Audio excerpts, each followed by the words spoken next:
Gotta do some housekeeping this morning.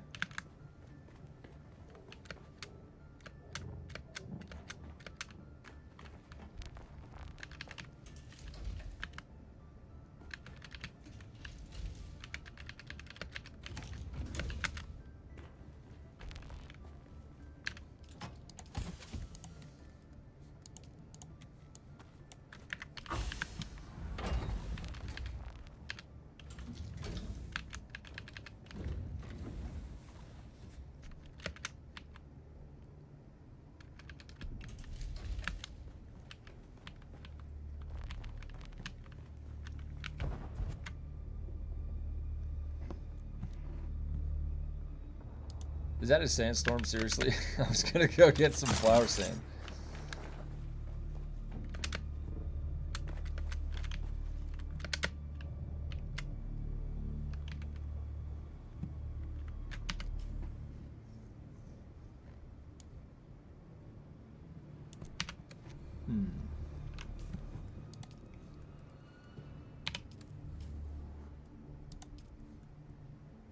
Comb refining contract. Oh, I cleared those.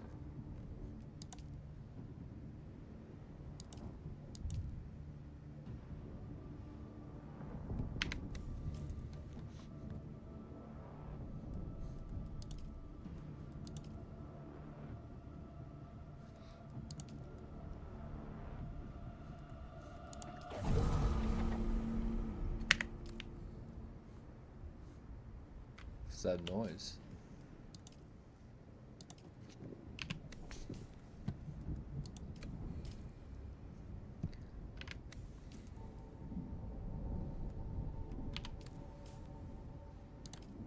Huh. I wonder what the... Or is it skills?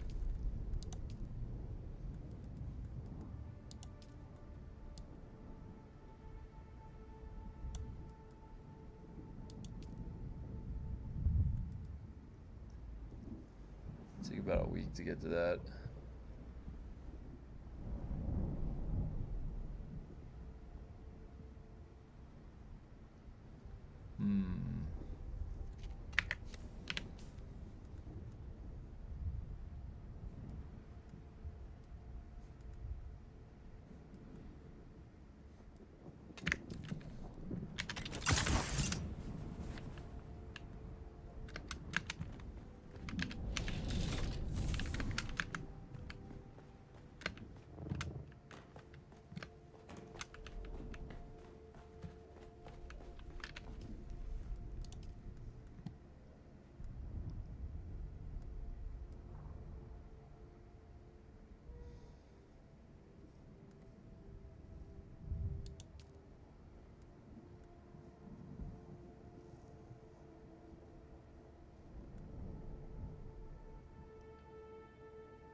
Disruptor.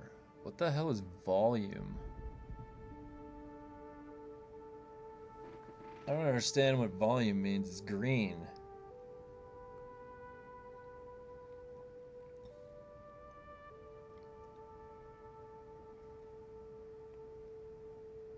How does that make any sense? Oh, I gotta go to get the weekly thing from Airkeen. I always forget about that.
Well, load times into the city are long.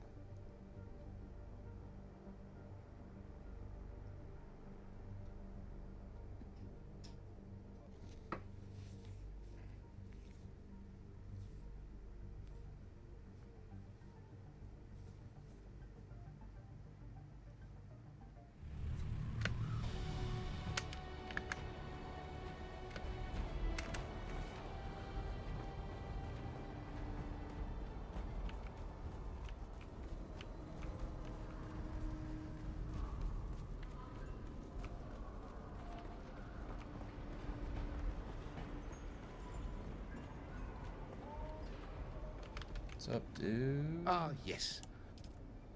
There we go. Okay.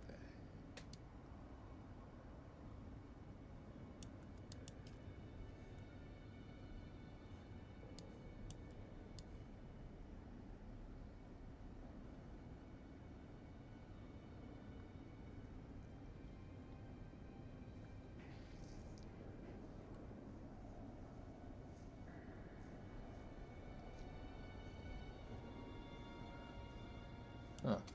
Okay. Did we get access to anything? Refining times. I never forget a face.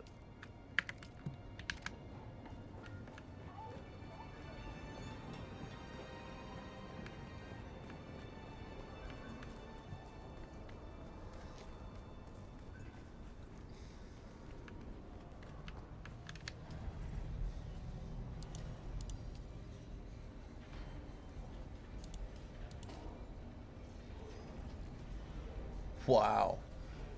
37 million. Seems like the house script bonus and sabotage isn't all that great. You get enough for all the Regis stuff in a week, and the rest is just cosmetics. Yeah. In retrospect, you might be right. Ooh, rank 3. There's the experimental lightning gun. Yeah, I really want that flight speed. I definitely want flight speed. That's probably going to be coming next after some combat. Has anyone tried this experimental lightning gun?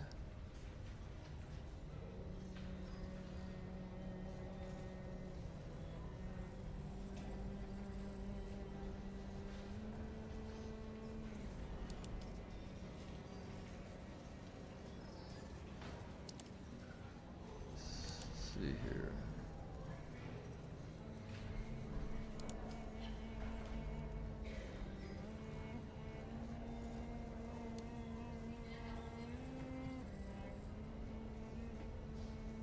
Lightning gun is pretty good. Nukes, shields. Yeah, I thought it would be cool. It sounded like does it do a chain lightning? Is that what it is? That'd be pretty cool. Wow. The market is so dead. Let's see if there's any armor. No armor.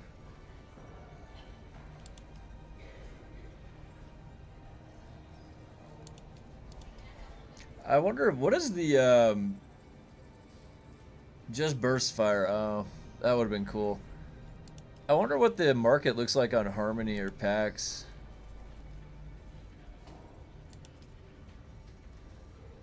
There's definitely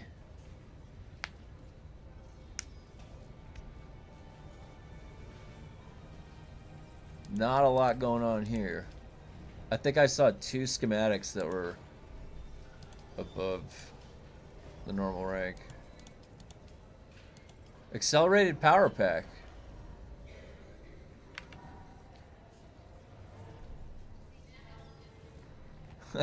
$18 million.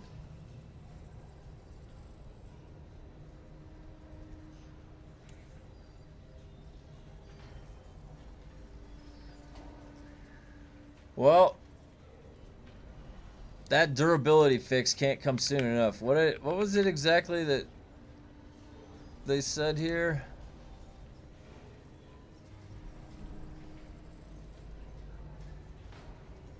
Oh, that's right, the crafting.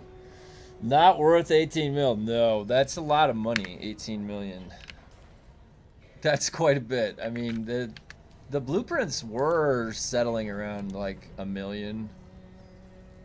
Like right around 1 million was where I saw things sort of settling. But those were just the normal blueprints. They're not really... I mean, they all still have a use. You're gonna, like why wouldn't you use this instead of just going back to like greens or something? I honestly don't. I'm not gonna be using greens. I've been playing so much of the game with all the gear. What do we got? Oh, a few minutes.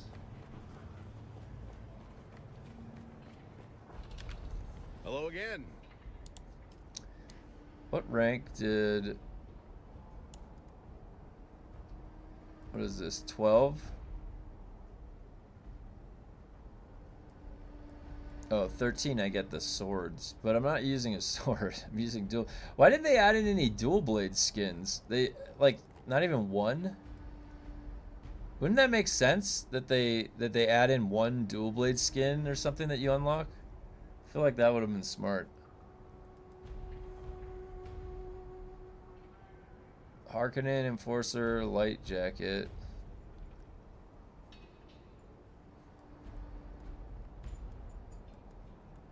I wonder what this one looks like. Rusher.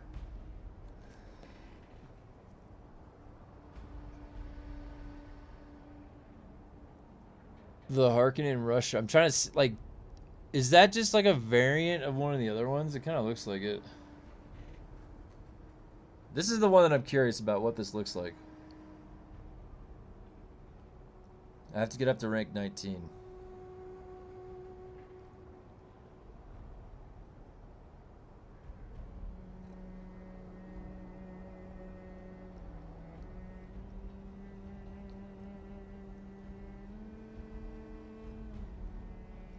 Okay, let me refill my coffee and then I'll get my dailies done.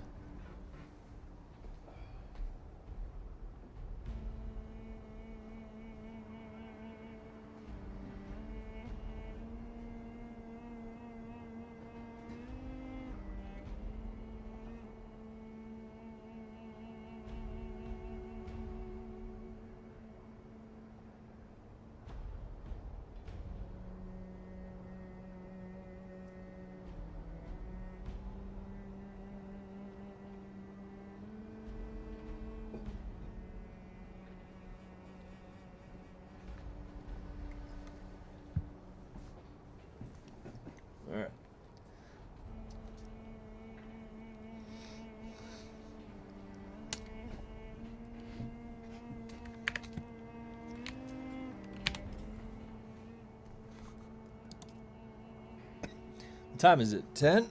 Aren't they supposed to reset?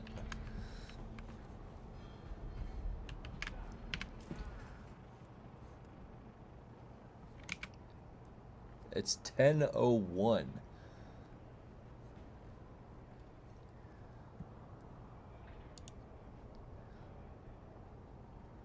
And the lands red has not reset. This did this the other day. Ooh, today I'm gonna get another 2%.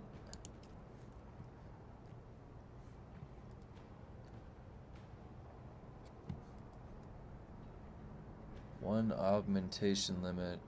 Do you think that the augments, when you have two of them slotted in, are they adding together? Is it additive? It has to be additive, right? With itself.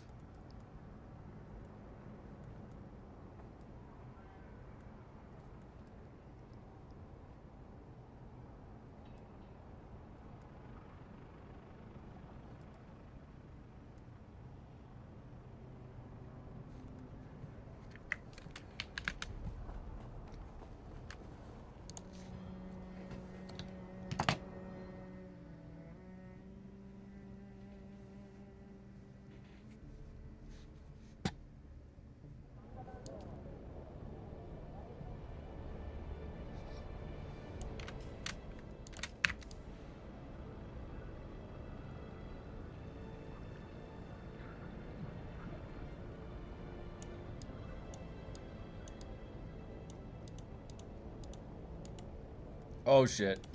I flew into the corner. I don't even know where that would put me.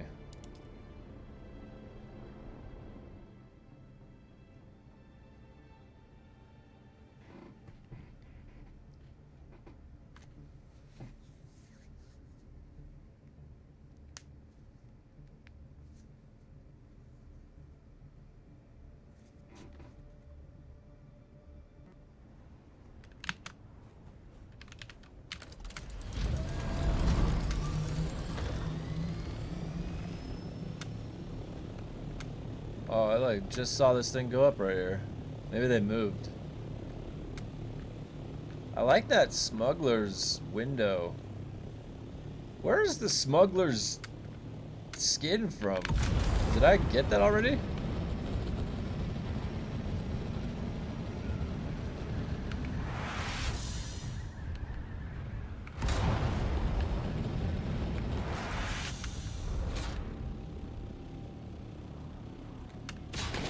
Oops.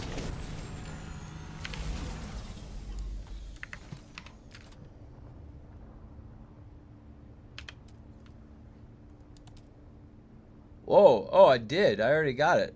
Holy shit. These windows look cool.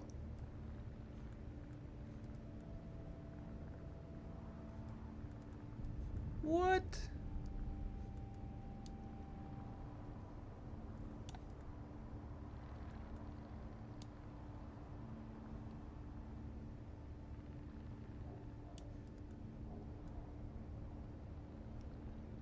Is this that, the dome?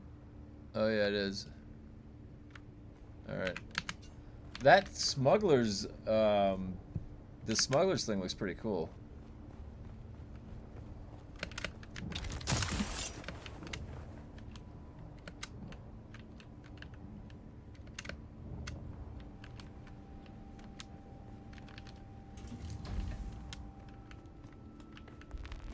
I wonder if I can put like a...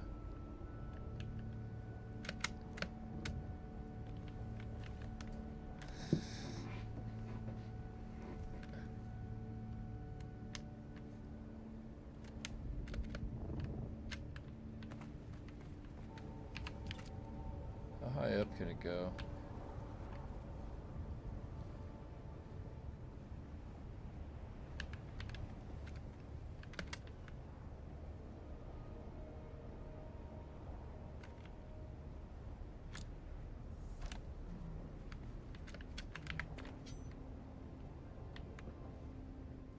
That's pretty cool. I like the hue Has like a golden hue. No, I don't know if I can put a roof right here.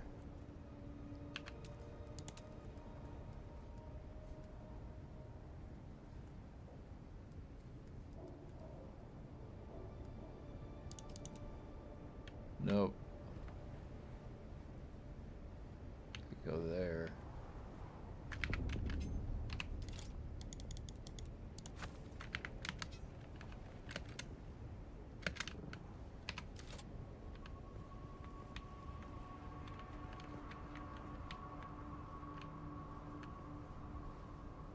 I have this whole airspace right here above my base. I could totally build like a towering skyscraper. I'm just like on the wall.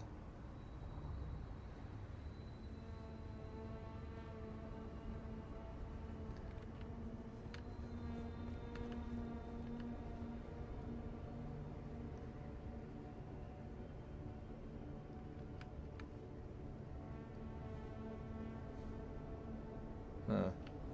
See, I don't know if the smuggler thing really matches the rest of it, but I like the window. There we are. Broodworks. Flushing Caverns. Wreck of the Titch.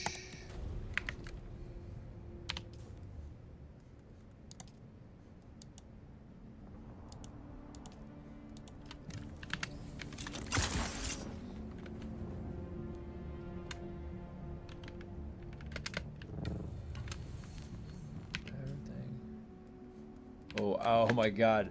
I almost went off with the off-world component. I gotta remember to always drop off that off-world component.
Alright, Broodworks time.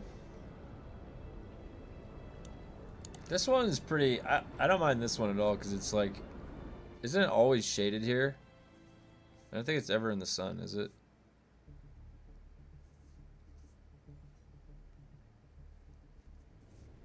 Yeah, see, it's like dark. It's like always nighttime here. Uh-oh. What's up? Hey.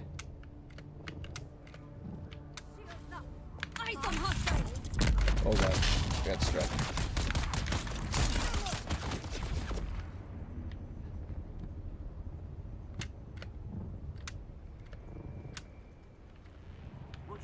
I see a dog.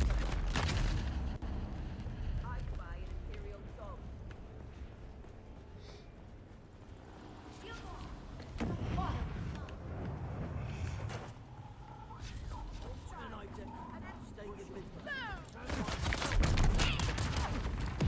Oh, I hate when it does that. It doesn't pull out your, Cover me.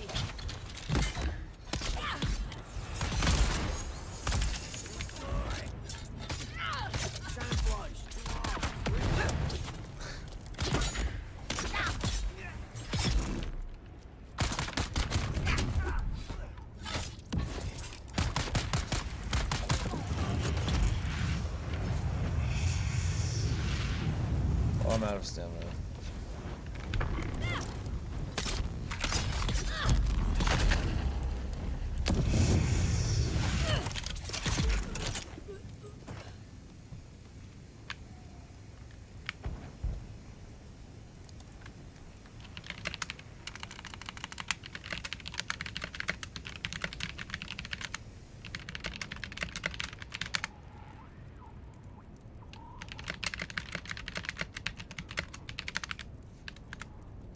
I had to tell my brother that they're fixing the durability.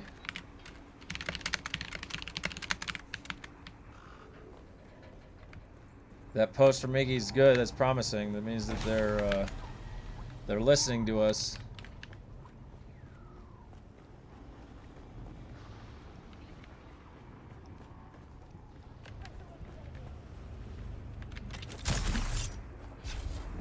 Uh-oh.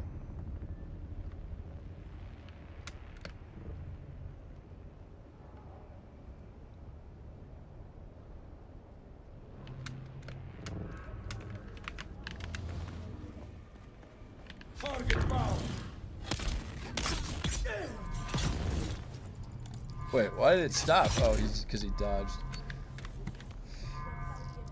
So in my Discord, there was a screenshot from the Dune Discord, post by Iggy. It says, also of general note, since I saw a bunch of discussions about it, yes, we're revisiting durability. It will get some substantial buffs during Chapter 3. No numbers that I can announce yet, since this is still in the drawing board, but it will see... Oh, I can't see the rest of it. Durability is getting rebalanced big time soon and for the better. Those are posts from Iggy. Or from today in the Dune Discord. So that means that they were listening and they're looking to do it. Now, I don't know how soon. I don't know how soon they're going to do that, but that's the first time we've ever had them acknowledge that they're going to look at the durability. So, I mean, that's definitely positive, I would say. Because if they just made things more durable, it's going to feel a lot better immediately. Oops. It'll feel a lot better for people immediately.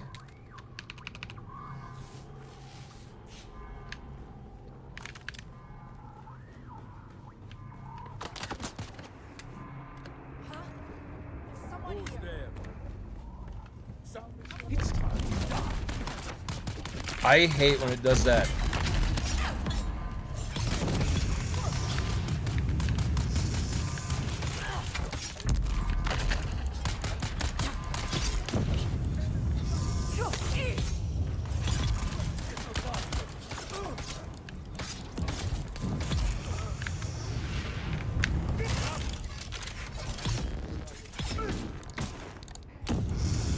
Oh, better get my player catching in before it gets fixed. Yeah, it's still in right now. I checked this morning. It's still there.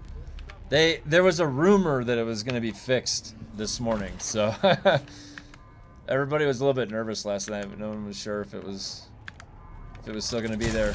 But it's still there, which is good because it gives more time to mess around with the content, with the progression. Although the progression is going to hit, that point where it just needs some of the specializations to catch up, really.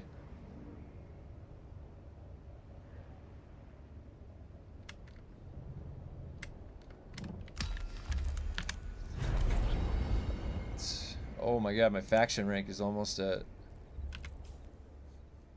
12.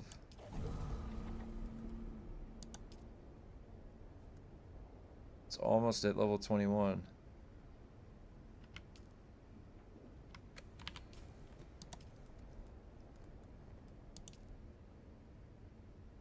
Blushing Caverns. 2 in the Blushing Caverns. Those ones are easy. I can start knocking those out. They may be choosing not to touch it until they patch durability changes. That would be smart of them. I'm not gonna lie. And if they did that deliberately, that's a good thing to do, to be honest. Because if you remember the last time they fixed the repair glitch, a lot of things came to a halt because I don't think they realized what that had created for people. And it was more than just a security blanket. It just felt better to play. You can't really put words to that, you know, the feeling where it's just, it feels a lot better all around the board, right? So they said that they're going to be, you know, revisiting it all across the board. It's the same type of a sentiment. So it's good that they're finally understanding that. Because if they themselves were playing the game as much as us, they would have that notion where it's like what feels good and what doesn't feel good. It's a very important part of game development. You know, it's hard to articulate, or at least it's hard to quantify that fun sometimes. So you have to, it's highly variable. There's a lot of different pieces to it. So having one thing like that affect such, you know, wide sweeping across the gameplay, and I mean, it just kind of showed that their system could use some tweaks. I mean, if anything, it's not to say that the whole system was bad. It's just needed some tweaking, you know. That's it. Shields up! I got you. And I think even like their system from Conan could have been improved too. It's just comparatively to Conan, you had a way to repair the red bars. So no matter what you could say about it, that you always had that at least. Where did the guy with the flamethrower go? There it is. Now that was right there. I just, oh wow. I'm out. Kill them all. Wow, I didn't get that last one. Thought I would. Alright. Oh wait.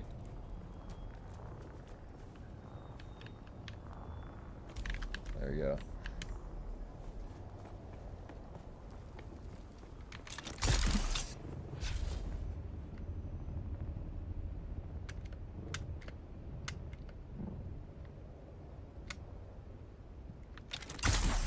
Reveal yourself.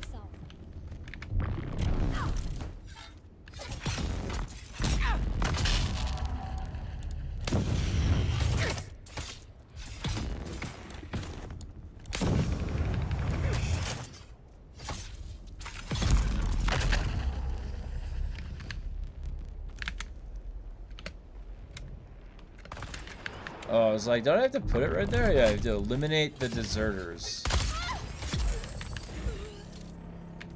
What's up, buddy? Come on. Nope.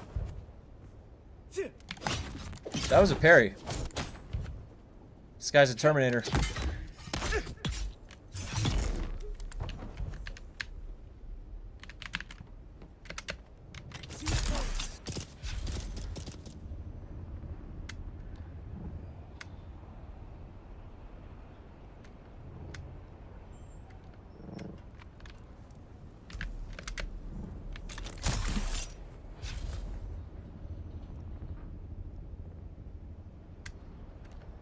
Just return and then I'll go right back. I think I have to triangulate the pillars first.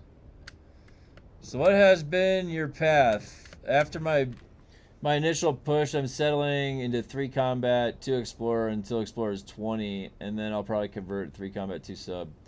Yeah, so I'll show you what I'm doing.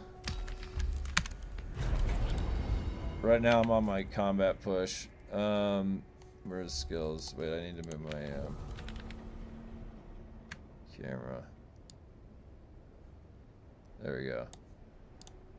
So right now I have combat at level 22, which is 22% damage, 11% mitigation. I have sabotage at 3, although they were saying that this one is not really that worth it anymore because you're getting such a surplus. Yeah, only if this game came out 4 months ago, the game wouldn't be dead as fuck. I know, right? Well, I was saying this, like, you know what the game needs is what it had originally, which is it was riding the wave of the movie. It creates a huge surge of, you know, Well, and the game hadn't come out yet, so it was like it wasn't even revisiting. The game launched and it had the big momentum of like, you know, you had Jason Momoa as Duncan Idaho. You had that star, such like Oscar Isaac as Leto, is crazy cast. So there's a third Dune movie coming out. If they were smart, they would time their best play.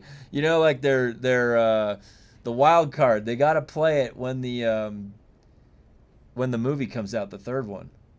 Because that's the biggest thing. If they throw worm riding in the deep desert when the movie comes out, boom, you're gonna get people coming back. You'll have streamers that are gonna be like, wait, what?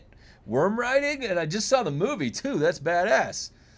You know, you need something like that. Otherwise, it's just gonna have like that slightly stable ecosystem. It's like between 10 and 20K right now, isn't it? Something like that. Wait, what are the Steam charts right now? Let's see. Let's see what the Steam charts are. Dune Awakening Steam charts. 12K, 24-hour peak at 13K. I think I saw a 17K 24-hour peak the other day too. Console release and third movie release. Yeah. This game, well, you know, and the thing is kind of why I keep coming back is because the game itself, like, it's just, I don't know, there's something about it. It was a lot of fun to play that initial first few months. It was just crazy, like crazy shenanigans. A lot of good memories. Like, it was chaos in the lab PvP. Just, there was so many. I had a 1 versus 9 video that I made. It was funny because, like, it showed you what was wrong with melee combat in the sense that when you have enough people, they're all bumping shoulders and nobody can do anything. And I was just like running around, just dodging everything. It was really funny.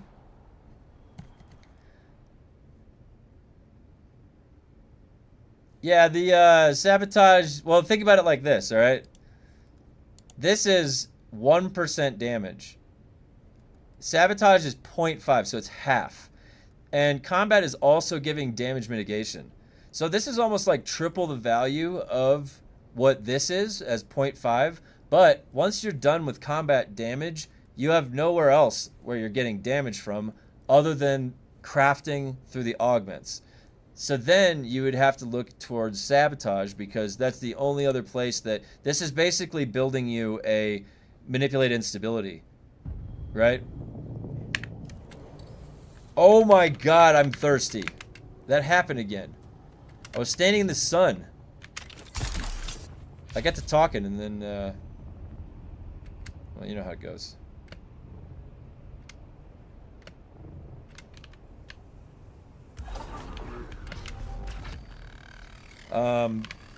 Let me move my thing back down real quick.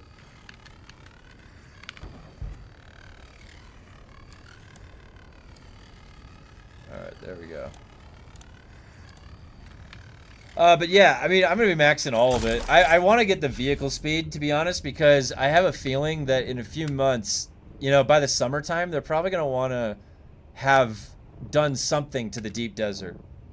I don't know if that's to, like, make more of it PvP or what they were planning on doing, but I would like to have 15% vehicle speed by the time that happens. You know what I mean? Because the one advantage that I've always maintained is that I always keep things in the ball in my court. If I'm in the deep desert, I'm always gliding at the fastest. No one's ever going to catch me off guard. It's very easy to do that once you get to the max crafting level. Now, I can get caught right now if somebody has the 15% speed, no matter what. That's like a 210. Thanks for subscribing. But yeah, right now I could get caught by somebody in the deep desert that has that glide speed. 100%. Yeah, I want to go fast as fuck, you know? I want to go as fast as possible. And so I'm debating, I might, like, at some point when I'm getting tired of combat, break off from it slightly and then just go into 20 into, which one has the vehicle speed? Is it exploration? Yeah, whichever one has the vehicle speed. It's at rank 20.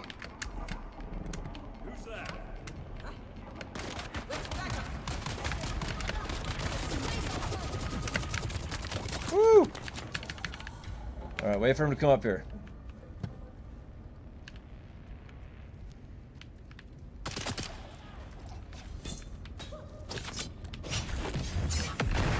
I parried that guy, by the way. Egregious. I see you around that corner right there.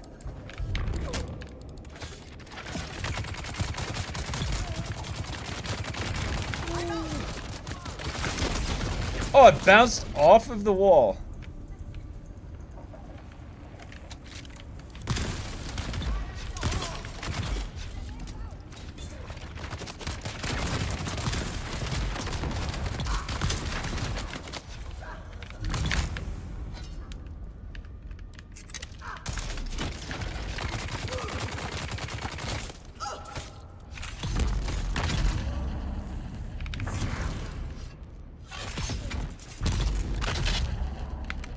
Easy.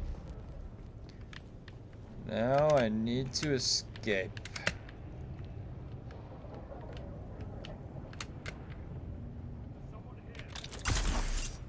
It's like, I always fuck this up.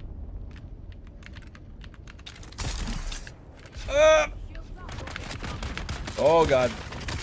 Oh no.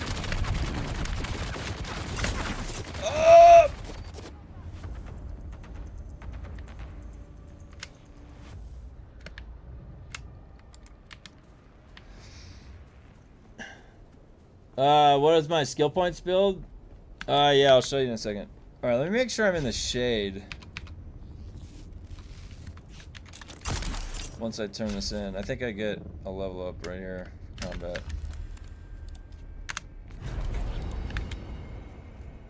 Alright.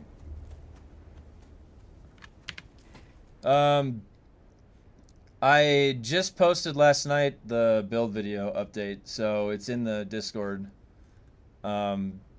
It's also the most recent video on my channel, but this is the setup that I was running in the fire lab when I was progressing with my brother. The boss, the Bene Gesserit boss, I didn't even need to switch any talents. I just quick attacked him. I just did the light attack, and it just kept him interrupted the whole time. So the way that usually, and this has like, I think I have 212 skill points because of how much I've gone into combat, which is now right here at 22. And I usually like going melee builds. All my builds usually are melee if they can be.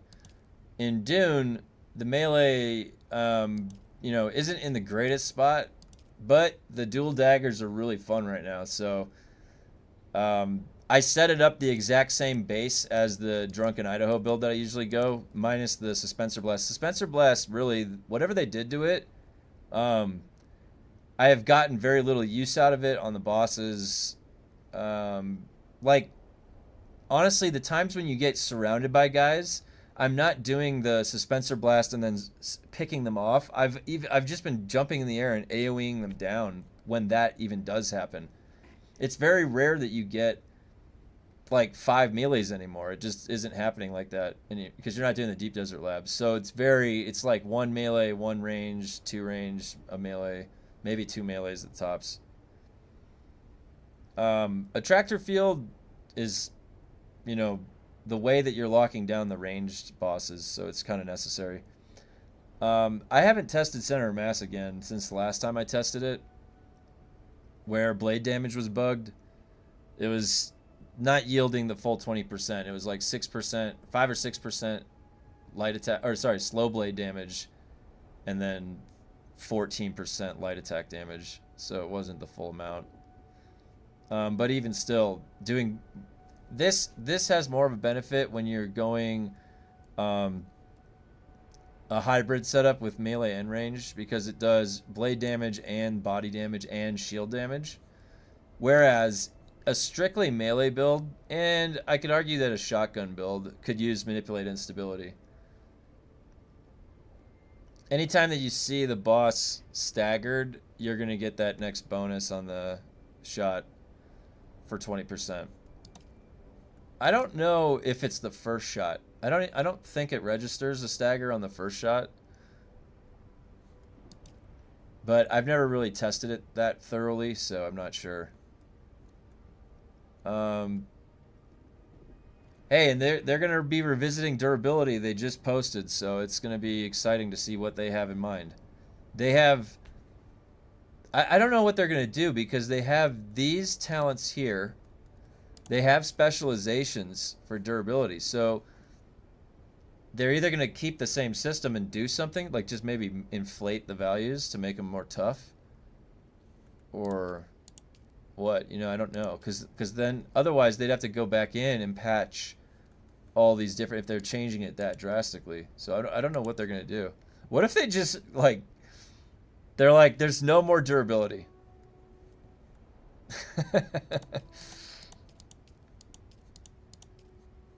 What if they remove the red bar? What if they remove the red bar? What if it's that drastic? No, they're not. See, I go back and forth. I don't know what they're going to do. Are they going to give us something to work with? Are they going to take the red bar out? Are they going to keep the red bar? They're just going to make things more durable? Like, I don't know. I don't know what to trust with Funcom. It's either gonna be like good or like kind of okay. Like, if you look at what they've been doing, their augments. Okay, if you look at their augments, their augments like are subtracting something. So they buff and they nerf. So, and that's sort of a framework that's in other games too, but it never feels good, by the way, because why it's like you're always nerfing yourself at the same time as you're buffing. And so it's forcing you to focus on certain stats and be nerfed in other ways. So if this is their design logic though, where they're never gonna just here's big, powerful damage slaughters. No, it's going to make you reload slower. That thinking might, like, if that's going to carry, that's the thinking that got us a red bar, right? Yeah, you can repair your gear, but I'm not going to make it just green. I'm going to put this color red. It's like, it's that simple, kind of. It's just kind of a design philosophy. So I hope that they're, like, realizing that they have to change that sort of core principle thinking. Just give us buffed crazy shit, you know? Let us have some fun. I don't want to nerf my rate of fire. I want to like, do you realize that buffing the damage percentage and then nerfing the rate of fire is literally like swimming up current to try and buff your damage, like as a developer. It's kind of funny, actually. After I do my 5 missions for the day, I get bored because it's just dungeons after dungeons. Maybe they will pull in the Conan repair. Dude, that would be the easiest solution, right? They already have it coded. Yeah, I get, you know, I'm in the same boat with Dune. You know, I'll do the 5 dailies. I'll do a little bit of progression. But honestly, progression should be on hold, right? Well, actually, as long as the repair glitch is in there, you can do progression, right? Safely. I was going to say, because they have these upcoming changes, durability, it might be interesting to just wait and see what they have or what's coming. But that's, you know, I tend to play a variety of games. I usually like to have an MMO that I'm playing, you know, consistently. And Dune kind of was taking the place of an MMO where I would be playing like World of Warcraft or Elder Scrolls Online or something like that. Because it had PvP, it had a lot of MMO elements. But for example, I play the nioh series, so nioh 3 just came out. So I've been balancing my Dune play with, I'll hop on nioh after I'm done with all my Dune stuff. So, you know, we got options. There's a lot of good games out there. And it sounds like they're working on Dune in a positive direction. So no matter what, you just got to kind of survive, right? And it is a survival game. So just keep the base alive. You just keep plugging away, get those 5 done, you know, before you know it. Look at this. I mean, this is kind of crazy. My specializations, I'm at 22% damage, 11% mitigation already on like week 2 right now. So that, I mean, by week 3, week 4, I'm just going to keep getting stronger. And I'm absolutely going to keep showing up. Because why not? You've made it this far. You might as well super juice your character. I mean, that's going to follow your character no matter where you go. That power level, that, assuming that all of those percentages work. I haven't tested them all, but you never know. So, yeah, and the way that I play MMOs, like, if you look at my characters on World of Warcraft, I have the Hand of a Doll title. That is a title you get from, you can't get it anymore. It was from the original Burning Crusade unlock quest. So I like keep my accounts forever. I have my original characters from Star Wars Online, from Elder Scrolls, my Dragon Knight from when the game launched. I still have my original Paladin in World of Warcraft from when the game launched. Back the original 2004 game launched. So when I play these games, I play them forever. And as long as I can maintain my base in Dune, I can keep my character as long as I want. So I'm going to go through the progression and get my guy fully juiced up, you know? And I can take as many breaks as I'll come back or whatever, and then my character's still going to be here powerful. If they get PvP back, they got some arenas, I'll be able to queue up, or assuming they don't just like strip you of all of the special, like they make it, okay, here's PvP for you guys, but specializations are turned off, your gear's turned off, and you're on a template. It's like, sweet. So none of that means anything that I just put all that effort into. Now, that would be kind of like a Guild Wars 2 route they could take. But if you get to play with all your gear and stuff, then there's no reason why not to just keep going through. Yeah, and you have the base backup tool now. I would be nervous about trusting that, but I guess it's, you know, the longer time that passes, the better chance that the base backup tool has of working.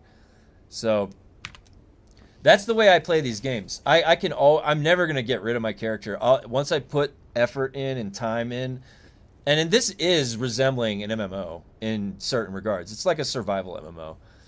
So, you know, I'm going to be playing for the long stay, even if there's intermittent breaks. And there's other games and stuff that are going to be coming out along the way that are going to be really fun. You know, Valheim at some point is going to have the Far North. That might be a little far out, but that could be like next Christmas or something. But that's going to be a lot of fun. I don't know if you guys like Valheim. That's one of my favorite survival games of all time. I have a dedicated server I've had up for like a year, over a year now, that my buddies and I have been building a freaking castle, Viking castle on. It's great.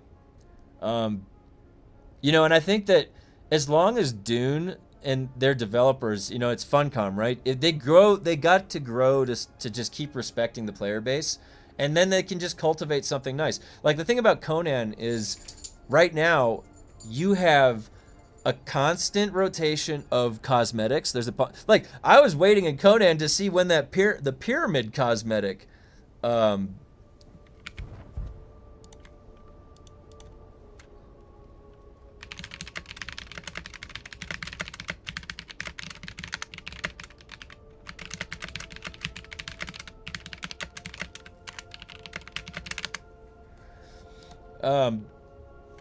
I was waiting for the pyramid that never played it. I went back and I played Conan because one of my buddies started a server like in the middle of Dune when it was out, and it's, you know, it's fun.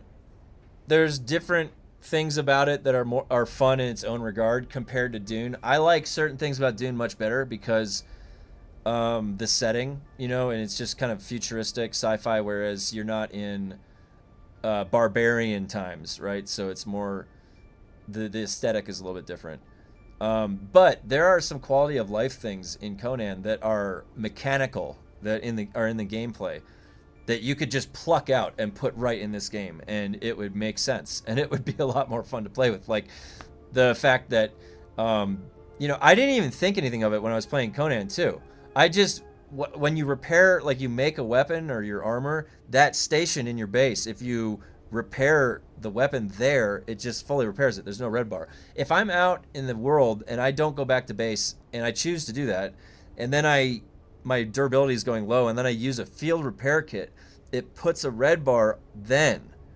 So they had the red bar in Conan originally, but they had a way that you could just fully repair. And so it didn't feel as frustrating at all. Like, you know what I mean? Like, you did not feel as frustrated. Your gear was more permanent, and some of it was hard to get. So it's, you know, I don't know. I've been an advocate. I don't really like, I've played MMOs. I've played all the raids in World of Warcraft. Like, there's no gear that drops that's not permanent. You just keep putting gear in to chase. It's the way that goes, you know? And like, look at Elder Scrolls Online. You can come back to your character years later And your gear is still usable. It didn't go obsolete because the way they designed their set bonuses and stuff and incremental power increases. They figured out how to do that. They just like making things difficult. You know they do. And so like sometimes in development it's okay to look at other games that were successful. And as a strategy, you know, you can learn from things. Although you don't want to take too much inspiration.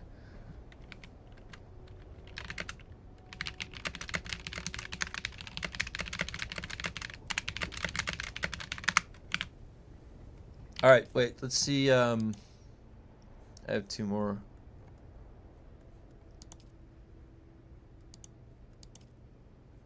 I could just do the easiest ones. I'd go back to ESO if the combat was better. So, did you hear what the most recent update coming is? It's the total combat revamp. That is like, it makes things more responsive when you put an input. It's less floaty. Apparently, it's pretty major, like what the difference is of combat, the feel, because they've been taking a lot of criticism for a lot of years. I personally like ESO because once you get max level, you have something to progress to, a number that's going up, the champion levels. And the cosmetics were really cool. And in Elder Scrolls Online, the quests were always amazing. Like, the main story I remember for Elder Scrolls Online, the end of it, you're like fighting this guy that's a fucking god. He's like a huge giant. Like, it was just so cool. And they had like really good actors too.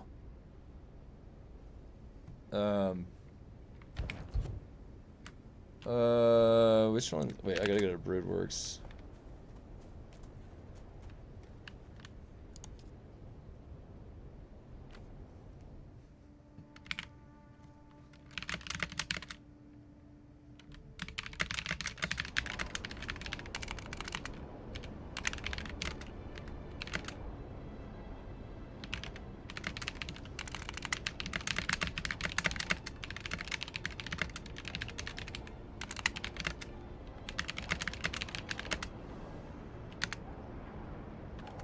Okay. Broodworks.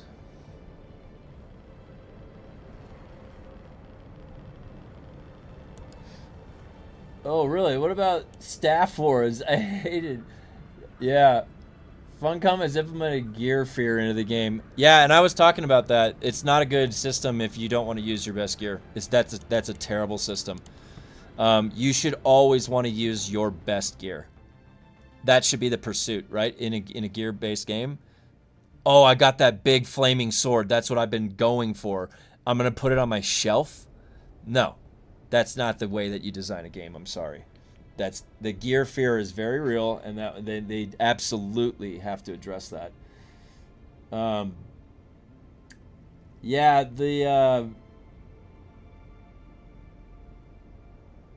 staff. So the one critique I always had about Elder Scrolls Online was that as a melee player, there was no disadvantage at all to being a ranged player, like a caster. And they would always be stronger, in my opinion. They would just blow you the fuck up in PvP, like crazy. Like, sometimes I would just get blown up and I didn't even know what would happen. You remember those, like, guys that would have, like, 30 kills in the battlegrounds because of some crazy build?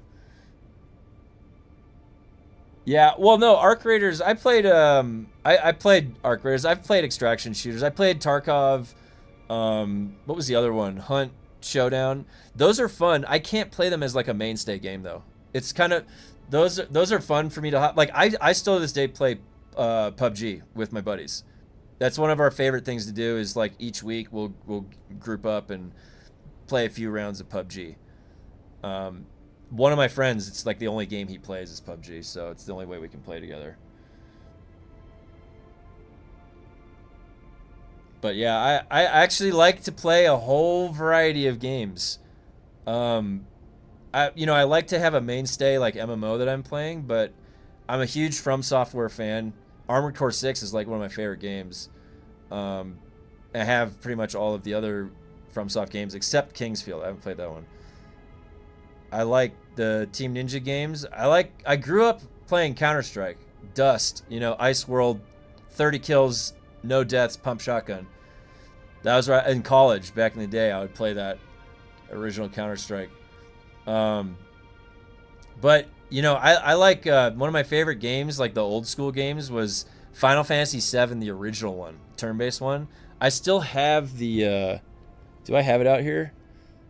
Oh no, I have the. Oh my god, I have this strategy guide here. I have the EverQuest Shadows of Lukeland strategy guide. But one of the old strategy, I have the original Final Fantasy VII strategy guide somewhere. I still use it when I play the game too. It's like one of my favorite games to play. But I grew up, when I was like a little kid, I was like 6 years old. My dad got, or I was like 7 years old. My dad got my brother and I Nintendo with Duck Hunt. So it was Mario 1 with Duck Hunt. And then after that, we got Super Nintendo. And Super Nintendo was probably one of the best game systems of its time, like when I was a kid. It had so many good games. Like, one of the original Dark Souls games was called Super Ghouls and Ghosts. I don't know if you ever remember this game. I tried playing this with my friend as an adult, and it was hard to beat. As an adult. And my tiny child self beat that game. I don't know it's like, how that was possible. But, and then, like, I got to play, you know, the N64 progression. So when it went, like, you played Mario 2D, and then it went 3D to N64, and that was amazing. Like, I remember playing Mario 64 and Ocarina of Time for the first time. I faked sick from school to play Ocarina of Time. I had the flu or strep throat or something. I forget what I did, but that's what I grew up with as a kid. So then when I went to college was when, like, the first time I had played Dark Age of Camelot. That was the first MMO that I had played, and that's when I got into, like, PvP for MMOs. And then when I was at college, I was down at UC Irvine, and the Blizzard headquarters is on campus at UC Irvine. And in 2004, while I was there, I was working at a LAN center. On campus, and I like was in the mode of writing papers for college, so I wrote a letter to Blizzard, and I said I work over here on campus at a LAN center, and we have about 50 computers. We could install the beta for your new game coming out, because it was called World of Warcraft. It was coming out. It was in beta. And I said, you can install them on all the computers here, and we could beta test it for you. It would be a great sample size for you. And they sent 40 beta copies to the LAN center, and I installed them on all the computers, and we had World of Warcraft beta in 2004. And one thing I remember was that I started a druid, and I finally got to level 10, I think, and I got bear form, and there was a bug where I would cast Mark of the Wild on myself, and then when I would shift into bear form, I would drop the buff. So I thought I had to choose from that buff or bear form. I was like, I don't know if I like this class, and so I picked Paladin, and it was a bug. It turned out to be a bug. That was like why I didn't go Druid way back in the day, and I went Ret Paladin, and that was a mistake too, because in Classic, do not go Ret Paladin. People will hate you. They're like, why can't you just heal? You're not doing any damage on Ragnaros.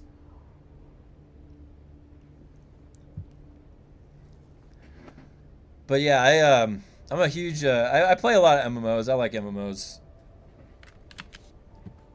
I'm going to be playing the World of Warcraft Midnight expansion for retail. I'm going to be on a Survival Hunter. That's the melee hunter spec. I don't think that comes out till March 2nd. I played Undead Rogue because I love being Dead Rogue. You know, Undead is my favorite race, and if you look at my warband, they're all undead. I race changed one of them to human to play with my buddy this expansion, but they're all... Undead is my favorite character model because it's like that skinny... Something about having like a big flaming sword, and then you have this like skinny character model that's all blacked out with like a cloak. I love that type of stuff, you know? That's like one of my favorite things to set up for fashion. So I play an undead warrior, an undead survival hunter, and a Ret Paladin. I also have a Ret Paladin too that I was playing on. And back in Legion expansion, I played as an Undead Rogue. I did play as an Undead. That was one of the I think I played Undead Rogue for Legion and BFA. I've actually played every expansion for World of Warcraft. It's like a routine that I have where I don't even care if it's going to be bad. I just when a WoW expansion, I've done it. I've played it since, like, when you think about it, I've played World of Warcraft for 20 years. That is legitimately half my life. I've played World of Warcraft for half my life. I can't just stop playing. I'm not going to not play the expansion. I owe it to myself. What I love what Blizz does is that they make each expansion accessible even if you haven't played the previous one. So I could come back and launch and jump right in. Yeah, and you know what's really fun to play? I did this for this expansion coming out. I came back on and I pre-ordered the expansion and they give you a boost. I took that boost and I decided which class I was going to play, and I just boosted that character because it catches you up all the reputation from this previous expansion, all the stuff I missed. So within 2 weeks, I was able to get full maxed out purple PvP gear on my Survival Hunter, and then they had the pre-patch come out and it stat squished everything. And then, but now, like, if I go on my Survival Hunter right now in the few weeks before midnight, I'm juiced up. Like, it's so fun. I go into the solo shuffle and I'm 6-0. Survival Hunter is killing it right now with the boomstick. I love the Survival Hunter. It's such a fun gameplay. But that's the same exact cycle every time there's a new expansion. They have this pre-patch event where you can get access to all the end stuff that was at the end of that expansion, get all juiced up right before the launch, and they have some event for catch-up for leveling and stuff. I only played Vanilla and Burning Crusade. Those, well, I mean, arguably, that was some of the original classic fun, because the original World of Warcraft developers were all like board game makers, so it was a much more classic feel where the quests were more fun. The journey to get to the max level was the experience, was the core of the experience. That was the most fun. That get to end game as fast as possible and grind it out, that mentality had not developed yet in the original World of Warcraft Classic and Burning Crusade. Now, when they relaunched WoW Classic and everything is, you know, you have parsing, you have literally to the T optimization. Everything is known and mapped out explicitly, and the information is shared. It's a much different experience now playing WoW Classic. Everything is hyper optimized. Not quite the same. So you could argue that you got the best experience originally. Now, Wrath of the Lich King originally was really good too. That was a lot of fun. I remember raiding the Lich King was dope. The Death Knight was cool. The Death Knight, do you remember when the Death Knight first launched? Or I don't remember if it was like, if they nerfed it right as it launched, but they used to have this thing on the Undead Death Knight where when the Undead Death Knight died, he would like become a ghoul for like 10 seconds afterwards, and the ghoul destroyed, like shredded. Like, so you'd finally kill the Death Knight and then he would kill you like every time, and they patched that out real fast. Yeah, the thing about, they always have pretty fun raids, like I would say. Like, I don't know. I have fun doing the WoW expansions. I always do. So I'm going to be doing Midnight. I have no idea what to expect with Midnight. I didn't even see what the story was. It's got like some kind of edgy title. You know what? I like talking in the Broodworks because it's dark. It stays like this, frozen in time, right? This is going to be my new talking area. Anytime I need to chat a little bit. So I also played Guild Wars 2 as well. Lot different. That is a completely different MMO in my opinion than all the others. It's like the only one really that found a way to make horizontal progression fun and even like what you would consider worth doing. Because most people consider vertical progression as like the path they want to do, but then you get like this hamster wheel thing that we got going with most of the MMOs, like World of Warcraft, where gear will eventually be obsolete. You're eventually gonna not like that gear that you're working hard to get. You got it on, you're wearing it. That will eventually be obsolete. So that may, now think about a system where that isn't occurring. You get the best gear, and then it's all horizontally progressing from there. There's nothing that is going to like make you too crazy as far as the other power increases go. I mean, there's probably a benefit to both. Now, that being said, Guild Wars 2, I had a lot of fun playing it. I'm not playing it right now necessarily. So I do like the power creep in games. It is fun playing with a power creep where you feel like you're improving or getting better. Okay, I'll be right back. 1 second.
Okie dokie. Well, either way, it is exciting to see what they're going to do with durability. I almost want to just like relax a little bit and not beat my head against the wall with the current durability system while they're about to implement a major change. I mean, I wonder what's coming tonight because they have a 2-hour downtime tonight. I probably should taper my expectations. Just be surprised if anything happens. Oh boy. Someone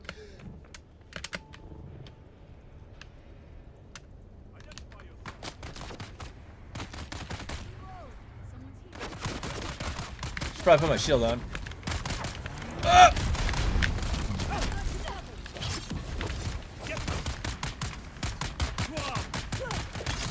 I parried that egregious AoE.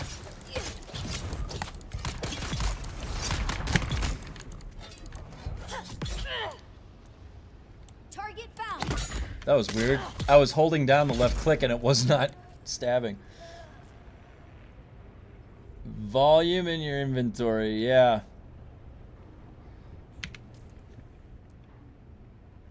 Well, I always like to be prepared, but what is kind of annoying is that we don't have like an ammo pouch. Don't you think there should be an ammo pouch?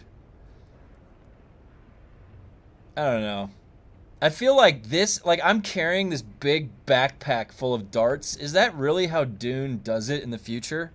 Like, no, these darts are in another dimension and they just like pull them out of a little like bag or something, right? Like that's gotta be what Dune universe has.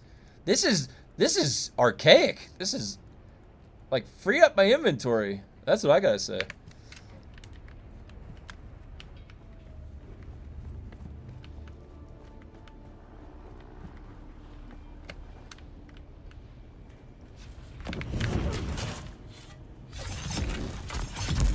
You get the stabs.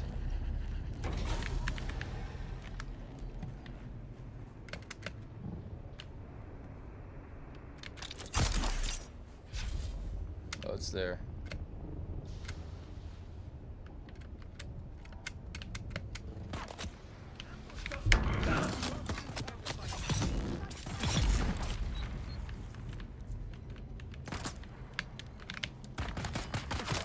What? Why was I swinging over there? Oh my god. You know, I'm a big on collecting things. I've got a bunch of my old comics and stuff, and one of the things that disappeared from my childhood, I don't know what happened to it, is my brother and I's Dreamcast. We used to have a Dreamcast with like Power Stone. I don't even remember. It was like we got it at a swap meet. And wait, did I go to the wrong ledge? Oh, it's right here. And the two games that I remember for the swap meet Dreamcast was Power Stone and Phantasy Star Online, which we connected to our dial-up like 26K or 56K phone line modem. Does anybody remember Phantasy Star Online? That game was legit. That game was so good back in the day.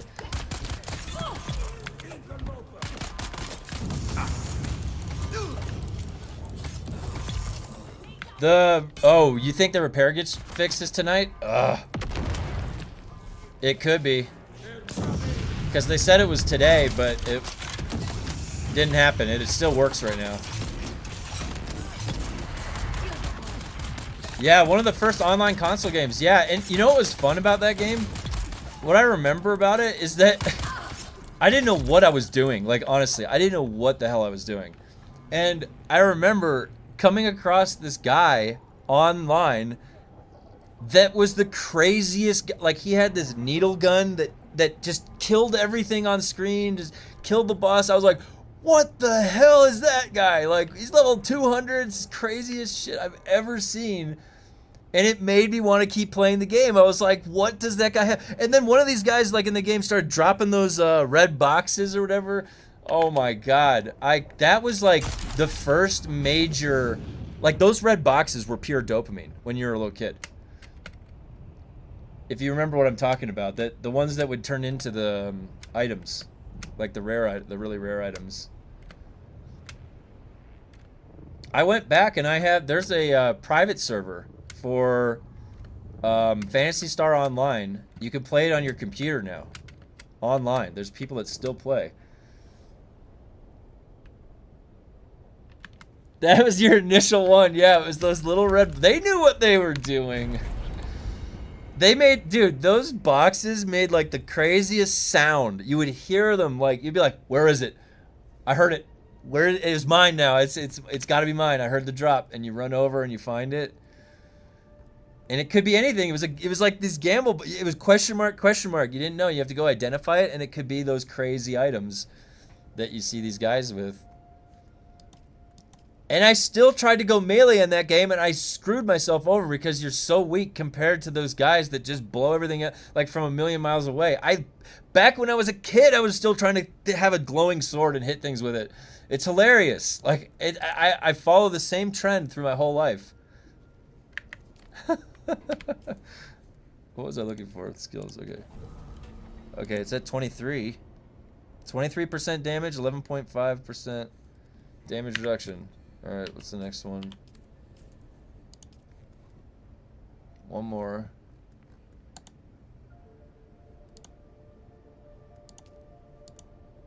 Gotta go to the wreck of the Titch.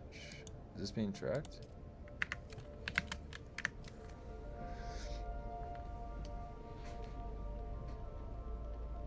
Yeah. Hey, what's up, Blue? New content? Yeah, it's cool. I mean, I've been providing the feedback for all the bugs, and then we've been complaining about the repair stuff enough, so I think they're gonna change it, which is good. The durability. Is there anybody out that's been PvPing? Have you been PvPing at all? I haven't been in the deep desert since chapter 3. Actually, I take that back. I've been in twice to the labs just to check them out.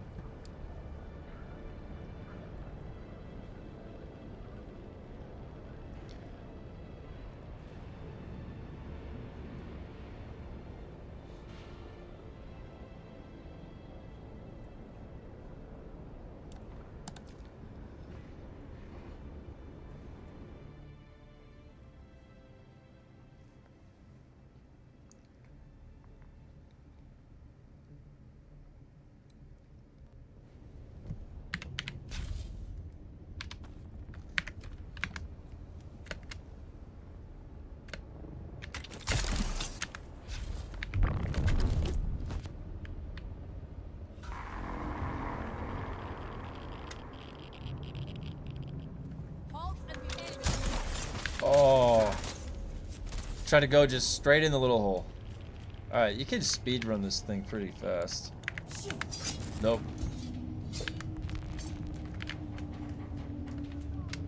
I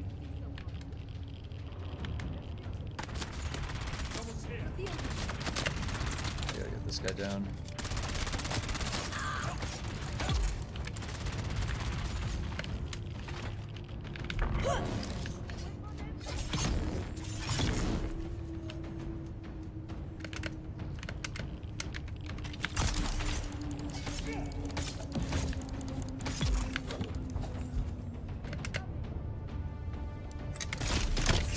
What?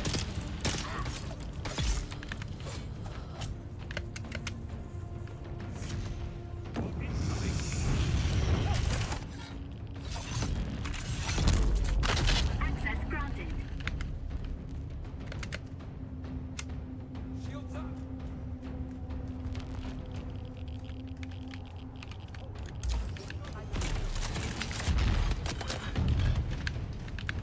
Wait a minute.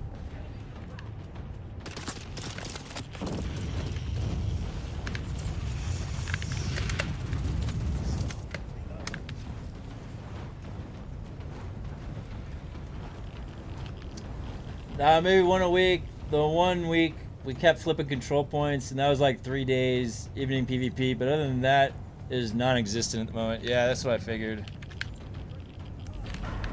I figured whatever they're gonna do,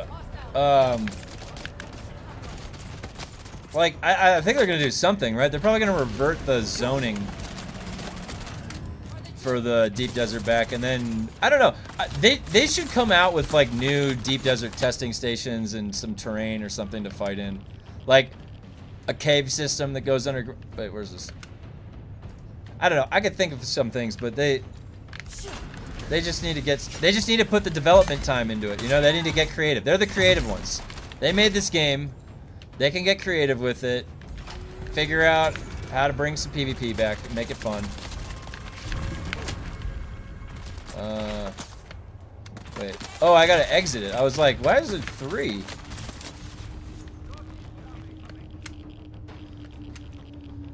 They can revert the DD, but won't matter if there isn't a reason to log. Yeah. Definitely. I agree. Well, see, and also, we've already had that version of the Deep Desert, so technically that's not giving us anything new. That's not really thinking outside the box, you know? That's not really getting creative here. I'm saying they need to get creative. They need to put that hard work and developing noggin into use. All right, they can do it. They made the game. And I don't know what that would be. Like, they added things to the Overland map. You know what?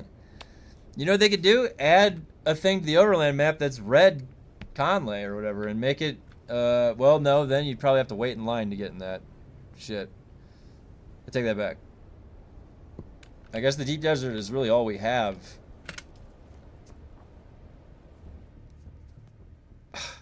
They could revert it back. They could add in some objective-based stuff. Like, with I don't know. I've been saying this for a while. They need to add a vendor. That's the easiest way to do anything. But then you actually have to put some work into making some cosmetic. They're just recoloring stuff at this point. I don't see any. There was only like 2 new cosmetics I saw as far as like the armors. They could have definitely left the... Honestly, King of the Hill is fun. That type of PvP is fun. Holding a point on terrain that's got topology and stuff like that, that is fun to do. So I agree. I mean, they could have... I don't, honestly, like...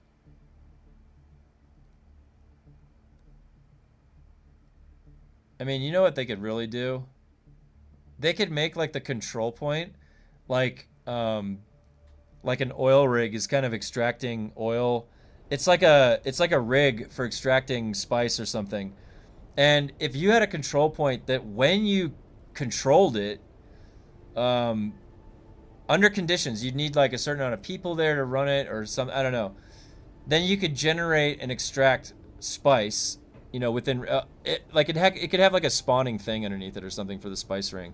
Now, the reason that'd be crazy is that you just need some incentive to get people to go to a point and try and hold it. right? It's not enough to have like, yay, I got my Landsrad points. Like, that is not an incentive.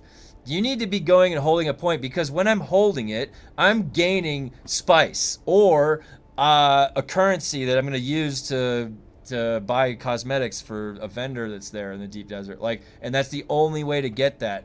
Like, I don't know. Those are very low-hanging fruit, by the way. That's just, I'm not a team of developers that can collaborate on a whiteboard. They have an advantage. They have multiple brains that they can connect together and develop something. So hey, there we go. What is this? Hello there. Nice little base you got there. That's new. This is cool. Like, imagine building right here. Look at this place. Like, right smack in the center of this thing.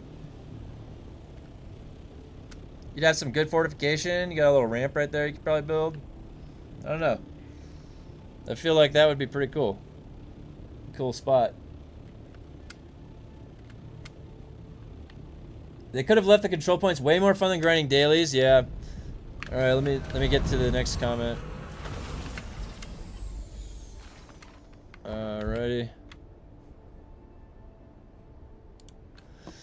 Create an overland area where you see one of those big-ass machines from the movies gathering spice. Have it rotate between Harco operations and trade operations, so when you can go in either by defending or attacking, rewards could be blueprints and spice. Yeah, like a big mobile extractor, you know, and it's like gathering things. And yeah, I agree. That would be cool. That would be really cool. And those are just systems that have a gameplay loop. It's not that hard to add those things. That's what this game was missing. Because the thing is, like, you can have a sandbox experience and have those things available, like gameplay loops to get cosmetics. And I don't understand in Dune why we're so light on cosmetics. Like, you could argue that we're not necessarily that light. Like if I look at my, like, here, there's 10. I mean, so there are 10 different chess pieces for heavy, and so if I actually multiplied it all out, there's a lot. But how many of these are like what you would argue as a cosmetic progression? Like tier 1, tier 2, tier 3, and they all, like, look at World of Warcraft. They have all different unique looks, and you're progressing somewhere. Like, some of these I would never wear. I'm not gonna wear this. Like, look at this. This is like, I mean, I could wear this. Nothing wrong with wearing a nice fine leather jacket like this, but, you know, I don't know. Conan has a rotating shop of cosmetics, and people love buying those cosmetics. They have no problem with it. There's none of that for Dune. There's, like, nothing. They're not putting any effort into, like, the cosmetic or art. And why can't I drink water when I'm sitting in a chair? Why is it I can only sit in a chair or stand and drink water? I don't understand. I don't understand why that's the way that is. All right, what did I get up to?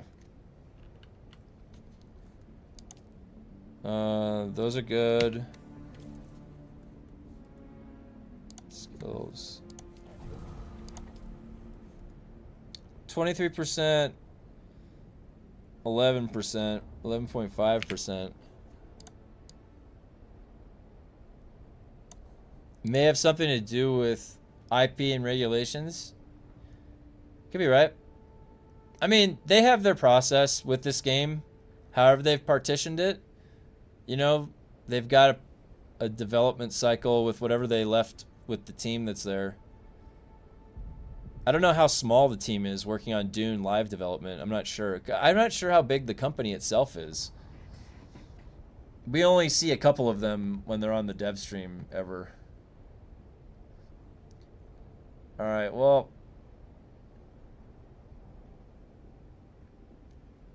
I honestly, like, I wouldn't care, because, you know, as long as you keep things reasonable, you know, it's like $10 and you get a bunch of skins. I've never had an issue with that, because it's like, what else are you gonna, like, that's what I spend my money on is like food and video games. Like, I don't have much else I don't go to bars anymore. It's like all that money I would be spending on that, I just buy video games and have fun with that. So a cosmetic, $10 here and there, I'm down for it, especially if it keeps the game going and you like it. Now I also am a fan of like finding the cosmetic in the game and then having it be valuable in that regard.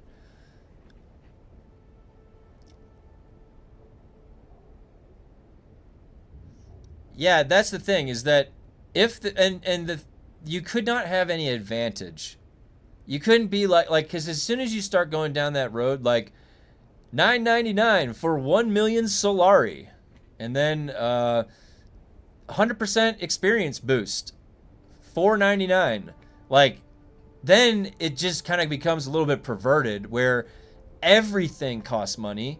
Then you feel this like obligation that if you're not spending that $5, that you are extremely in a deficit of progression or any of that.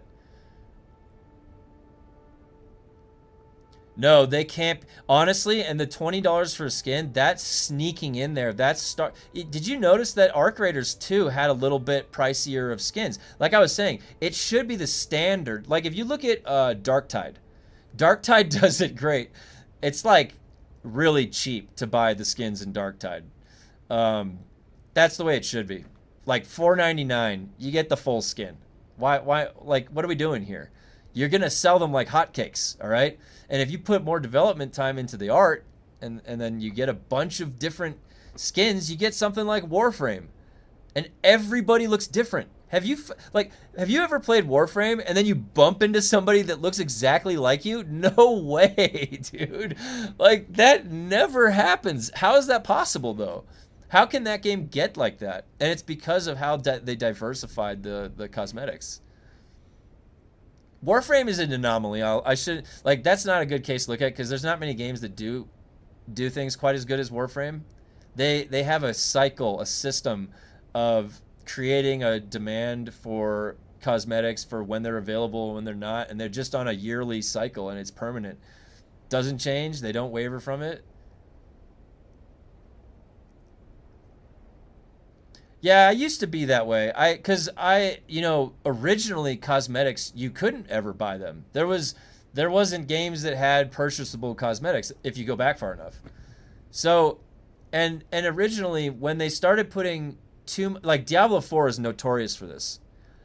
When you put more of the development time, and Destiny 2 did this by the way, more of the development time is put into the cosmetic that is able to be bought. Because it's kind of paying for it, and it's a cyclic thing in the business model. But what that does is then the raid gear, the stuff that you get from like the actual game, you then compare it to what you can buy in the store, and you're always judging it like, okay, which one looks better really? Like, and how do you quantify that better or not? And sometimes you'll notice, like in Diablo 4, you can buy better looking cosmetics than you can find in the game. That's a disparity. Whereas originally you would expect that if I do like Blackwing Lair, and it's the hardest raid, that should be the coolest looking cosmetics. The hardest, challenging stuff, right? That creates this like, oh my God, look at that guy's sword. Where did he get that? The hardest content in the game. Not, oh my God, look at that guy's sword. Where did he get that? He bought that skin off the store. You see how there's a difference between that? So, and back in the day, there was more of like, in the category of, you would find the better looking cosmetic in the raid. That was how they incentivized you to pay for their subscription, to play longer. Because the raid, if you just got the best looking cosmetics right off the bat, then you would not play. You wouldn't pay their subscription. But a game like Diablo 4, it's all front loaded in what you pay, so they don't care if you stay longer. So they give you the best cosmetics right off the bat, right from level 1 that you can buy. So I don't know which I prefer, because I do like I'm kind of lazy now, and maybe I've been conditioned lazy by these games, but I go back into Diablo 4, I'm like, I just want to equip my cool looking cosmetic that I already got. Like, I don't even want to waste time looking like a noob. Like, just give me my cool horns that I already unlocked a while ago. I put it right, I slapped that right on. Path of Exile, play that. Path of Exile, I immediately put on my cool glowing like outfit that I've decided that season or something like that, you know? There is no progression to the cosmetics in Path of Exile anymore. They just need to make a World of Diablo game at this point. Well, you know what I heard that they are making? I heard that Blizzard is talking with Nexon, the people that made Arc Raiders, to make a first-person shooter StarCraft game. That's what I heard. That might be kind of fun. Not if it's like Overwatch. I don't really personally like Overwatch. I like, for some reason, when I would play Overwatch, I just felt like my character was moving way too slow.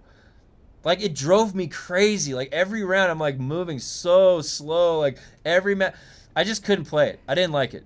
Like that, and I know that Marvel Rivals and Overwatch is a popular game mode. Maybe if you have a couple people you're playing with, it's fun, or you jive in that synergy. It's very group based. You have that tank and then the healer, and I can see how it's fun. I just never got into it. I always played Counter-Strike. I was always a Counter-Strike. Dust 1, Dust 2, the original ones. I used an op. I would bunny hop to the other side and op everybody from behind back in the day. Yeah, I'm not super into FPS. A Destiny-style FPS with MMO aspects I'd be into. You know, I'm glad you... Yeah, StarCraft Ghost all over again, yep. I'm glad you bring that up because Destiny... I played Destiny 1. I raided. I did the Taken King when it came out. I did the Heroic Taken King. That was a lot of fun. I really, really loved the Taken King expansion. And I got to play through... I did Destiny 2. It launched on console a month early. I played it... I raided on console and I raided on PC. And I played Destiny 2 a good bit of time. I grinded the original Mountaintop. And I was on the electric spec Titan with a Mountaintop. In its prime, like, oh my god. And it took forever to grind that Mountaintop. And then they sunset all the gear. And I was like, I am never playing Destiny 2 again. You sunset my Mountaintop, you bastards. Why would you ever... And then they reverted the sunset, but it was too late for me by then. I never really fully came back to Destiny 2. I was going to say that Destiny 2 was really like the only the first-person shooter version that I could play. Like, because I like playing third-person MMOs. Those are just more fun. And Destiny 2... Like that, like I would always pull a sword out so I could see my guy third person. I don't know why, but yeah, it's a shame what happened to Bungie. I mean, just the thing is that businesses change, and Bungie really went through like the company after enough time. You know, the same people weren't there anymore. The company itself wasn't the same, so. You know, it's a shame. Destiny 2, at least you got those, like, Destiny 1 and Destiny 2 have got some fond memories. Like, I'm a huge fan. Think about this. Like, the setting for Destiny was really cool. You're in the universe, spelunking around on different planets. It does not get any better than that for a sci-fi setting, with very high-level themes of, you know, I always liked the story of when Callus went out to the edge of the universe and peered into the darkness, and something peered back at him and it scared him, and then that started this whole story chain of you know what was coming out of this unknown infinity of space. So I always thought that was really cool. It's really awesome to have that high level of story. Yeah, Bungie is dead at this point, in my opinion. You'd need to fire everybody and hire everybody back from the top. I mean, down. I haven't touched Destiny 2 since they added this content vault. That was a cheap and lazy solution for console and completely unnecessary on PC. Actually, you know what's crazy? I don't think I've logged in since that vault thing. Yeah, I don't know if we're talking about the same thing. I think I might be in the same. Didn't they change? Like the interface is very mobile now. It's like everything is like you're just click. You don't feel like you're in a town in space anymore. I love the old Marathon games. Was hyped when they said they were making a new one. Then they showed us what they got. I got sad. I could not believe the Marathon drama. The like stealing, like using somebody's art asset without telling them, and then letting them go, like firing them. Then you see your artwork plastered all over the reveal of Marathon. It does not get any worse than that. Oh my god, I couldn't believe it. Let alone if there was any problems with the actual game, right? I didn't even get to that point. I just saw all the drama with the art assets. Yeah, it was brutal. Oh my god, it's like, dude, when you saw that person's artwork, it literally looked like the Marathon theme. So it obviously was a very fundamental like style. Oh my god, I can't. That guy, that art director, he just looked like he was dead inside in that stream.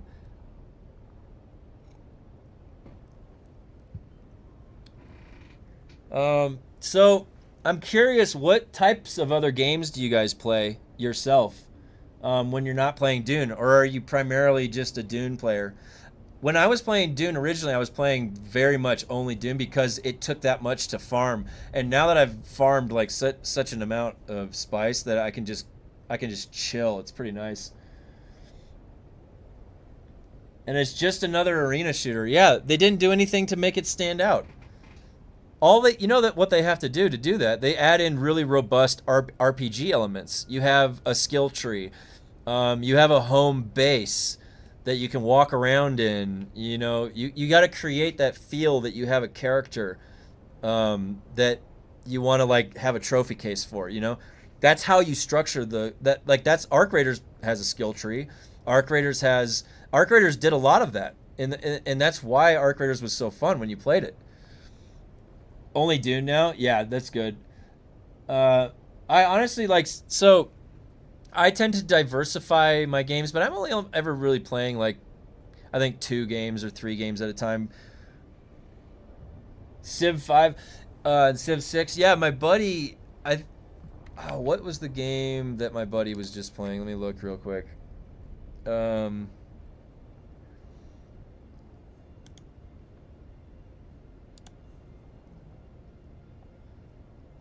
Crusader Kings. My buddy was playing this. What was this? That's one of the strategy games. That's what it is. Strategy game.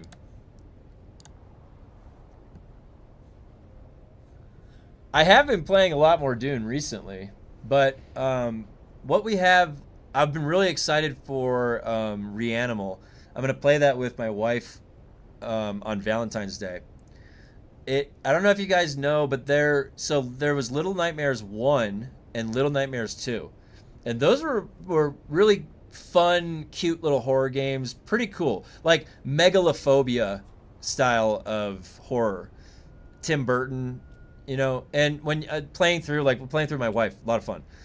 Little Nightmares 3 was very different. Like, in my opinion, not anywhere near as good as 1 and 2.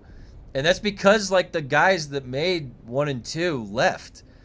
And they kept like the shell of it and the assets.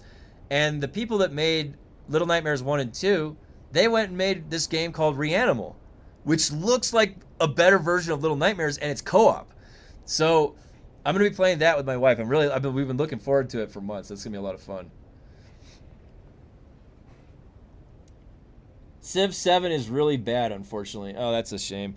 Yeah, you know, I'm trying to think if I've played a game in that long of a progression. Well, I guess Dark Souls 1 through 3. That's a 3-part series.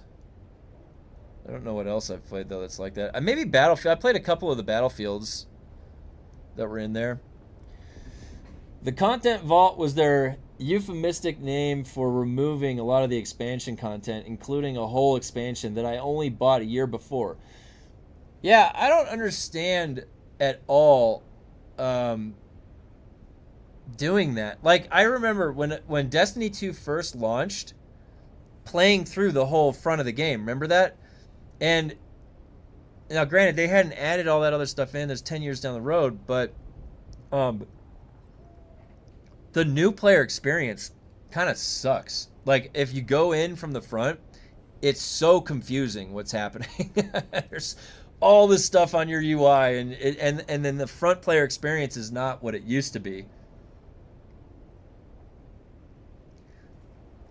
Bungie really worked themselves into a corner because of how they made their items. The way that they itemized things, it made it so that there wasn't that much of a variety that you could do. You're really limited inside of this, like, balancing shell. So, like, the newer guns, you're like, oh, it's an auto rifle. Sweet. It's got, like, a little bit better reload and a little bit better bullet damage. That's it. That's how they could improve, like, the next auto rifle. It wasn't until they started getting creative with, like, things like the mountaintop. That's when things got fun. But the TTK went down really low when that happened. And then people complained. And, oh, my God, did they complain. You could just play the game and then go get that gear and play that same build. But no, you gotta... No, nerf that. Make everything homogenized. And nobody can kill anybody. So... I don't know. I always liked, like, this game Dune has jank to it, but there's something about the tactile feel of the combat that I do like it. And so whatever they revamp in this game or they keep adding, I hope they still preserve that nature to the combat, because it is a little bit fun. I mean, they literally just, I don't know what they could do, honestly. The simplest solution that they could do is to keep adding in skill trees. That's really the simplest solution. They could literally just keep adding in diamonds, and that's it. That's how they come up with new things.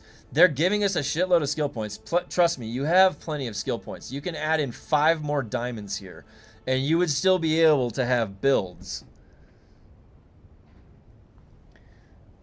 They really nailed the lore in Dune. Yeah, I would agree. I'm not even a gamer. I only played Dune, and Chapter 3 content was giving me a sense of nostalgia. The new dungeons are fun, but they seem a bit generic. Yeah. Yeah, I would agree with that. I was hoping that Outriders would be developed into something like Destiny 2, but people can fly were about as bad as Bungie. Oh my God. You know what's funny? My wife and I played Outriders, and I was bummed out about Outriders too. So let me tell you something.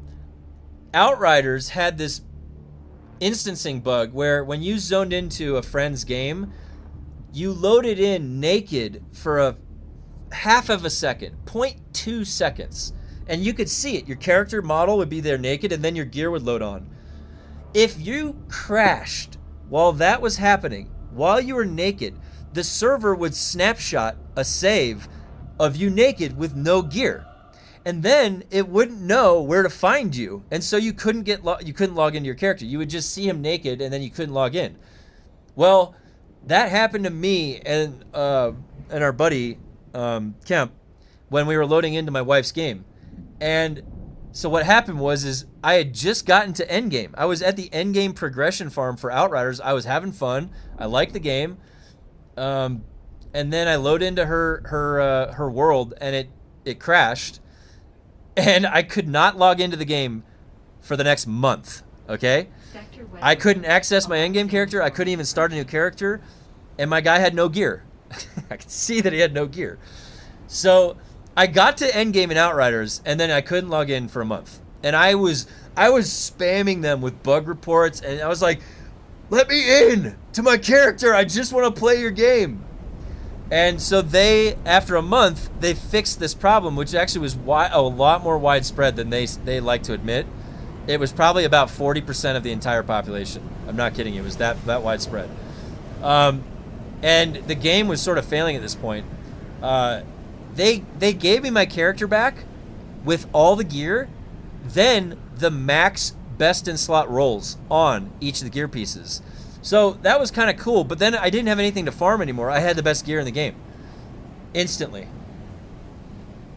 Multiplayer in Outriders. Oh, wait, so Blue, let me see what you said.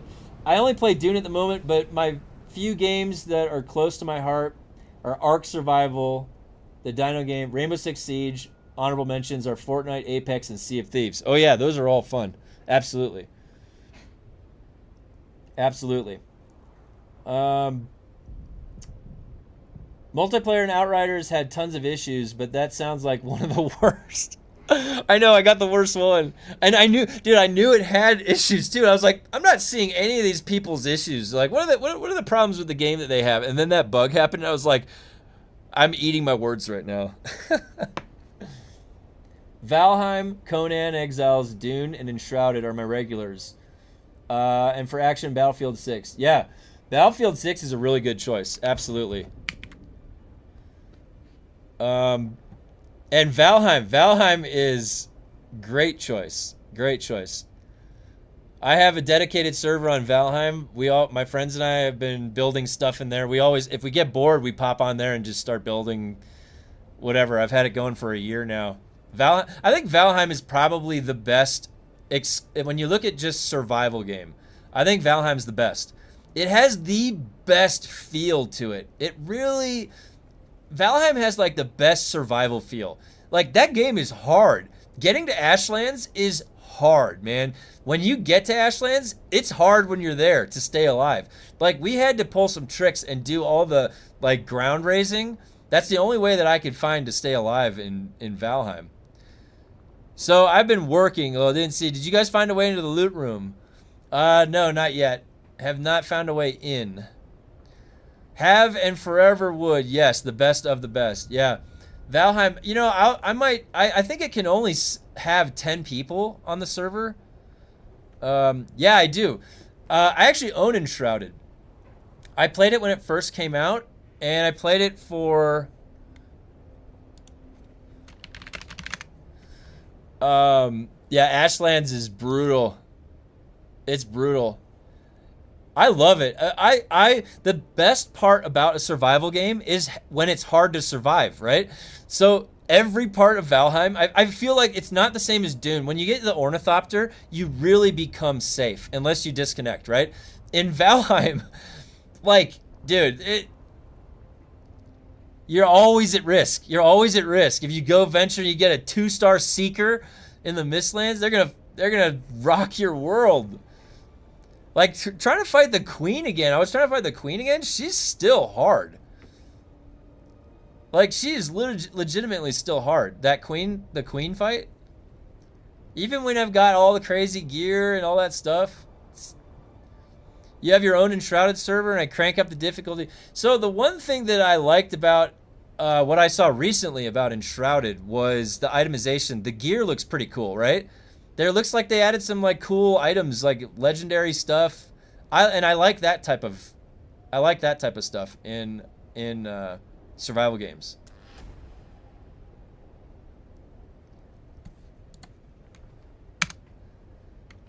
Oh yeah, you guys, if you guys want, you can free to send me a friend invite. I have in my Discord, I posted my Steam friend code and my Blizzard friend code. So I'm on there. I forget which channel I pinned that in. Fader! Dude, oh my god, wait. Before I tell you about Fader, let me tell you what we did for Yagluth, alright? So my buddy said, I heard that you can, like, dig underneath Yagluth, alright? So he had this wild idea, and I went and I helped him out, and we chiseled all underneath, and it creates this, like, central column and then a floating middle one, like, on Yagluth's arena. And then I built like a miniature base underneath, like where we could refuel, and I had like our beds, and there was like a lighting. It actually was really cozy. And we spawned Yagluth. Well, already we thought he was gonna stay up top, and we're just gonna like range him down.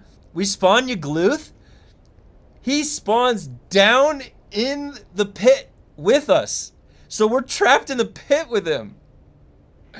And we had to kill him that way. It was he destroyed the whole base, just annihilated it. That I'd spent the whole day building down there. Oh my god, dude!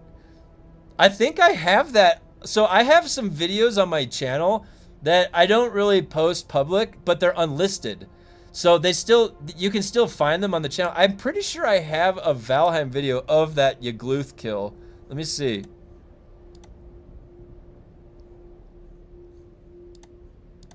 Because I remember I was like, I should probably record this.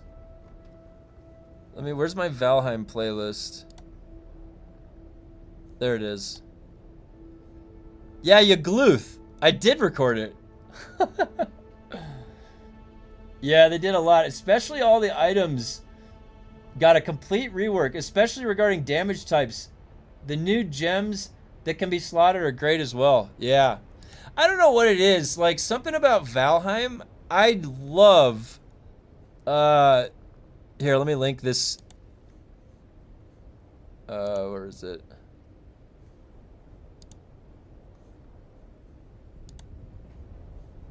I think... Copy. There was the... Is that the Igloo fight? Yeah, that was the Igloo fight. On all the unlisted videos, I have everything turned off. Like, all of the ads and all that stuff, just to show, like, the content. But, anyways, Valheim has this sort of, like, look to it. The aesthetics, I love the aesthetics. It's simple and pixelated, but it shows you just enough of a definition that it looks badass.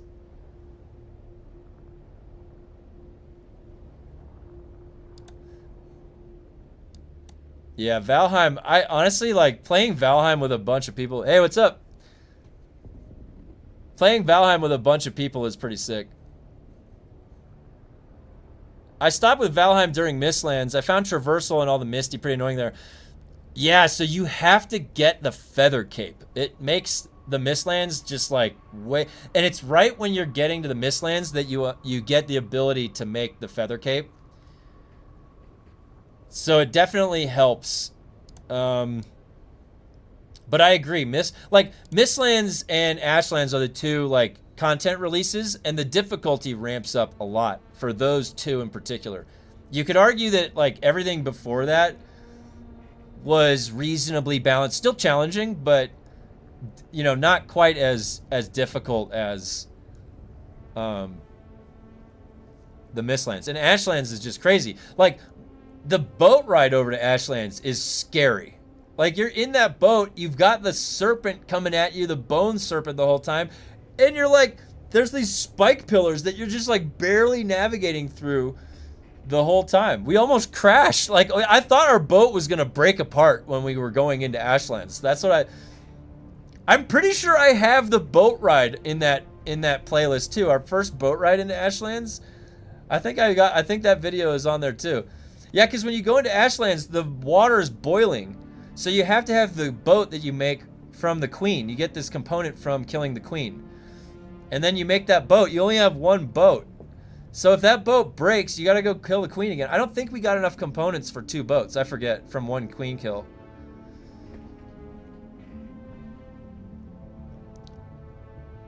But, yeah, Valheim, I could talk for days about... And you know what would be fun? Maybe I'll open up my dedicated server if a few people are interested when the Far North launches. I don't know when the Far North is launching, but my map that I've got, I'm on, where is it? Oh, it doesn't say it right there. I'm on Farhold on Garakulan.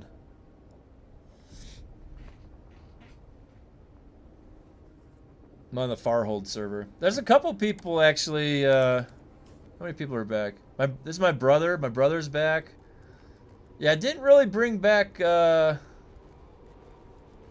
everybody, but yeah. Oh, it looks like we're on the board. Rusty Symphony is on the board. So this guild that I have, Rusty Symphony, it's kind of funny because I used to play Warhammer Online. I was a witch hunter. And that was a Mythic Entertainment game back in the day. I think there's still private servers out for it. And I was in a guild that was a really hardcore PvP guild. And that guild was called Symphony of War. And after enough time, that guild broke up and I kind of carried the torch. But when we came back to the game, we were all rusty. So I renamed the guild Rusty Symphony because we used to be Symphony of War. And then that was like, what, 10 years ago now or more? And so I've just kept that guild name over the years, and nobody knows what it means. It's just this weird. It's like, what does a Rusty Symphony even sound like? It's really like the bass sounds all weird. The trumpets are all like. Garakulan, my main is there. Odom. Oh, nice. You know, the Odom is like one of the coolest places to build. That has that cave system.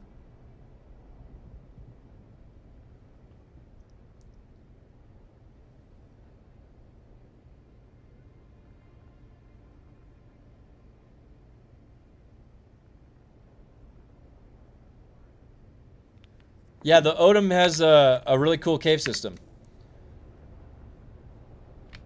Where was I sitting?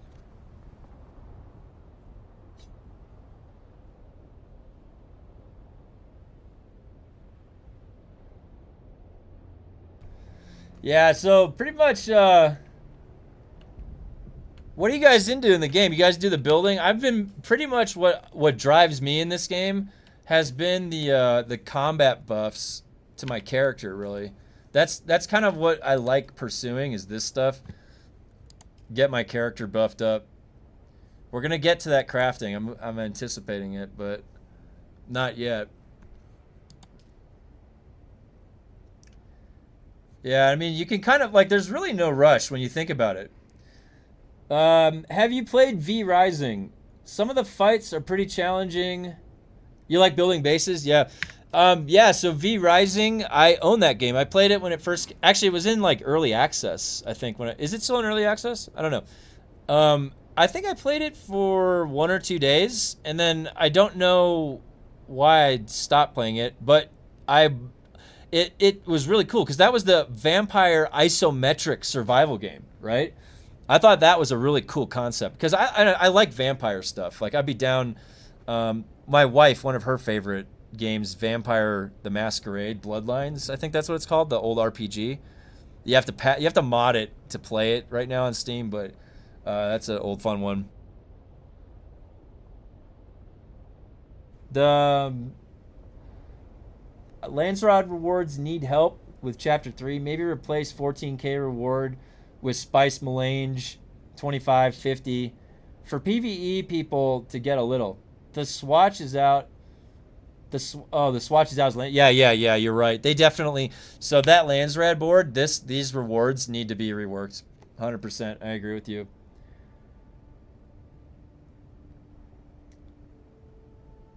Vane is pretty cool. Slow grind.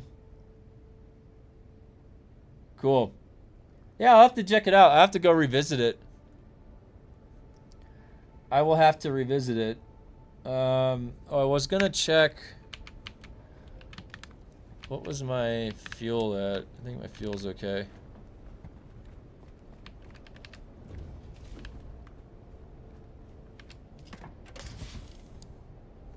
Yeah, we're good. Alright. Cruising on the fuel. You know, if they're gonna revisit durability, they could also make it so your base lasts longer. I'm just saying that would give people a little bit easier of a time. Hey sleepers, we have some exciting news to share. We've been closely following the discussion and feedback regarding durability loss, and we wanted to give a heads up that there are big changes coming. I did see that. Isn't that exciting? I mean, we've been providing feedback for months. We've been saying the durability, they need to revisit it, so that is a really big win. I am excited. I'm excited. 100% that's a big win. 100%.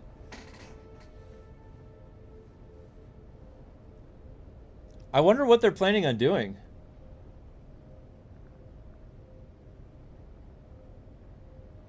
Oh my god.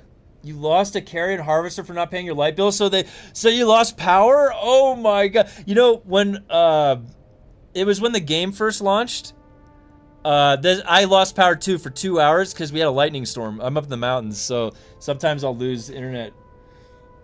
Oh my god.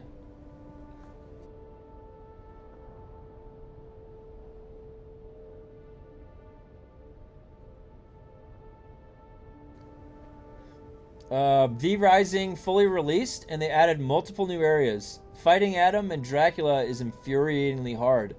Could be something for you. Yeah, I'll check it out. I own it, so...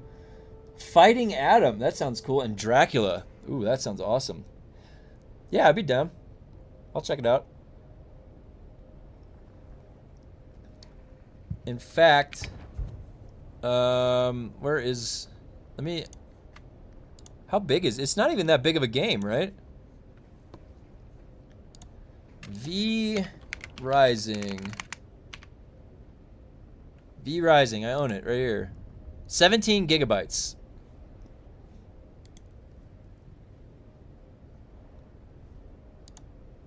Yeah, I'll oh, that looks cool. I like the art.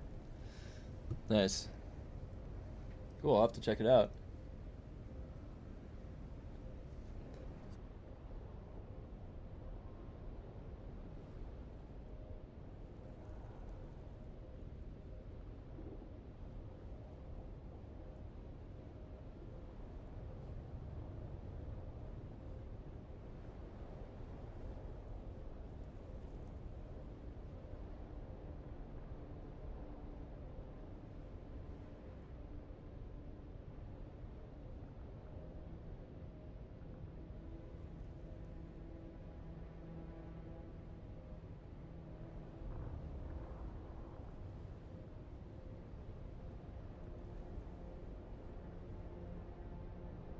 Oh my god! Do you see this? Hold on, guys. I'm gonna read this to you. Okay, so there's more information about what is happening with the durability. Okay? Oh my god. Let me copy this image and put it in my Discord. Oh no, it's in my Discord. Okay, good. Alright, listen to this. The base durability of all items, excluding scrap tier, will be increased by 100%, effectively doubling their lifespans. Yeah, sorry about that. Alright. This should help with high-value items like power packs, dispenser belts, and compactors. Alright, so they're doubling the durability. Okay. Durability loss upon defeat is being reduced from 5% down to 2%. 2%. Okay. We are decreasing the maximum durability loss from 20% to 15%. So, for example, repairing an item from 0 to max will get you to 85% instead of 80. God damn it, Funcom! We recognize that there are other areas where improvements can be made, but we are constantly monitoring your feedback, and changes like these are a direct result of your input. The Dune Awakening team is still working to full... This is not good enough. I'm sorry. This is not good enough. They are not addressing the issue.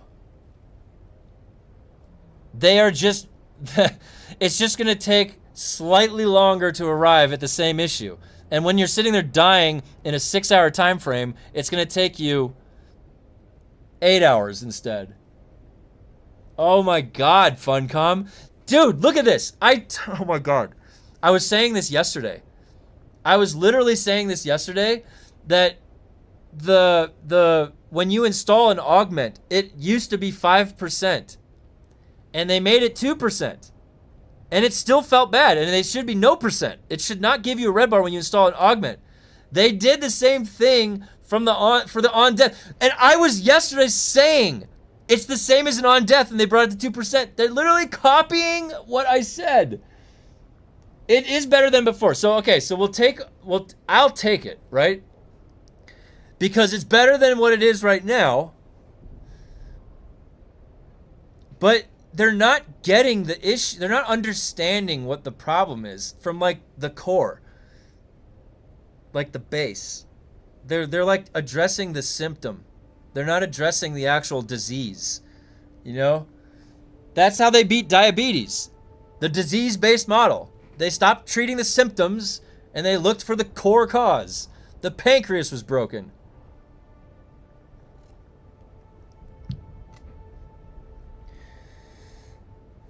Get rid of the red bar, Funcom. We need to start a petition. They need to make it like Conan at the very least. Like you can repair, go back to your original. They don't even have the freaking field repair kits in the game. They're not gonna be able to do that. I don't know. They are like quadruple downed on the red bar, you guys. They are in so deep. They don't even know that there's a problem with the red bar. They think it's just part of everyday life that there's a red bar. Maybe they are buying more time. Because this last sentence, we recognize that there are other areas where improvements can be made, but we are constantly monitoring your feedback.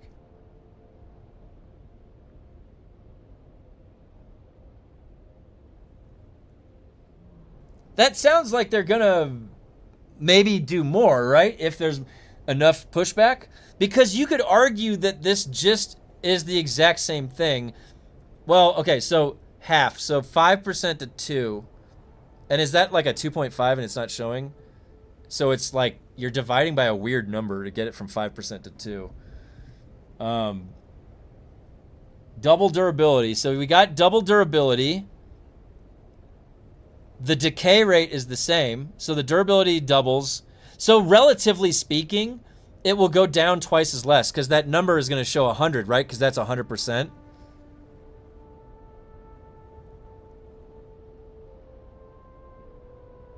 Yeah, the reducing it to 2%. That's going to be the biggest impact that we see right there. We're like the biggest for us, like when we're sitting there dying in the testing stations and doing that content by death, right? The biggest impact that we're going to see is that now we're going to be able to do it. Well, you got to get a common denominator. So 5 times then, so, yeah, it's like 2.15 or 17 or something like that. More times, or that you'll be able to die. You'll be able to die more. Now, when I just fully repaired, that one item, it went from 0, my suspensor belt, it went from 0 and then 80. So it had a 20% red bar. So what they're saying is then I'm going to repair it and it's going to go to 15. Microsoft, Funcom is a bit like Microsoft. You don't like Copilot? Here, have more of it. That's exactly right.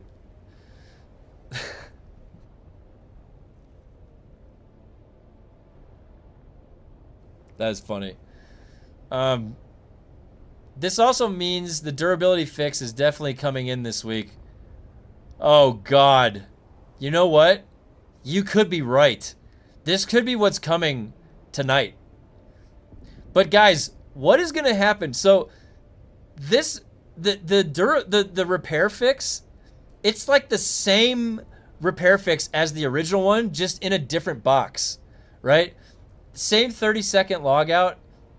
And when they changed the old one, they really were fundamentally going in there and changing the code with something.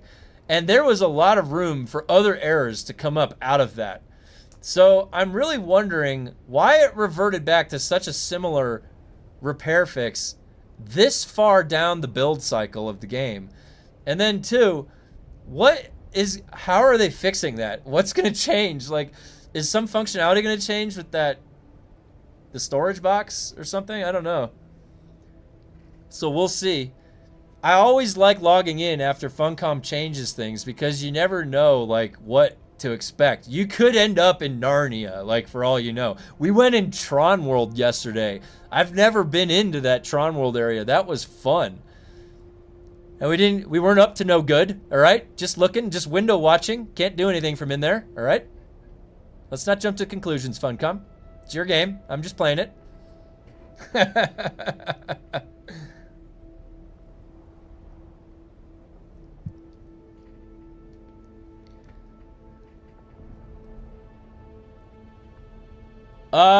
All of the above. I've been all over the place. That's my Nevada hat. Yeah, I'm up in the mountains, way off the beaten trail. But I've been snowboarding at Big Bear. I was a skier.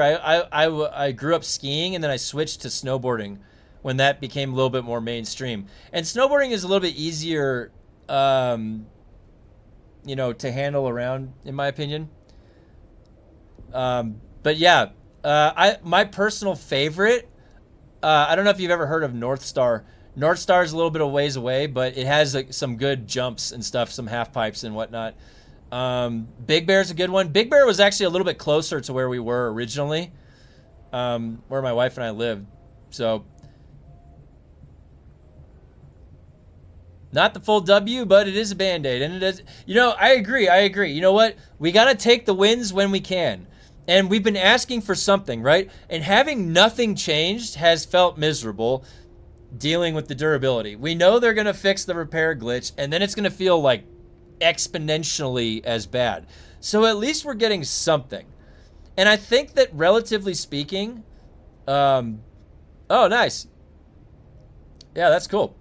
We're a little bit a ways from the normal civilization.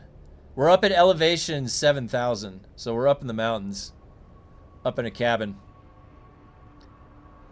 It's nice. It's cold right now. That's why I'm always wearing gloves and a hat. We're way up in the Sierra Nevadas, way up in the mountains. So it's always like an iceberg. I open my window, it's like ice just blowing in.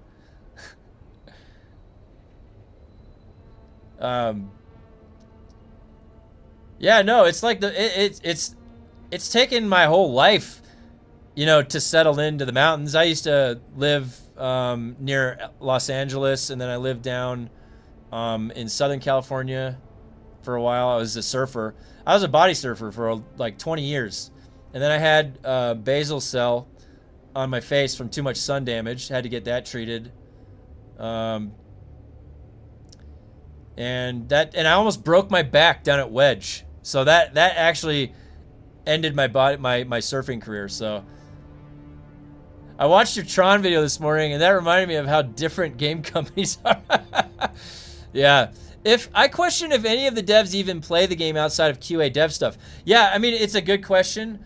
The thing is, I've worked a long time ago. I worked for an ed tech developer. We made video games, full development cycle, and the developers would play the game as much as they needed to test, because again, they're not. Why would they play an education game they're making every day? You know, we made a physics of golf game for high school kids, and there'd be no reason for the developer to play that game every day. But I was, you know, you can see the habits of a developer behind the scenes. And if you look, for example, at Digital Extremes and Warframe, every single person at that company plays Warframe. It's almost like a requirement. And you can tell in the development of the game that everybody plays that game. Everybody knows that you've got the two community managers always playing on their characters, logging in when they're doing the development streams. That guy, I think, is his name Steven? I forget the main guy, the creative director. He's also like their programmer. He implemented the particle physics programming for Warframe, which uses like none of your computer resources. Remarkable, the technological feat of that game. But yeah, I agree. The developers, if they play the game, all the systems, they feel how that feels, they feel the competitive balance of the game, they would be a lot differently informed, right? Yeah, the Valheim devs absolutely play their game. That's a labor of love. Valheim is a labor of love. Same with Terraria. I love Terraria. Have you guys ever played Terraria? Oh my god, I just started getting into Terraria the other week. That game cracks me up. That game is just like a 2D flat version of the hardest survival game you can imagine. Like, oh, it's crazy. It's crazy.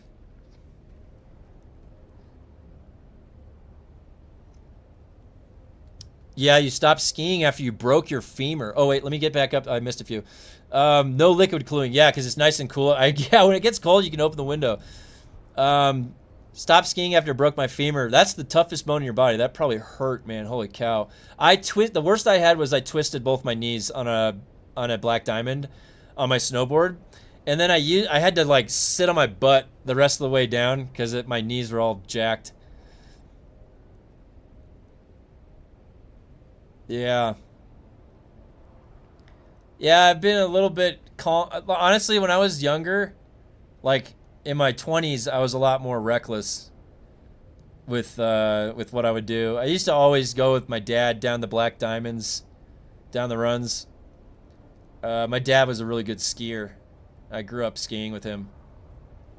He would make it look easy. My dad, dude, like, you ever seen those skiers that just whole way down, not even breaking a sweat, any steepness, whatever.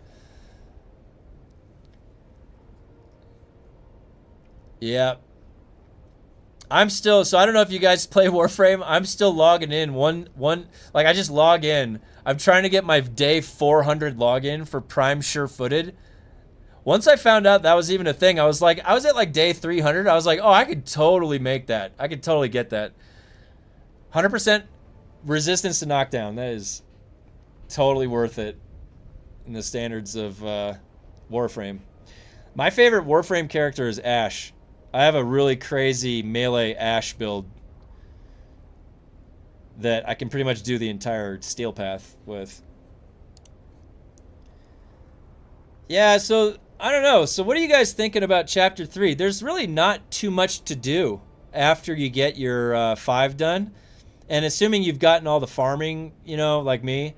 So you could kind of create your own experiences in the sandbox a little bit, which are fun. But, you know, I almost think that, you know, Funcom just needs to keep adding stuff to do. Add in some cosmetics with a vendor, you know? That's such an easy way to create a gameplay loop.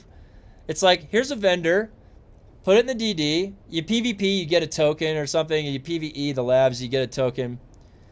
And then you can buy some cool looking stuff. Like, do you realize they launched this chapter with no cosmetic for the dual blades? All right, they have this square box cutter thing and no cosmetic variants when they added 2 sword variants, knowing full well that you're going to want to play the new weapons, dual blades. Maybe you should add in, like, I don't know, a dual blade skin to the the faction vendors, because that would absolutely make people want to pursue that. I mean, I'm going to get the cosmetics for the swords anyways, but I can tell you, if I saw a dual blades, I'm like, whoa, make them on fire, put a little fire on there, make them burning, you know what I'm saying? A little glow. I'll play with them even more. These are all things that Funcom could do. They could very, very easily do any of these things. Dual cauterizer. Dude, dual wield. That would be crazy if they put that in, dual wield.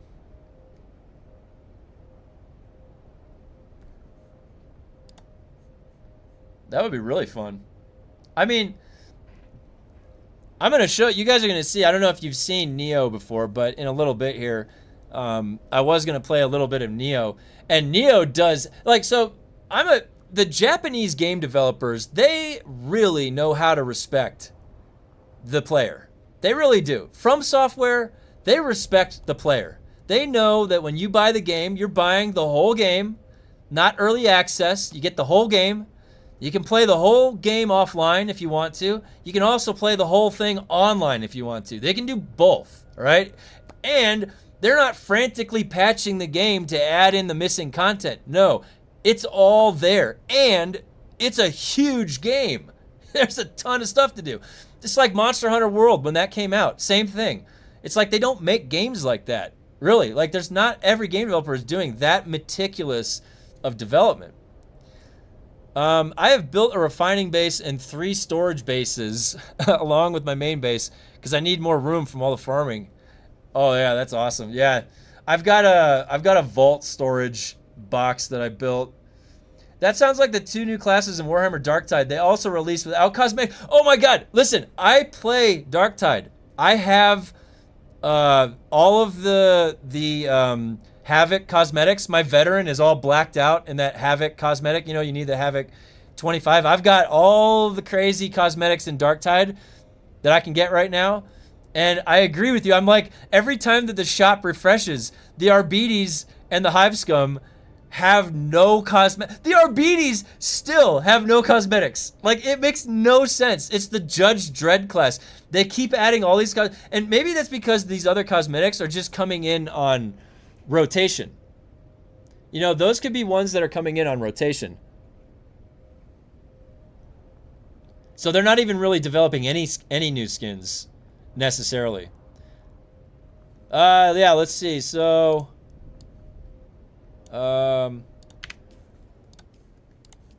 this is where I'm at right now.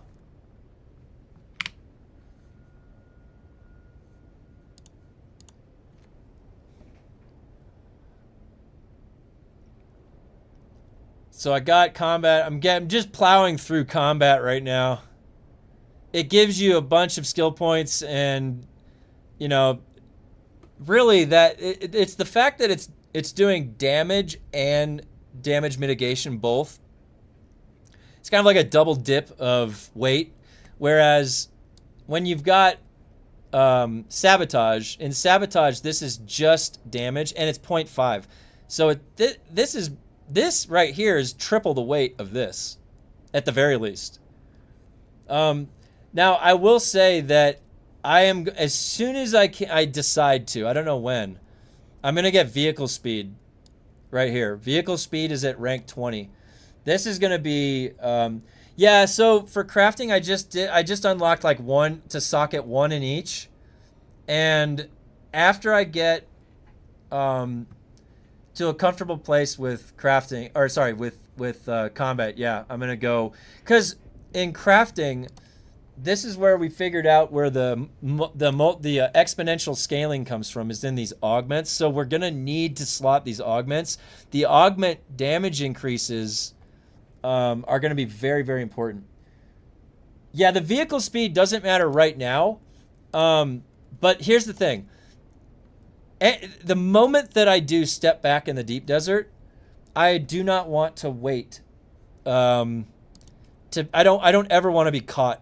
I don't ever even want to be in the situation where there is somebody faster than me, because that is creating a disadvantage for me that I can lose all my stuff. So I will never put myself in that disadvantage. So what I want to do is, my timeline is that by the time that they do whatever they're going to do to the deep desert, I have this perk. So whenever that comes, the weekly progress limit is pretty annoying. There should always be progress, even if slower. The weekly bonus should just be that, a bonus. Well, so there's kind of like, yeah, so diminished returns is what your argument would be. And then the issue is that then people could fall like pretty behind. And if you have a big power increase, a power creep, you want too many routes for falling behind. You want as minimal routes as falling behind as possible. You want catch-up mechanics. That's why they store the tokens. That's a catch-up mechanic. Now, granted, like, yeah, like, if you want to do more of them in a day, I don't know how you would handle that, because you would have to limit each week. You still have to have some limit each week to the contribution to your power increase. Because if you didn't have a limit a limit to the increase each week, then you would absolutely have somebody bleed their eyes out and max that shit out in a week. Someone would find a way. But and then the average player doesn't have that much time to play, so that you couldn't necessarily. You've got to create a system that aims at the middle, or that's the way it's going to be fair. Now, I don't know what they could. Now, you mentioned diminished returns, so then there would still be. It would plateau. It would be like a limit. You would never actually reach it. But yeah, I mean, maybe they could tweak it a little bit.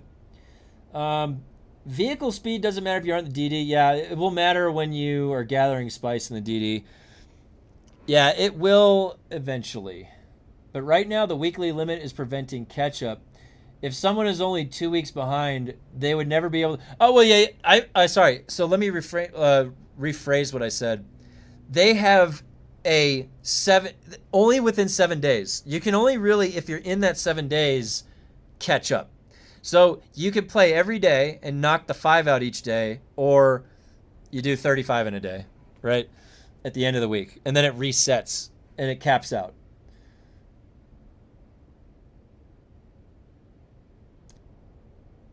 Yeah, but it is PvE. Yeah, it wouldn't matter.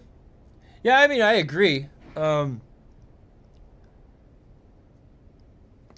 else we got? I didn't even have enough time to collect all 35 coins last week. Yeah, I mean, so as it sits right now, I think it's okay. I think that where they could improve it. Well, what could they do? I mean, think about it like from what we have right now. How could they actually improve it even further with this current system? I'm trying to get to level 20 in crafting so I can get improved augment chance. Ooh, improved augment chance. Let me take a look at that. Increases the chance for better... Is this why when you're making them now, they're all like 2.5%? Is that what that is? Is that because we don't have this perk?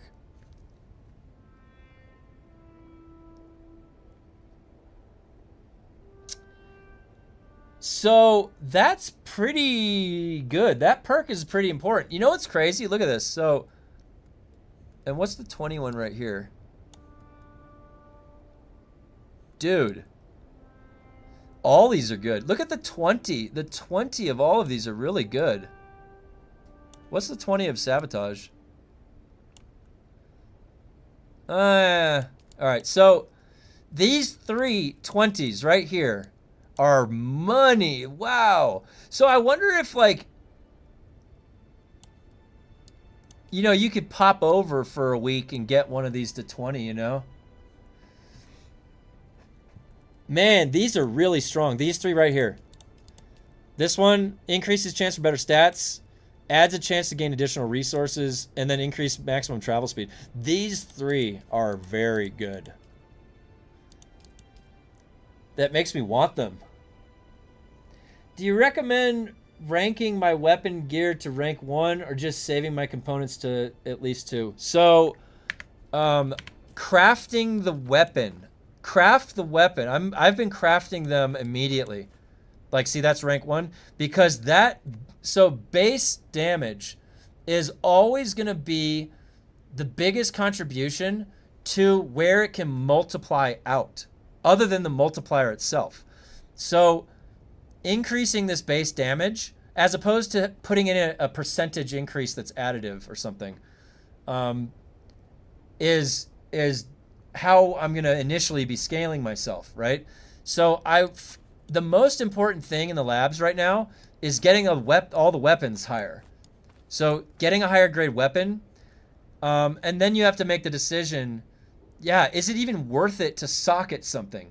So far when I've created these, where is it? When I've created these augments, they've been like 2.6%. I made two 2%ers. So, like, on top of the fact that it's 2% compared to 8%, by the way, is like exponentially less. It's powers of 2. You'd have to take a cube root to get that. So it, on relative scale, that is quite the difference that you're missing. I haven't augmented anything because we've been doing progression. So while the repair glitch is in there, it strips the augments out. So as of right now, if you're repairing your gear through that method, it's not recommended to slot the augments. Also, the augments, you know, unless you're pushing some higher difficulty, doesn't necessarily need to be used right now. Unless I'm hitting, like, I'm going to be honest, like, unless I got an augment that, I mean, I'm going to need a 16 32%er here, right? 16%, 32%. Now we're cooking. Now that's going to feed in, and I'm actually going to do something on, like, going from level 11 to level 12. We've got to punch through to level 15. So we have to be getting higher graded augments. So I'm not even going to bother, like, banging my head against the wall until I am a couple weeks down the road with, I want at least, I want my combat up, you know, I'm debating if I'm going to take it to 40. We'll see. It's moving pretty smoothly right now. I'm already at 23%, 11.5%. That's just going to keep going up. And then I'm going to take crafting to 20 and then vehicle speed to 20. I think that's the route that I'm going to take.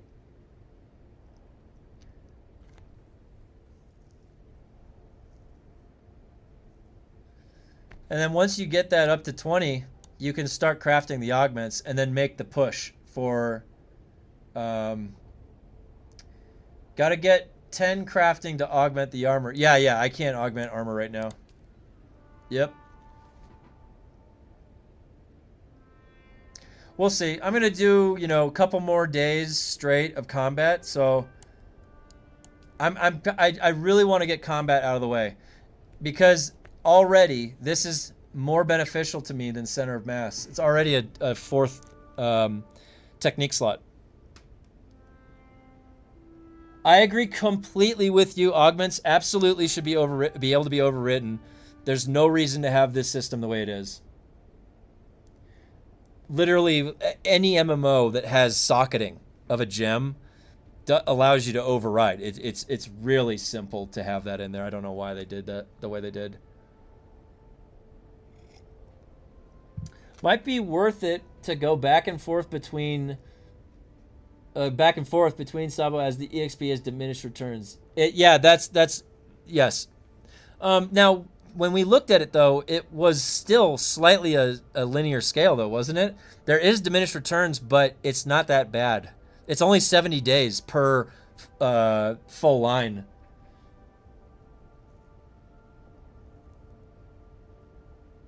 Yeah, so as of right now, I don't know if you guys know this.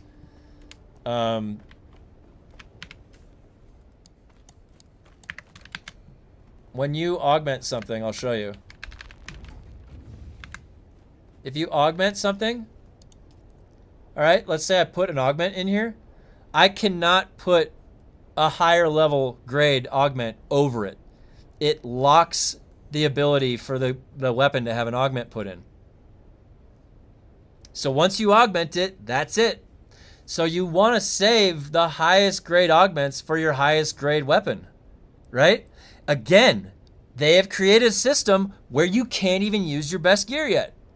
Because I'm like, okay, do I want to use their new augment system? Okay, let me augment my weapon right away. No, I don't want to do that. If I put a lower grade augment in this, I ruin this weapon. Because then I'm just going to get a level 3 augment later and I could have made this twice as strong. Yeah, I know, it's crazy. I hate how the missions don't change. I'm in the same boat. I'm a two-part mind. One, I can blow through these missions so easy. I know exactly where to go. Like, stand here, stand there, touch this. I can knock them out in like 3 minutes, right? But then I'm not really playing the game. I'm basically just logging in, knocking them out, and logging off. And then that's my experience for the next year, basically, right? Yeah, I don't know.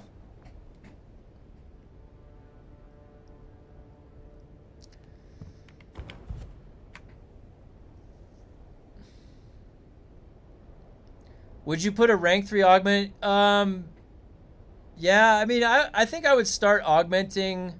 Well, the moment they take the repair glitch out, I'll put augments in everything. There's no reason to save them. And then 2, I wonder if we can get this to be changed eventually, like where you can augment over another augment, but I don't know. Because like they're still refining the system, so we could potentially provide them with feedback about the system and where we would like to see certain things change. We know that they heard what we were saying about durability. They're doing something. So maybe the augment system not being perfect can have, you know, some work done to it.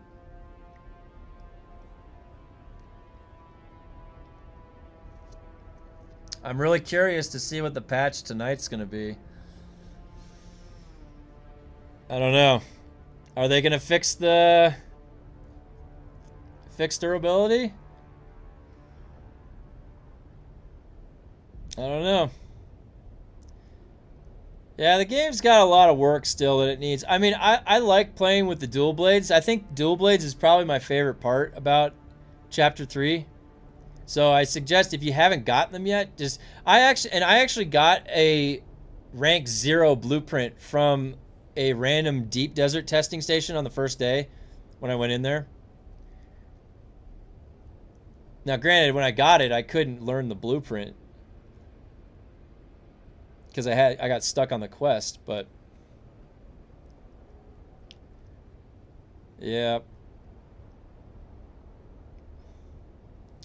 Yeah, so apparently, I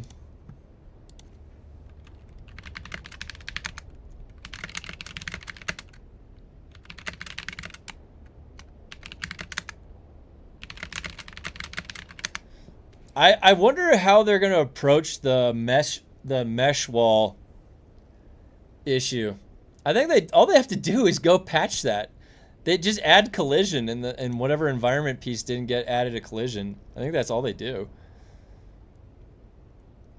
Better do a round of repairing just in case. Yep, I agree. Oh, I've taken some damage just from using them. I was repairing last night.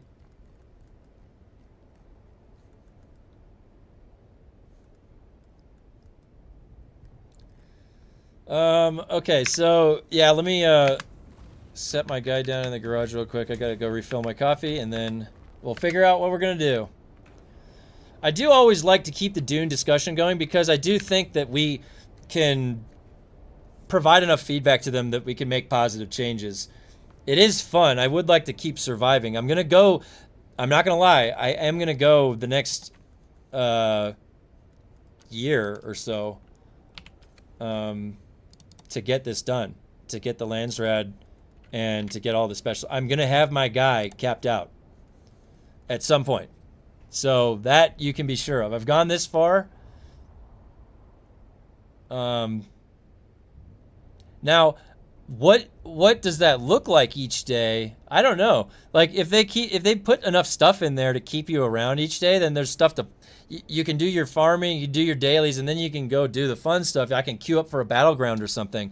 Like that's what I do in World of Warcraft. Whenever I have downtime and I'm not raiding or I'm not doing PvE, I'm queuing up for battlegrounds in World of Warcraft because that is infinitely fun to me. I can do that forever. I can literally do that forever. I've been queuing up for battlegrounds, zoning into Arathi Basin for literally like 18 years now or something. So they could totally add that to this game. They just got to polish it off around the edges and get rid of that freaking red bar. All right, I'm gonna refill my drink and then we'll figure out what we're gonna do.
All right.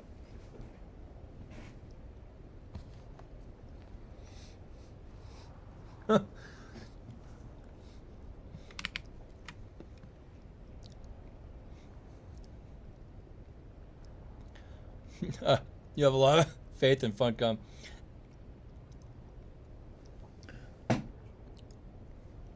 Rumors say that tomorrow the repair glitch will be patched and that it's not going to be fun. Yeah, we actually we thought it was going to be today. We thought the repair glitch was going to be fixed today. So just to be safe, I repaired everything last night. But, yeah, it's not going to be fun. I think that's why they probably made a post about, you know, that has to be what they did. That has to be what they did. They probably were going to do the repair glitch today, but they needed to make a public announcement that they're going to fix durability. I bet they did that. Think about it. The last time they fixed the durability or the repair glitch, they probably saw a drop. Like, statistically, on their player charts, you could see the drop. People just stopped playing, like, straight off the bat. Like, there's no way I'm going to continue doing this. I bet you they didn't want to have that happen again. So they delayed the patch till tonight, and they made a public statement. It's like, don't worry. We're going to fix durability, guys.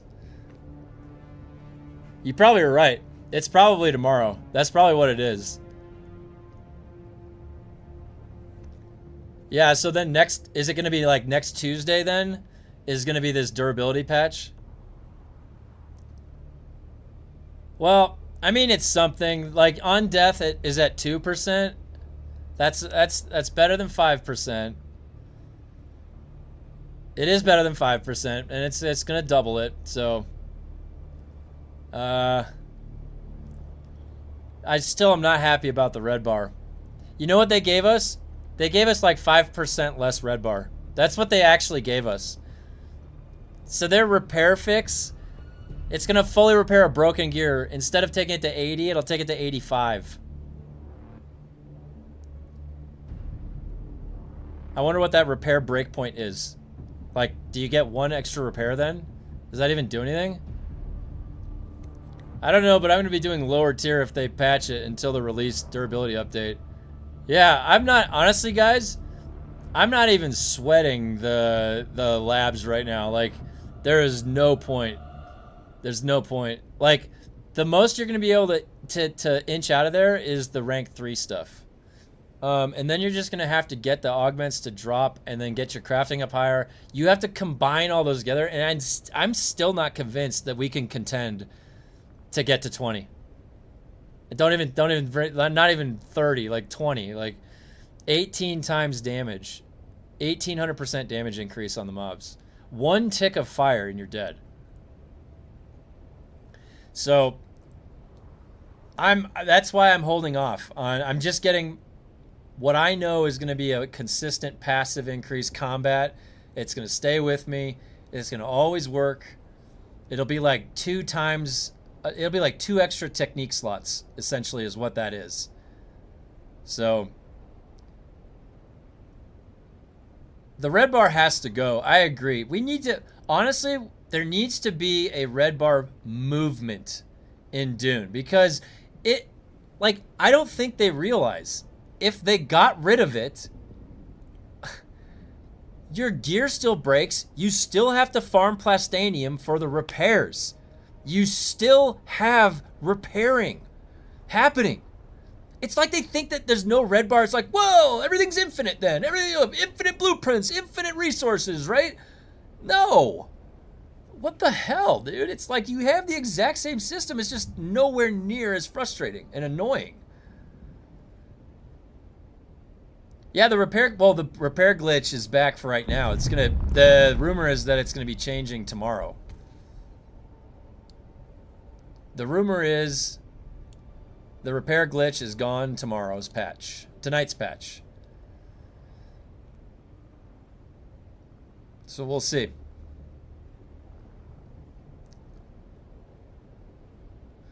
One other point is durability damage for items in inventory. I hate that. I always, like, I like to be prepared. I have a lot of tools on me, okay? What if I just decide I want to get a patch of sand, okay? I've got that on me. I got to cut or something. I got to scan for life. Sometimes I got to pop in a tent, all right? I have options. When I'm doing progression, I literally don't, yeah, like, I don't exactly empty my inventory every time I go do anything. You know, like, I'm just carrying around all the stuff. I'm trying to be prepared, like MacGyver, you know, in a survival situation. The fact that it damages the stuff in my inventory is egregious. It's like, I have never played a game that does that. I don't understand. Like, I legitimately don't understand half of their decisions.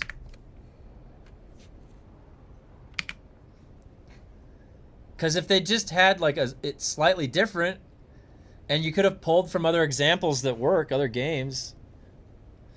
Do you prefer Forge or Pincushion for these dungeons? I have 3 Pincushion, but thinking of swapping out for Forge.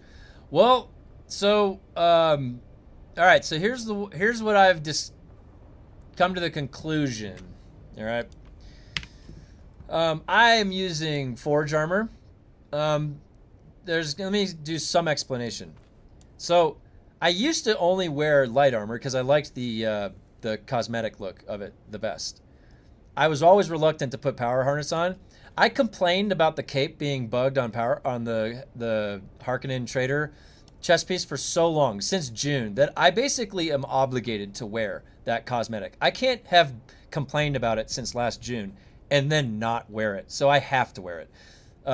So aside from that, Forge, yes, and Circuit Gauntlets. Now the thing about Forge is that's where you're getting fire and poison mitigation.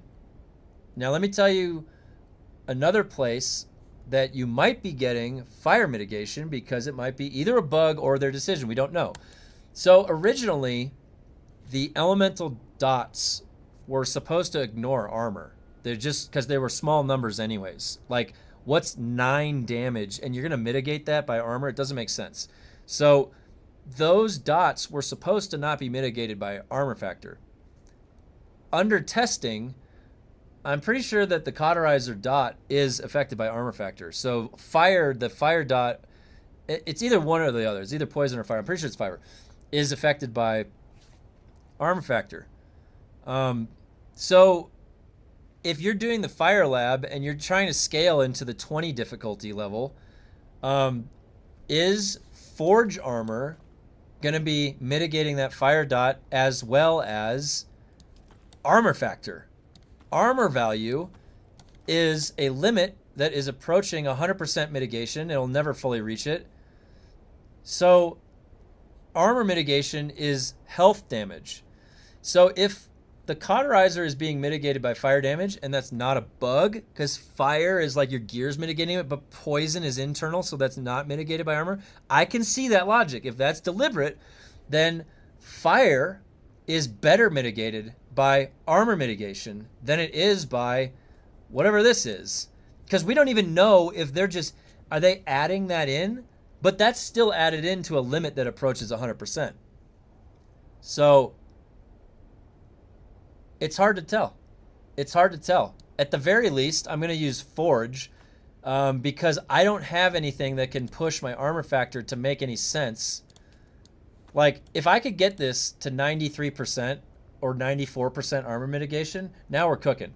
Now none of those dots, as I'm scaling up, the fire dots aren't going to be doing as much. Like, that's where we're going to need to have it.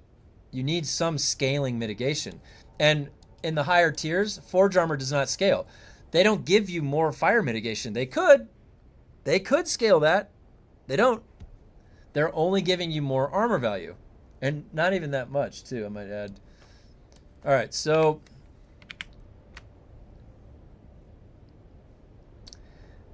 it's the ARPG design. For some reason, every positive trait needs to have a negative trait, regardless if it feels bad to the player. Yeah, I agree. It is they do that. They have that in Path of Exile 2. But they had that a lot in Path of Exile 2. Their whole skill tree in Path of Exile 2 was like that. I remember I was looking at it, I was like, what the hell? Why is there these downsides? But I found that the ads are more dangerous than the bosses. If you swap to Forge, you lose light, heavy, dart mitigation, and radiation mitigation. So far up to level 7 seems to be okay with Pincushion. Yeah. If you can get a better use out of it, then I would say go for it. I have to test. What I wanted to test is like Executor armor with one of those like rank 3 armor increase % mods. Like, how high can you really pump that armor factor, and then go test if that fire dot is being mitigated by it. You were referring to PoE 2. Yeah, okay, good. I love PoE 1. PoE 1 and PoE 2. The thing about PoE 2, I'm kind of like torn with it because it's kind of not fun in the beginning. Like, to play multiple characters, the beginning's not fun. The first time I ever played it, it was like, I'm like, oh, it's all new, and I'm like, oh, this is cool. But I like the whole beginning of PoE 1 better. Does energy mitigation work against lightning? So you have. So where did somebody post that lightning gun? Let me see. Someone posted the lightning gun, I think, in the Discord.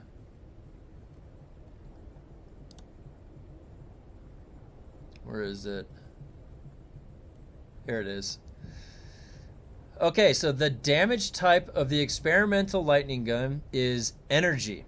So when you look at the damage type, that is the mitigation you need. So you need energy mitigation, and forge is energy mitigation. Yeah. And this ammo, look, where is it? No, the ammo type of this, fire. And that means that fire mitigation for forge will work on the Plastanium pyrocket too.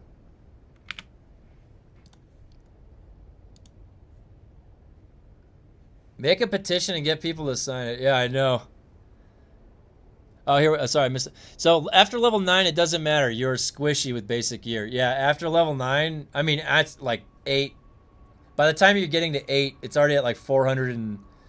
It's like 375, 400% damage increase. It's crazy. That's 4 times multiplier. Yeah. Really easy to get gibbed at that point.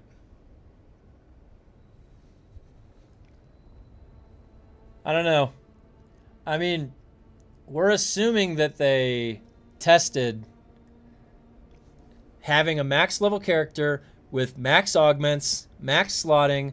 They did that, right? They put that all on, and then they went in and they were able to do a level 20 or 30 testing station, right? Right, guys? I would love to see it. Stream it. Let's do a dev stream with that. Let's see if that's possible. Or did they just make some numbers that are impossible? Like, whoop, like put the scaler like way over there. All right, they are never going to get there. That'll give us plenty of time to iron it out. Did they do that? They could have done that, you know.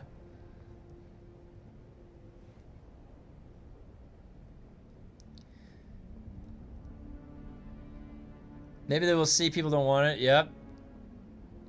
It does. I noticed my Mendex set helps a lot in the lightning. Oh, good. Nice. That's awesome. PoE 2 has an identity crisis. They initially wanted to target a different crowd and keep the same streamers and blasters in PoE 1, and then they made PoE 2 more like PoE 1. Yeah, you're exactly right. Absolutely. I mean, you know that there's people that play PoE 1 and their gameplay experience is just the speed run to Act 10. That's it. They just speed run over, and that's all. And then there's like this blended style. You have those streamers, and they're gonna go try and kill all of the pinnacle bosses, and there's a journey to that, the speed to that, and all that. PoE 2, I don't know what, dude. I'm gonna be honest. The fact that I can't do 2 swords or a sword, I use swords. Usually when I like to play with melee weapons. I like to play with swords. I'm playing PoE 2. I'm freaking using the 2-handed hammer every time I have a warrior. I don't want to use... Why did they tie moves to the weapons? Like, doing that... Well, how about you have all of the other weapons done when you do that? If you're going to lead off with that, like, have some options. Because it made my whole experience stale after the first season. Because then every season after, like, what am I going to do? A warrior again with that freaking hammer? Like, oh my god, give me something new. All right. One wonders if the developers even play the game themselves. I think that we've decided, chat, right? We've decided that they don't play their game more than just strictly isolated development testing, like just here and there. Right? They're not like the Warframe devs. They don't have a maxed out Warframe character they've been playing all these years.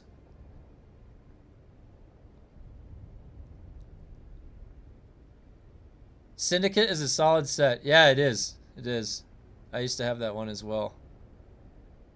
Oh wait, I gotta put my helmet back on. Yeah.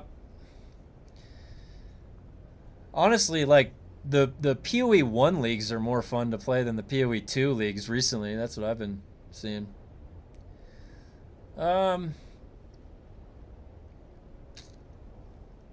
Alright, let's see. So I think today is going to just be a little light because they have a major patch tomorrow. So I'm just going to be chilling today. We might get to... I was thinking about hopping on some Nioh 3 for a little bit. I don't know if you guys have played any Team Ninja games, but it's basically Dark Souls, but a looter, where you're farming loot. So it's pretty fun. I would have probably rage quit, end in a rage quit. Made my first level 6 lab. Thank you.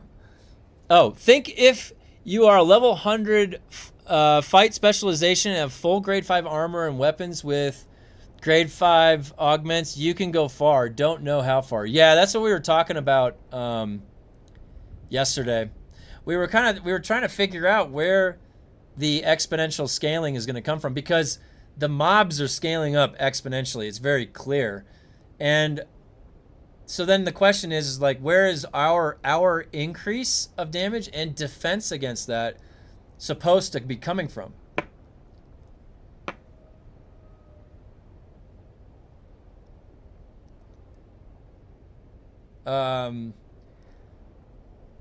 Yeah, sadly true. Though the Druid was a lot of fun. Yeah, okay, so I will say that was one of the cooler Druids that I've seen. I thought that was pretty cool. Like, I originally, like, what Druid do I even have a basis from? I never really played a World of Warcraft Druid. I remember the Diablo 2 Druid. Werewolf form was always really cool, and bear form. So I thought they did a really good job creating a druid in an ARPG style. I thought it was really dynamic. The game is still PoE 2 at the end of the day, but yeah, I thought that the druid was pretty cool. My strongest character, I think I have the build linked on this channel, but my strongest character was PoE 1, like 2 years ago or a year ago. A Molten Core of Zenith Juggernaut build, and it was one of the seasons. I think it was the first season for Settlers, maybe. I forget, but it was where you could combine the items together, and they were making some crazy combinations. Crazy combinations of items. And so, like, it's the highest DPS I ever had. I can just hop on that character anytime, and it's just like a madhouse of DPS. Millions and millions. In PoE 2, I also sort of missed the Labyrinth. I don't know why. 152 if it hasn't been seen. Which one's 152? Is that the electric?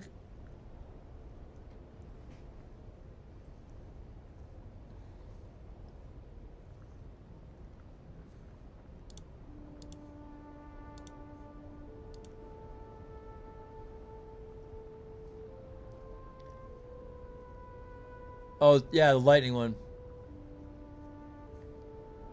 Let's see.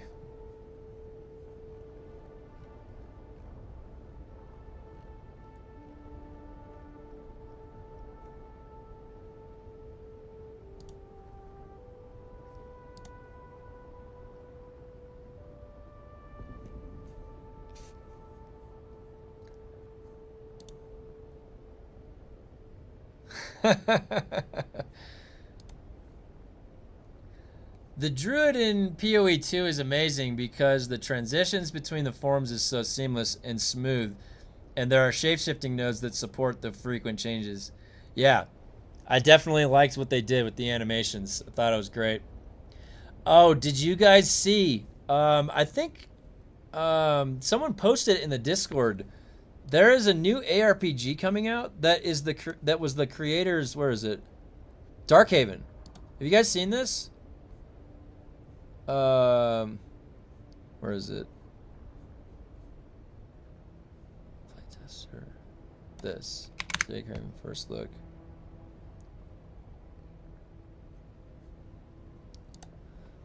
They had this game.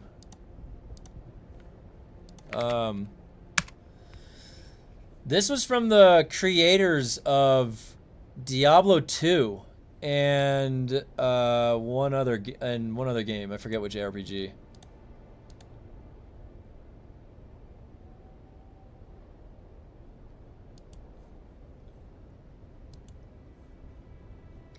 But that looks interesting. I don't know. I always like a good ARPG. They're always really fun to play. I grew up playing Diablo 1 and Diablo 2, so I actually used to PvP on my barbarian in Diablo 2 back way back in the day. So, all right. So I think that we're gonna find out. I think the repair glitch is probably gonna be fixed tonight. So if you're going to get your farming done, or if you're going to do some Tron World spelunking, I would probably say get that out of the way tonight. Tomorrow, we're going to see what the patch is. And yeah, it's going to determine if we're just going to be farming for 1s and 2s in the testing facilities, or if I'm going to go for harder. I'm kind of waiting to see. So we'll see what they decide. I think they're moving in the right direction. We just have to keep providing them feedback, I think, because they're definitely listening. They're definitely listening. Okay, so let's see. I think tomorrow I'm going to run some labs with my brother. Oops. Today we're going to do a little bit of nioh once I finish up here. A lot of environmental stuff added to that game. Yeah, they do. They do. So tomorrow, let's see. What's the specialization going to get up to? It's going to be 24, 25. So it might get up to 25, so one more notch. It is kind of getting longer to get it up. Huh. All right. Okay. So tomorrow I'm gonna hop on nioh 3 right now. And you guys are more than I'd hope you guys can hang around. I'm gonna be what I'd like to do with Dune. I have this morning slot I can stream during the weekdays in between my work, my normal work. And what I would really like to do is do Dune in the beginning of it, so I can do, and that can actually carry into the full stream if there's enough to do. One of the major things that I'm doing with Dune is trying to provide them with an ample amount of bug feedback, and also, you know, all of the skill tree feedback, the skill tree bugs that we've been finding, itemization, repair bugs, all of those. I've been bug reporting them like relentlessly and on their forums. So I would like to keep doing that with Dune so that we can kind of fashion and help them craft this game into something a lot better, which it definitely can be. Yeah, so I mean, I'm gonna keep doing them because it's for me, I have the most fun in the Dune world. So anything that they add, it's gonna make it better. I just, you know, I think we just need to keep the communication open with them in a positive way that they can then make it constructive. It's probably really easy to go down that path where people are just being really negative and complaining a lot about different features or stuff like that. So I think that we're moving in a positive direction. It definitely seems like it. So, all right, cool. I've got a couple hours left, so I'm going to hop on nioh 3 right now. And guys, cross your fingers. Do you think the repair glitch is going to be fixed tonight? It might. It might very well get fixed. So repair up all your... Don't forget to repair up all your stuff tonight.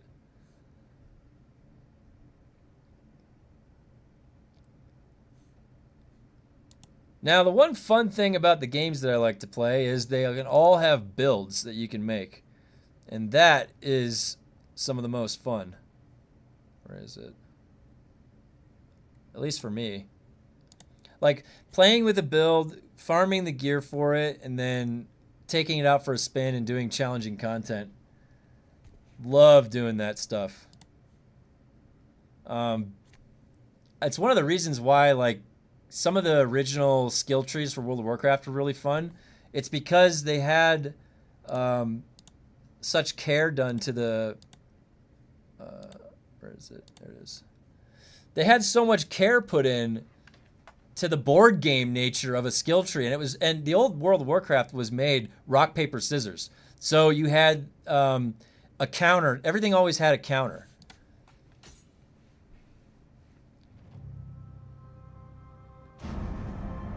All right, so this is my ninja version of myself. It's so hard to make the character look like you in this game. I tried my best. It was really challenging, though.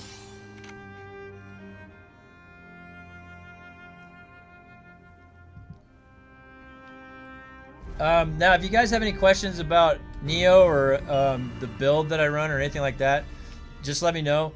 I am in a really hard area, and so I have been balancing going in and co-oping, which is really seamless and fun. You go in and help all juiced up, and then progressing into NG+. So where I am right now in NG+ is the second place. I just got here last night. And let me tell you, this first area on NG+ was hard. Holy cow.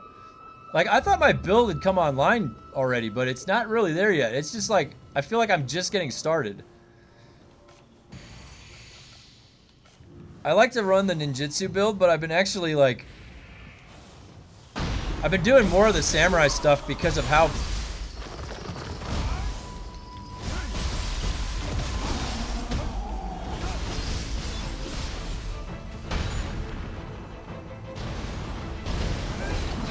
Oh my god, he hit me with that!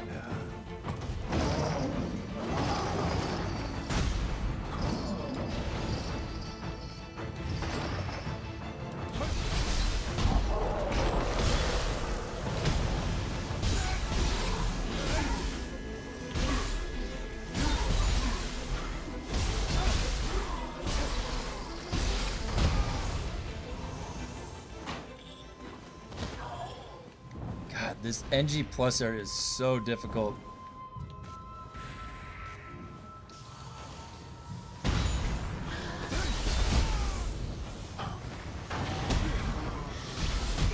These kappas, they spin.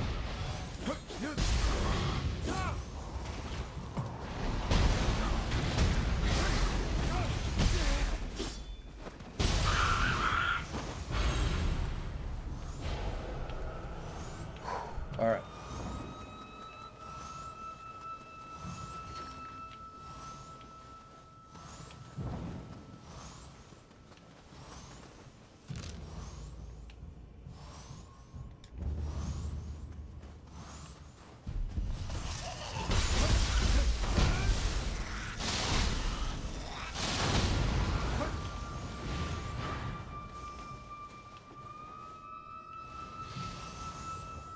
So now when you get into NG+, you get this new rarity of items, green. And what's cool about this game is you can look, I've started to roll re-roll my specific perks that are on the gear.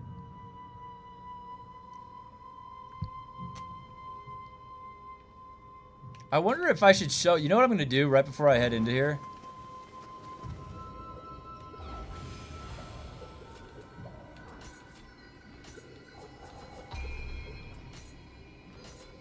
Let's see if I can help anybody out. This is my favorite thing to do.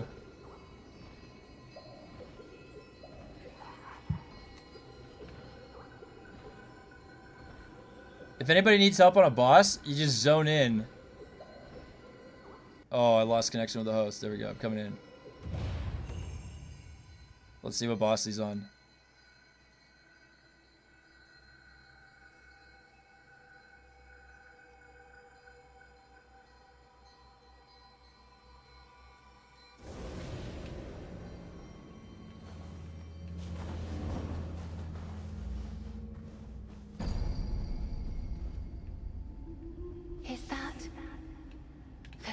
ch3. Oh, this guy's towards the end. Crucible consumes it as we speak. Takachia, make haste. Is this the... yeah. This guy's pretty far in.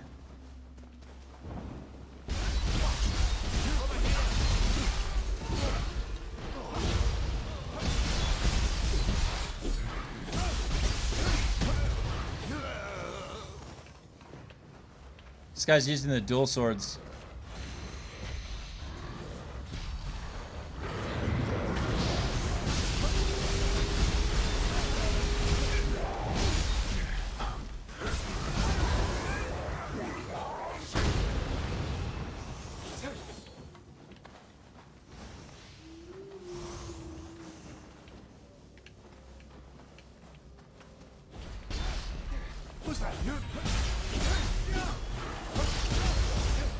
Now you can shift into the samurai form. I went spear. Look at this helmet. This helmet looks so sick. This is what you got for playing the demo. And you can see the items. You just always are getting these crazy item drops that you gotta sort through. Oh, that's like a slide.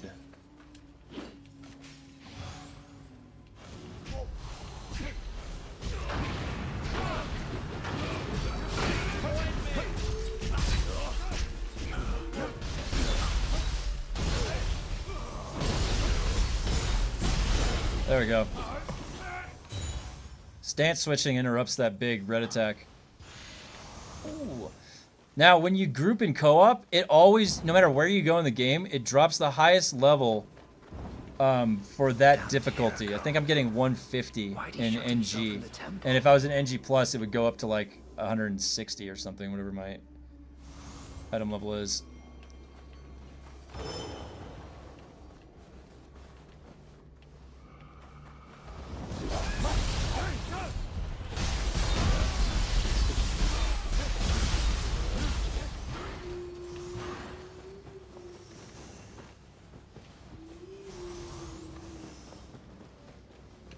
Now, it's good to do a co-op match like this every once in a while. Oh, we got a boss here. Alright, let's go find out which boss this is.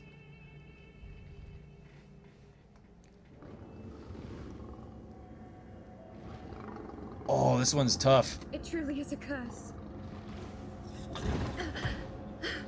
If only I were stronger. I think this is the double boss fight.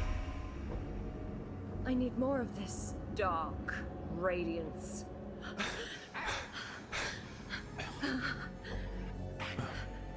I love the goofy masks in this game. Some wonderful prey has wandered in. Kusanagi! Now that is a badass guardian spirit, that's for sure.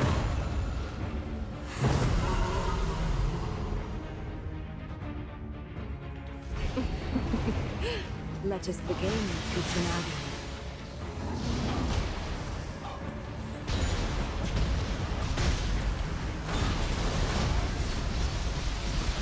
She appears to be possessed by something.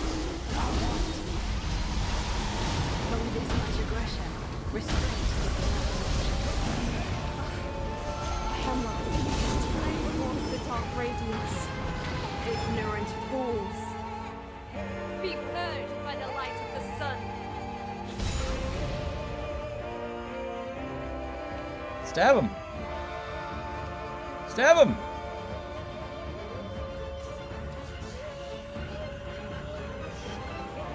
Everybody's very respectful that plays this game. You always bow if you help somebody out. Stab him. Press Y. Press Y.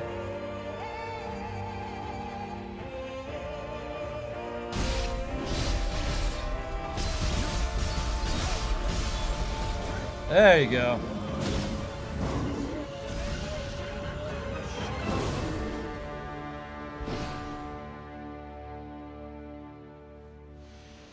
And I get all the loot!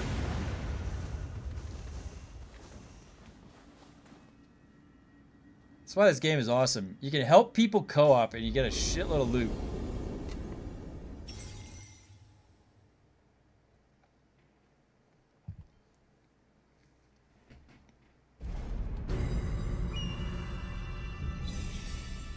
Alright. I'm looking for some particular items. I'm trying to get this set, Iga Jonin. So I still need those on gloves and chest and boots.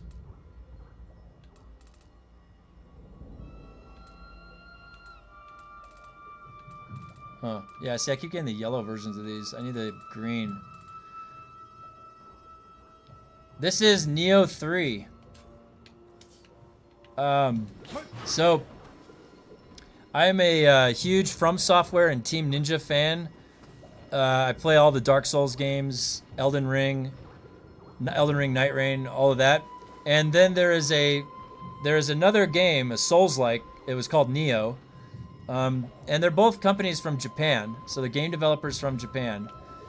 And this is like a Dark Souls game.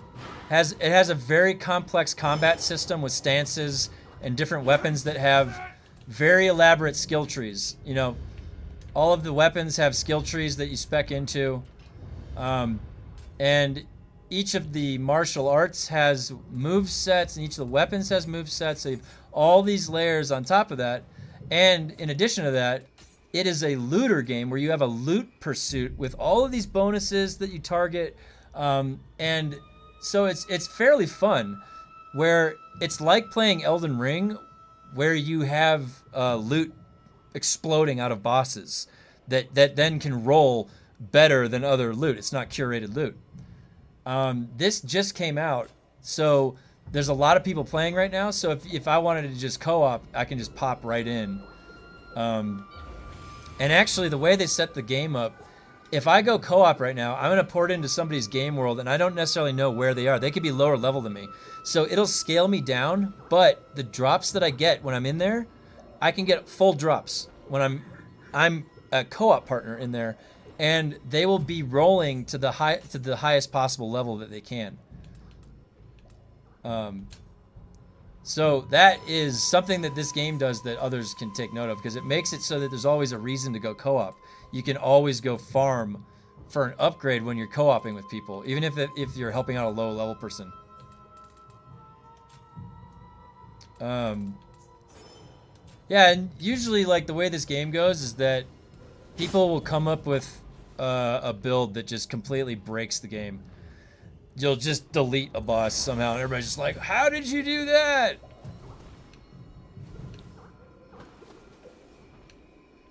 So it's one of my favorite games series, the Nioh series. I like it because it's very skill-based, the combat. You know, you have to know what you're doing with the button presses, the different combinations. They added this ninjutsu form. So this is the samurai form and then a ninjutsu form, which is different than the other games. The other games only had this stance. You have different moves in the high level stance, then the mid stance, and then low stance. And that because of that, there is some layers of complexity to the game. Now, there is a very robust combat system because there's a lot of status effects. So I'll show you. This guy's a pretty tough boss right here on NG+. Not boss, just a enemy. And if I go in...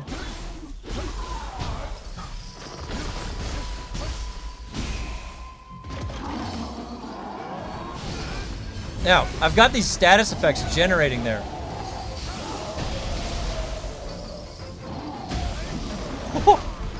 You see, he almost one-shot me right there. That's how fast the combat can turn. So it's active combat, so I have to dodge it.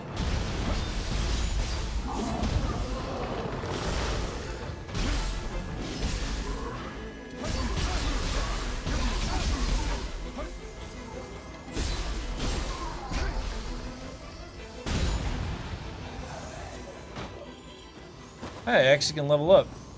And the leveling in this is a little bit different too. So you're going to always want to be the max level. In Elden Ring, there was like a meta level. I'm up to level 146 right now. I think it can go up to 250 in this, 200 or 250 in this first part of the game. The Nioh games always follow the same exact launch cycle. They'll have a full game with it goes up to NG+. So this Air's Journey, this was NG, and it had all of these maps, had a bunch of big worlds to go explore. And then on NG Plus, I'm here in Shogun's Journey. And every DLC that they release, it adds another NG cycle with higher rarity loot. So by the time you're all done with all the DLCs, you're like levels 750 and crazy. Like it's just tens of thousands, like 60k, 100k hits, like super, super fun. All right, let's see. I just changed my Guardian Spirit last night for this one. And I'm wondering if that was the right decision.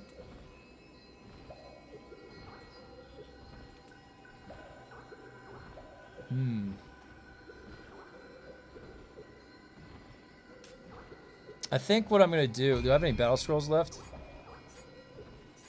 No, I did all the battle scrolls. So what's probably good is I need to just see, I need to do a couple more co-ops to get the loot. Hopefully I can just zone right into a boss. Because I need to see if I can get the armor set. What I'm trying to get is this set bonus. Ninjutsu damage, faster movement, untouched ninjutsu, so I won't, when I use it, it'll give it back to me. Ninjutsu tool art damage, and then ninjutsu gauge increase. That's super good for the ninja builds. I don't think this one actually, Fuma Ninja is like a, I don't even know what that build is. That sounds like an Onmoyo build.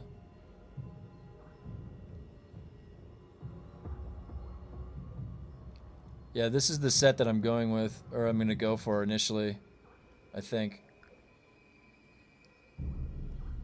Now, one of the things about this game, they had a demo. You can play the demo right now. You don't even need to buy the game. You can play the whole first. Okay. You can play the demo. You don't even need to buy the game. You can play the whole demo. It's like the demo is huge. It's where is it? The map. The demo was this. This whole section right here. All of this first area, all of this. Come in, you have to destroy the corruption, and then you come up here for the main boss. The demo is huge.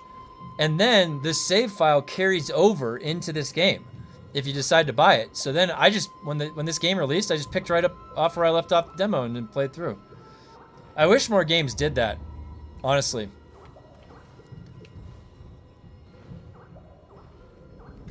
All right, I'm gonna queue up for a co-op right when I get back. I'm gonna fill my drink.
All right.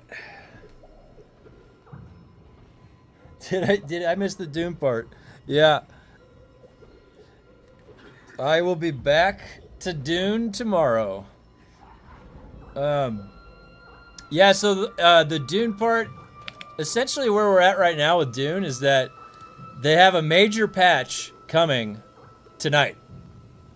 So get your repairs out of the way, because most likely the repair glitch is getting fixed tonight. That's what we're thinking. So, the repair glitch is still in there right now. So we woke up and tested it. And then, I don't know if you saw, but there was a post about the durability.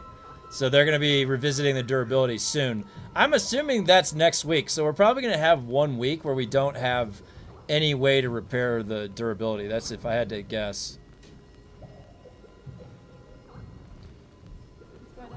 What's What's going on? up? What's going on? Are you playing Neo? Yeah, well, Is he bothering you guys with Neo now?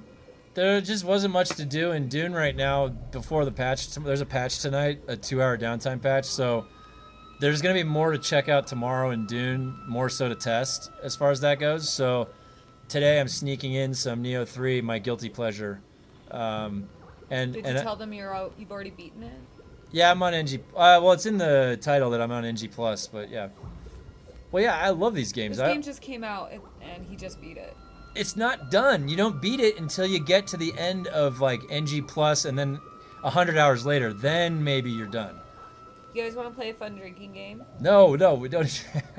Take a drink every time he brings up Neo 3, you'll die. No, and no, have it's not fun. true. That's Don't not worry. true. That's not true. That is not true at all. I don't have a problem with Neo 3, all right? It's a fun game. It has addicting qualities to it, okay? There's a nice loot explosion. It glows, like everything's shiny, you know, like I'm definitely not just attracted to shiny objects, all right? But look at this. I have a glow. I can make my weapon glow. Look at that. With a status effect. Okay. Let me explain one more thing about this game. I get to take the soul of anybody that I kill, and then I can use it as my spell. That's pretty cool, right? All right, I'm gonna do one more co-op. Oops, one more co-op, and then I'm gonna go scour the lands. This is the most fun, by the way, of this game right here. This co-op.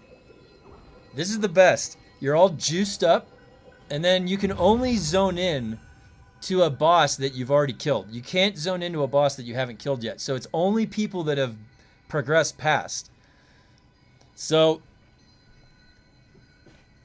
and the bosses are insanely crazy in this game. I don't know. People that were saying this game is easy, this game is not easy. This game is hard as shit.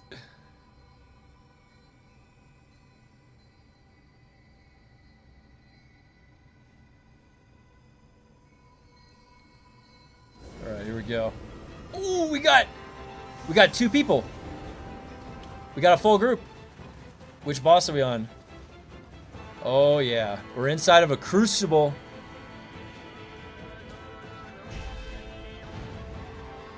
Where are we going? Oh, those guys with the heads are gnarly. Oh god, he's coming.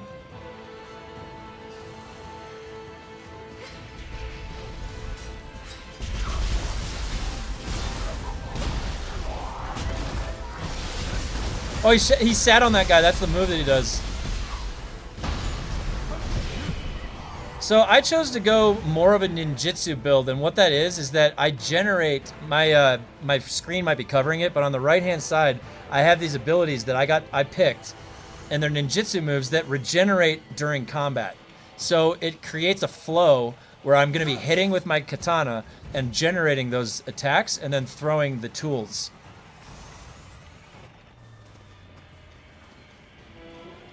Oh, not that way. Oh, and these red corpses, these red graves, they just summon this guy. Whenever anybody dies, they leave a red grave behind in somebody else's world to summon in, and you can get the loot that they're wearing. off of the guy you summoned in. So we just got that guy's loot right there that was on his corpse that he was wearing. That was some other player in some other game. There is nothing more fun than ganging up on demons in this game. Just beating the shit out of them. It's great. If anybody in my community plays Nioh, let me know, because we can co-op. Let me know. Oh! And I play these games all the way to the end. NG 4+, something like that.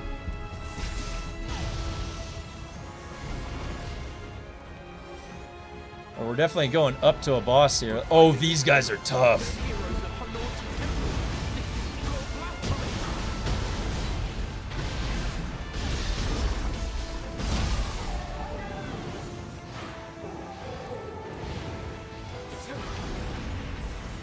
Oh, this boss is crazy. You guys are in for a treat.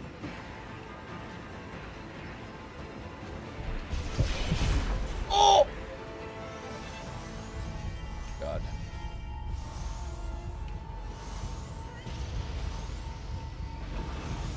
Whoa, that little bee had a exotic item. It had the greaves I needed. Did you see that?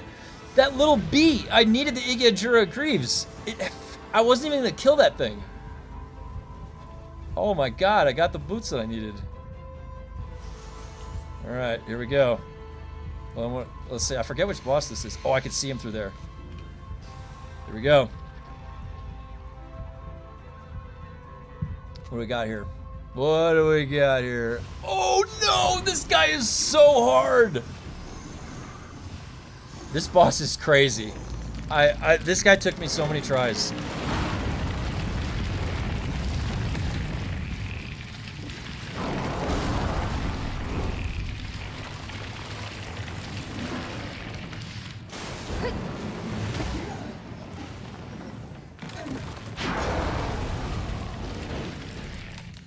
Oh gosh, this guy's gnarly.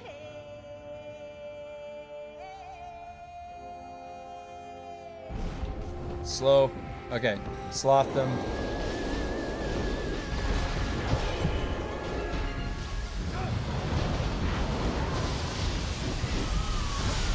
Oh! That was my summon. Did you see that?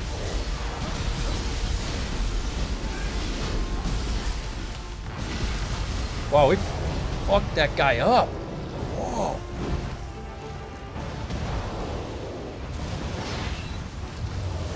Dude, we destroyed that boss.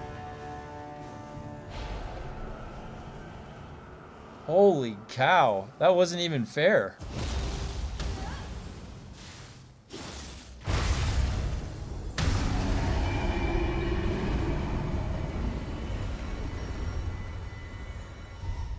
And now it's back to regular old Kyoto.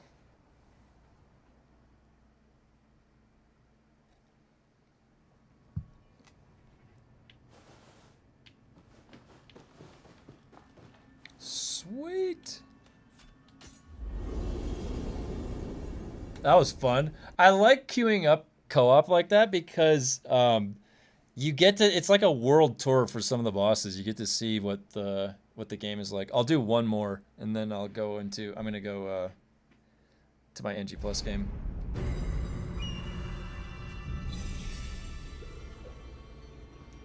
Oh, I got that fan.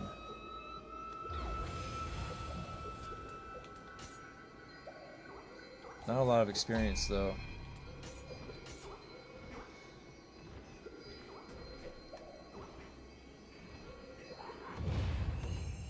All right. Let's see where is this the first stage? This might be helping somebody out on the first stage. Let's see.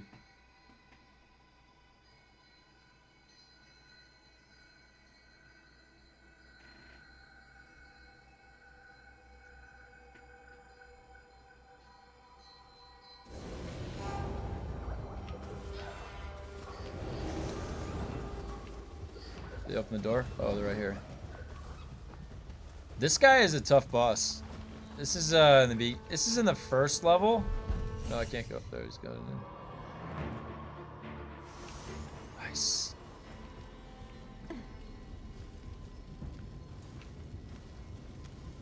Look at that Kodama hat that guy's wearing. Hello. I bowed to nobody. They ran away. They didn't see it.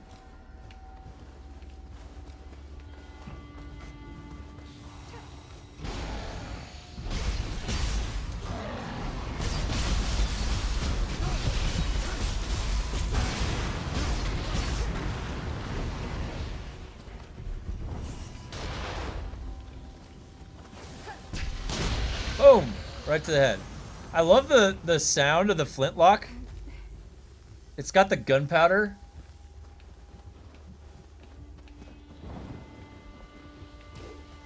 Alright, let's go.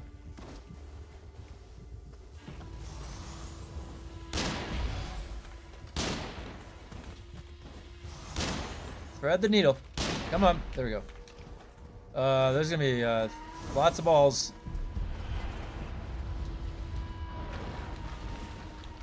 Sloth. Give him the sloth.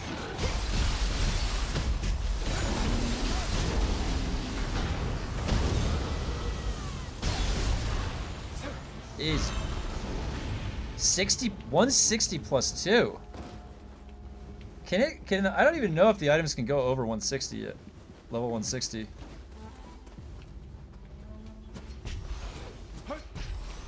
Oh, that guy's durable. What the hell?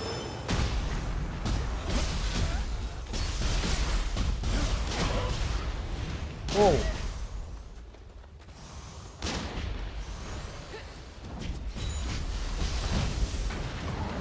Ow! Oh, that's...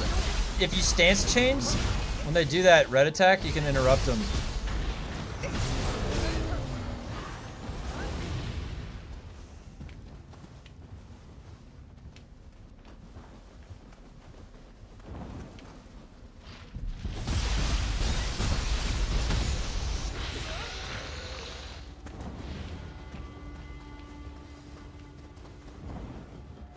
Oh, this guy.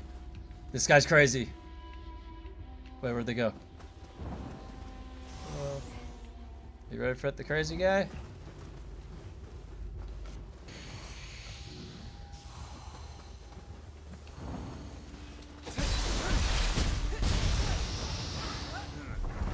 All by yourself.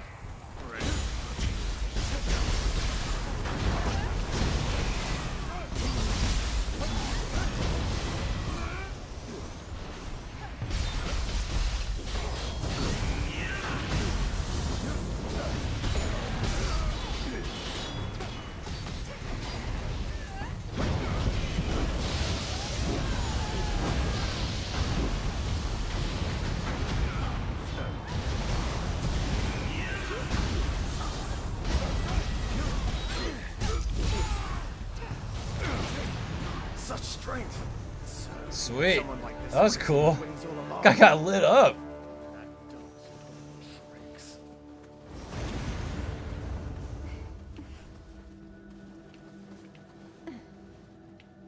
I think we stay in until the final boss, don't we? Yeah.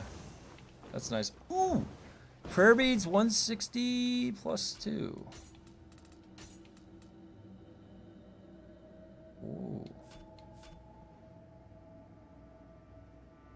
Oh. Have to re-roll that. Oh.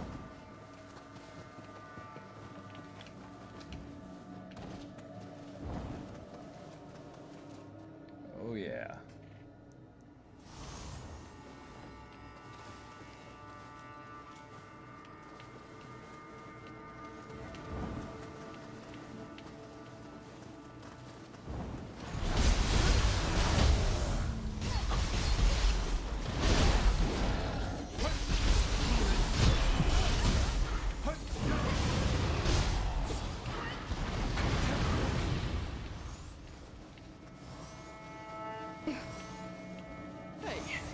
Was this wall always here? We can't get to the other side like this. What the hell was that noise? Oh shit, I missed.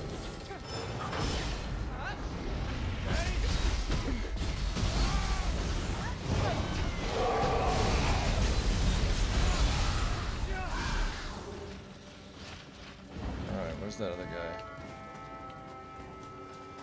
Oh shit, they're gonna gun us.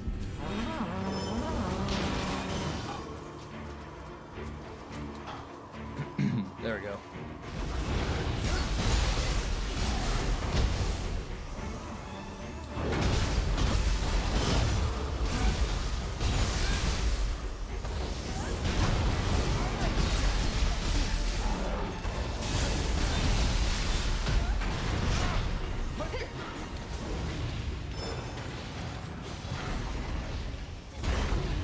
Oh, he's got to do this right.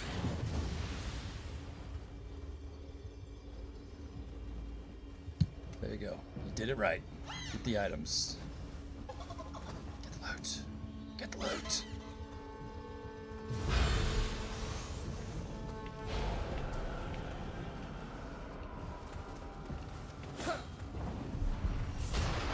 Oh shit, I ran that. I shouldn't have ran that.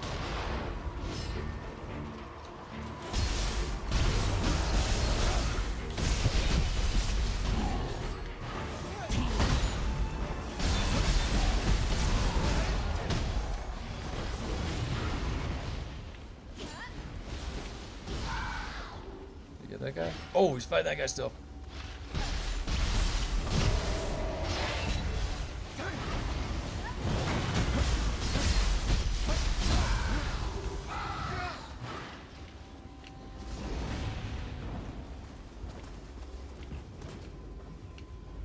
Oh man, this guy is a crazy boss. I remember this one.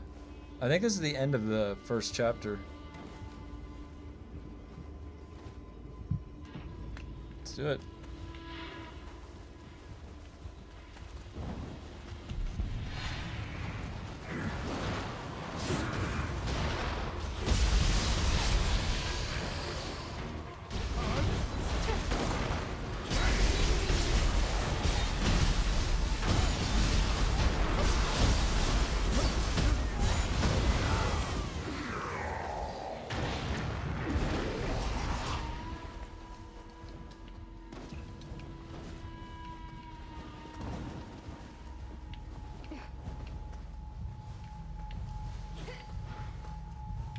Whoa, wait.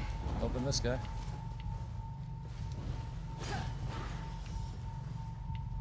There you go. All right.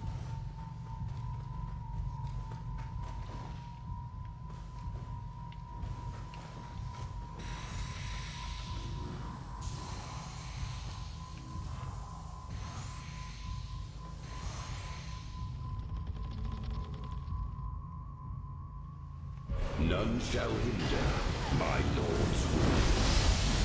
Oh god, that how did that hit me? I didn't even see it. That hit me again too.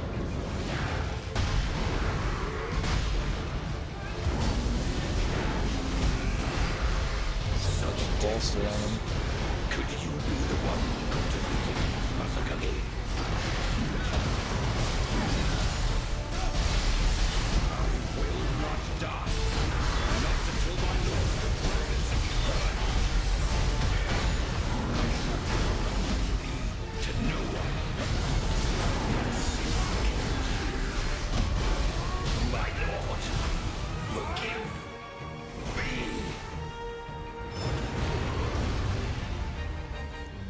Oh, I got a lot of experience. I got 4 million for that. A fine hit.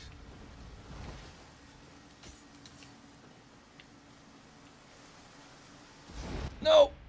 Defeated the demon of Mina. Seems what. But we. Okay, get out of here.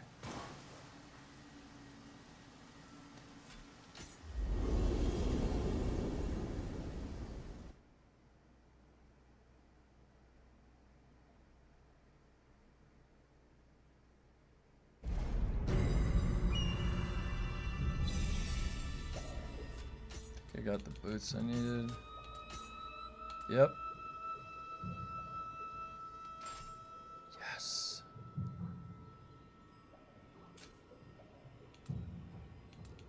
Two more.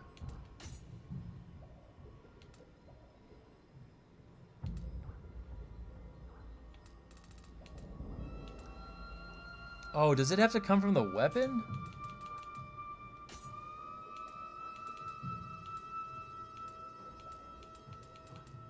Oh.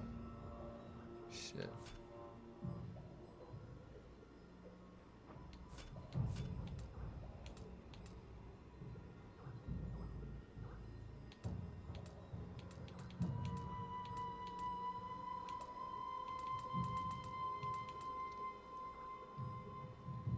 Hmm.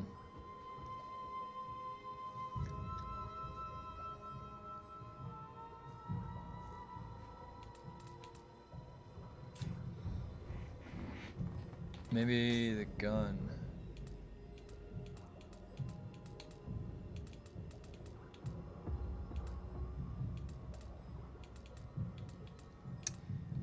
There was a way in the other Neo to put the set from one onto another. It's not that.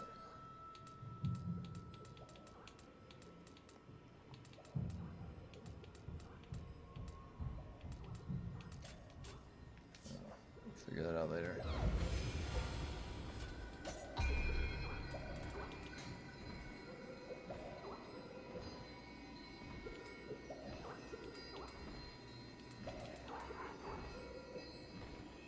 Looks like heart scaling.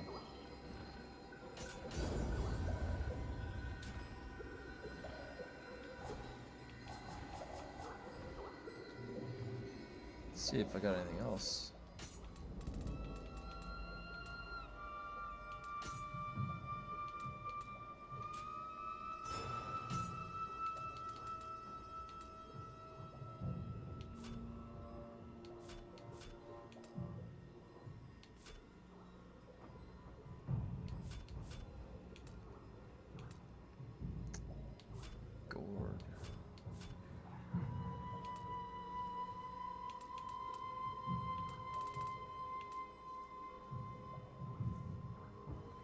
Interesting.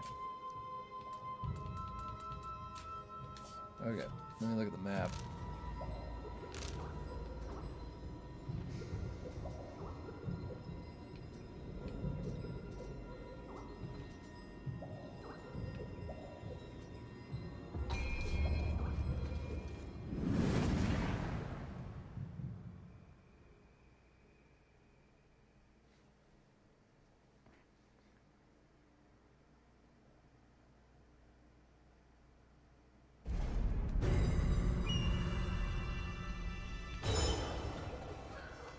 Ah, it's Honda. Takechio, we are too late. We must do something. Defeat Yokai. I am ready.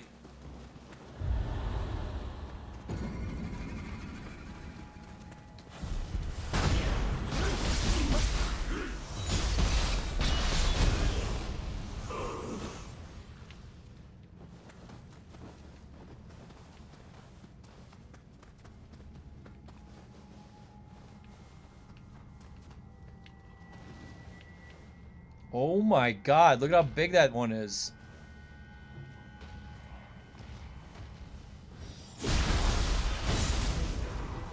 It's not even close to dead.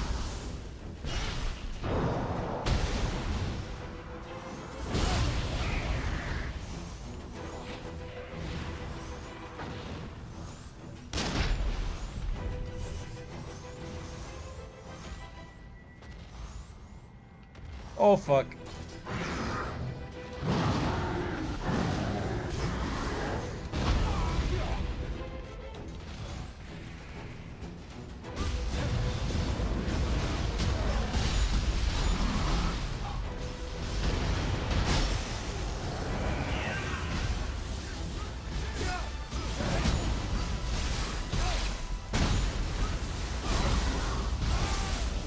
This giant foot was in the way.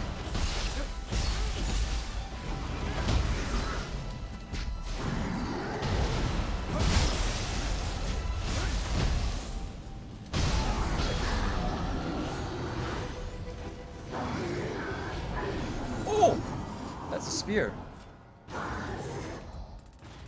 Hit him with Togo.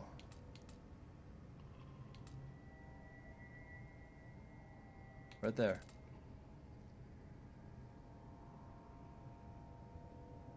Well, that doesn't make any sense. Life trying. Oh my gosh. I should add this to my. How do I favorite it?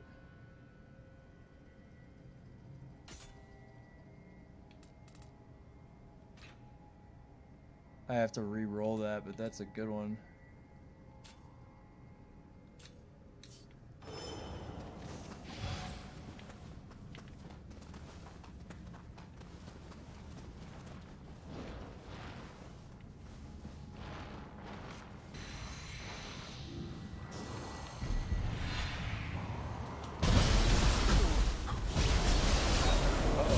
What's that? What's that noise? It's a slug. It's a slug.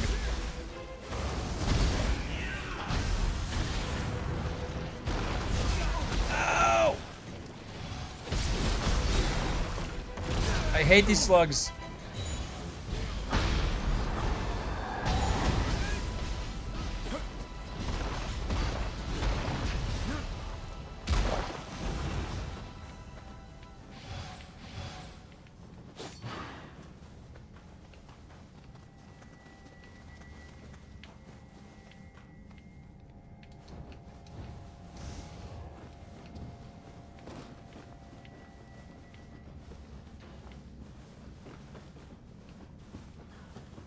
I hear somebody out there.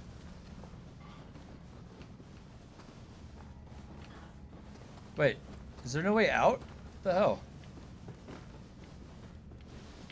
I'm trapped.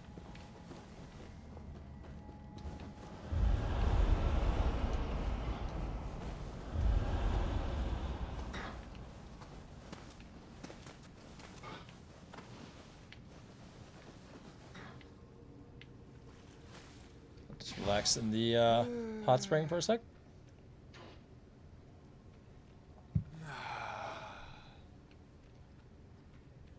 Ooh, that's a door I can open right there.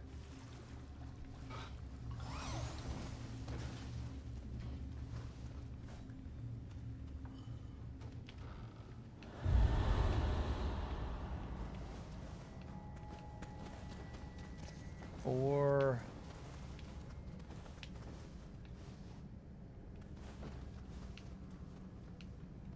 Oh my god, I thought that was a guy. Like, I was listening for footsteps.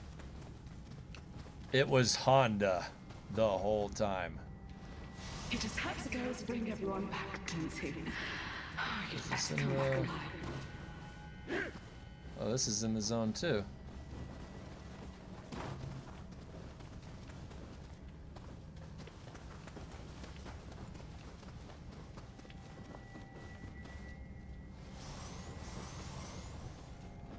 Where is the last guy? Huh. There's 4 more. This place must be bigger than I thought. Oh, yeah. In the dark? What is that? I wonder if that's just the zone designation. Alright.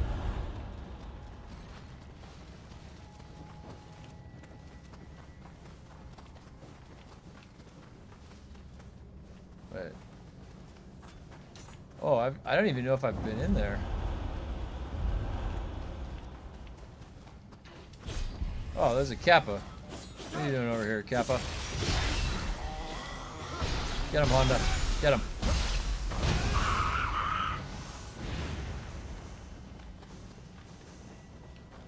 Alright. Wait, that guy didn't count. That Kappa didn't count. That was not one of the mobs that's in here. Are they on the roof? There's one. Wait, there's...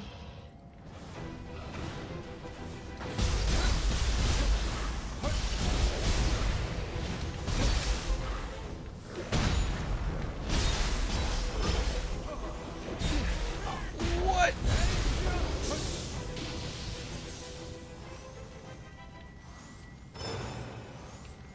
Oh, they're in here for sure.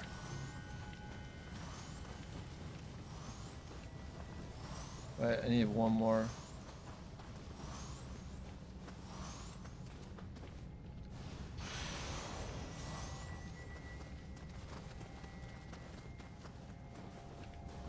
that's where I came in. One more and then the big guy.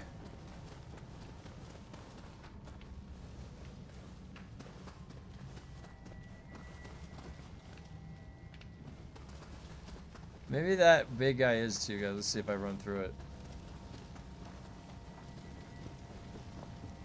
Nope.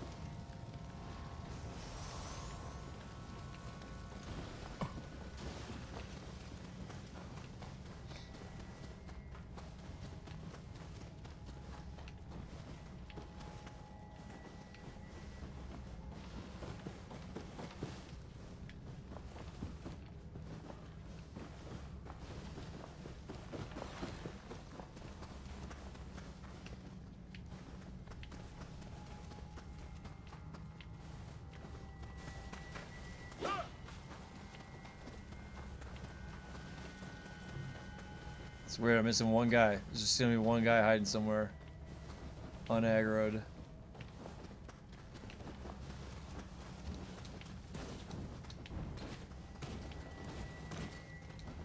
Maybe he's on the roof.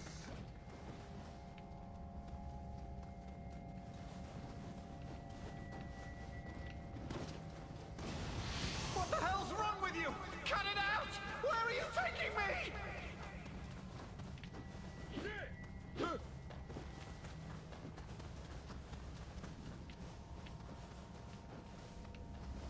Huh.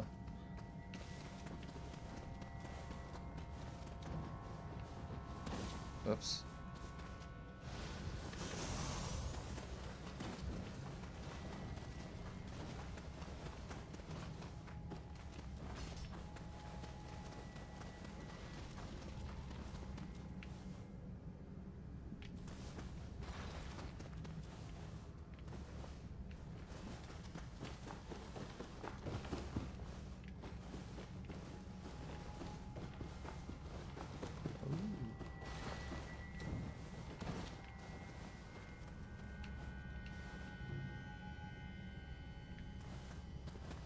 Maybe it's bugged.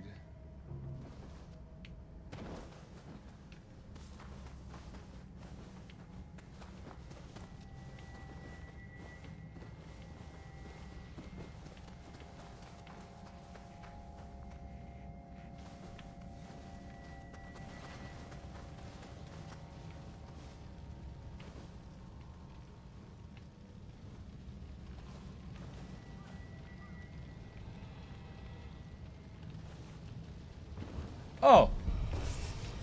Look at that guy just sitting there.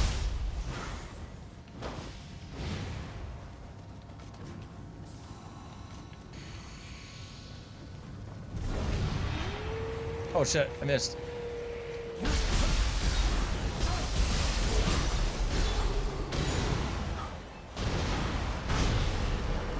Wow, that hit hard.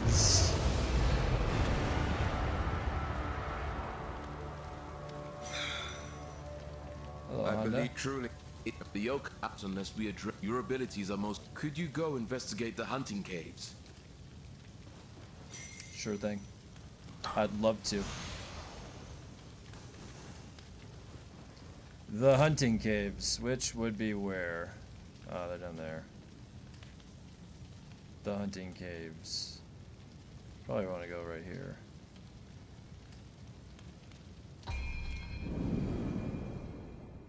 Going in.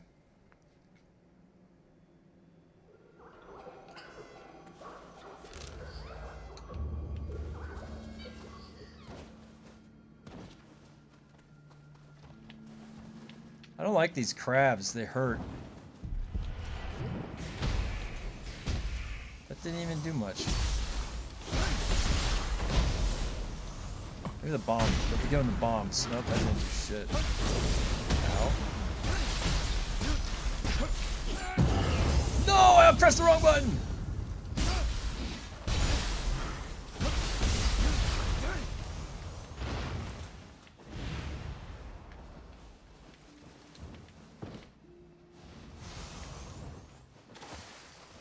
No!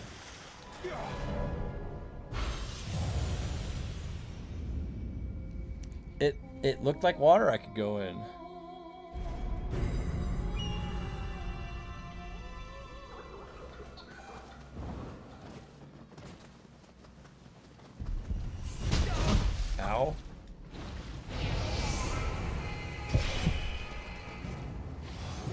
I cannot go that way.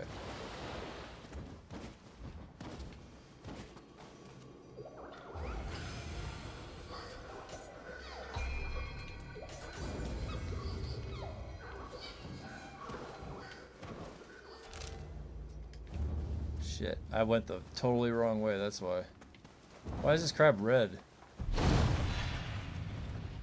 a little crab right here.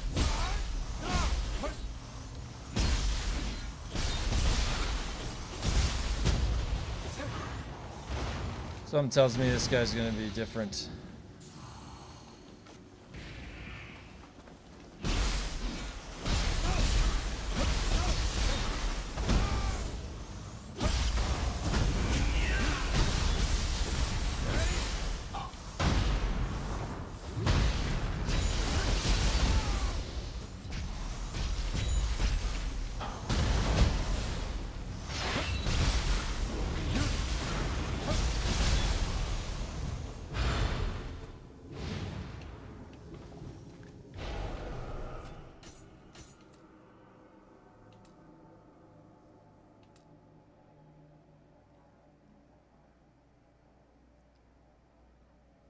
That's not exactly a samurai sword.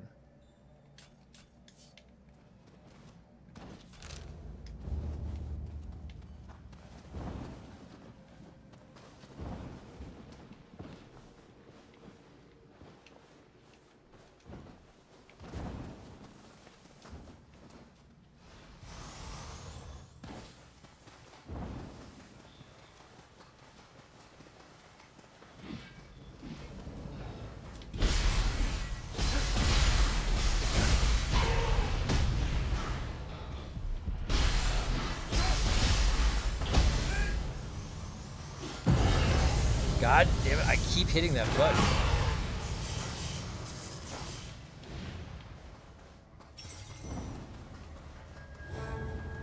This place is actually a really cool place.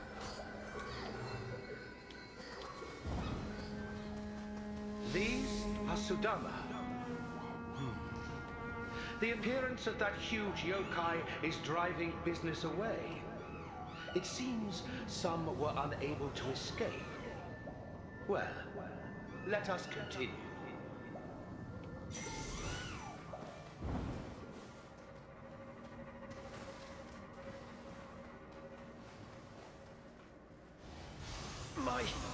My body. Why move? Quick, get a needle.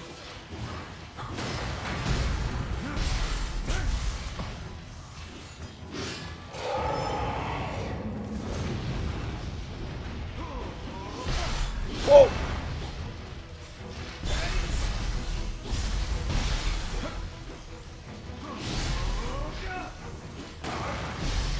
Uh-oh.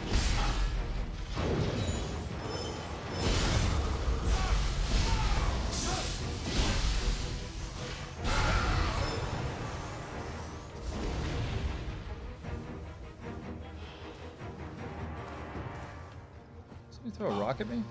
Okay.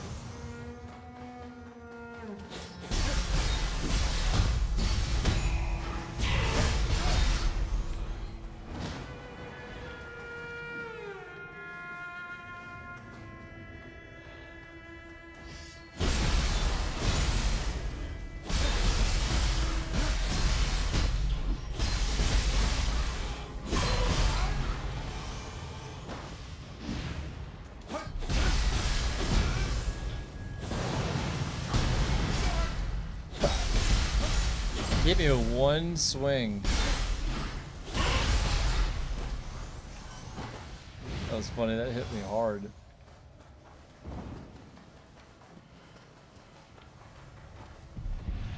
Uh-oh. Two?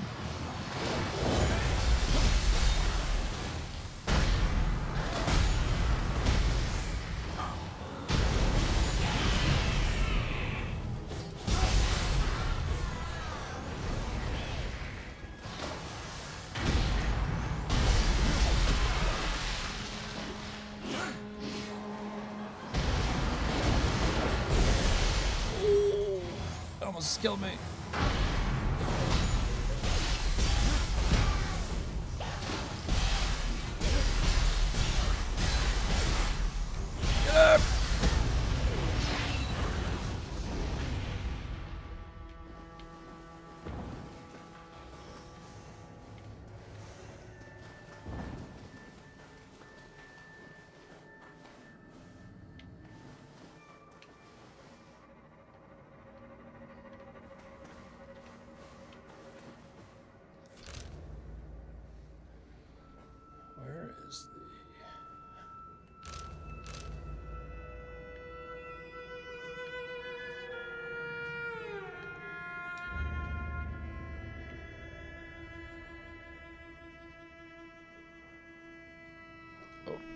one sec, guys.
All right.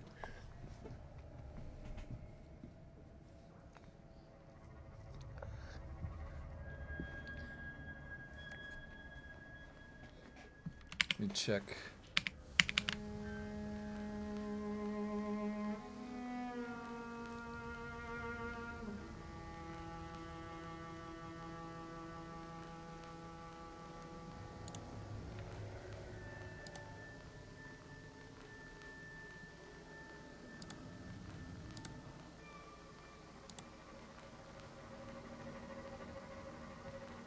All right.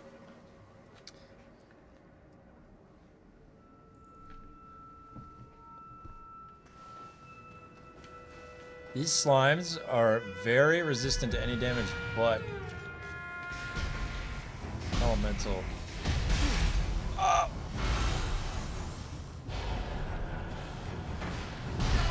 Oh! Oh! What is that?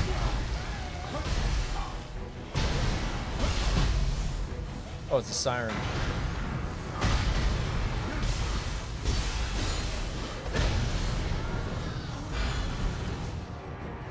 Oh, slime. What? I didn't get that? Wait a minute. I need to go back.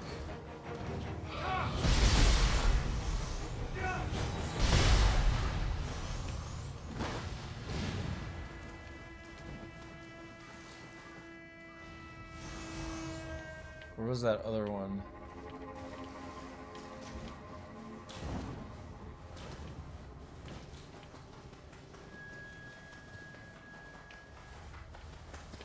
Up there.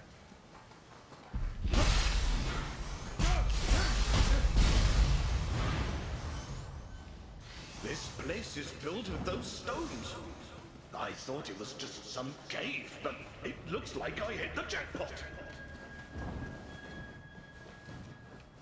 What we got over here? Oh, whoa. Is there a guy over here? Oh, there's a Crucible Wraith. That's the Crucible Wraith?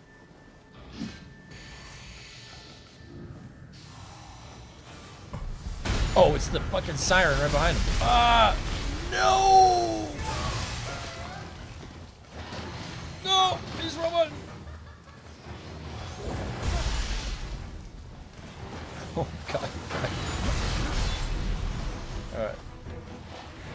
There, I got Sloth off of this.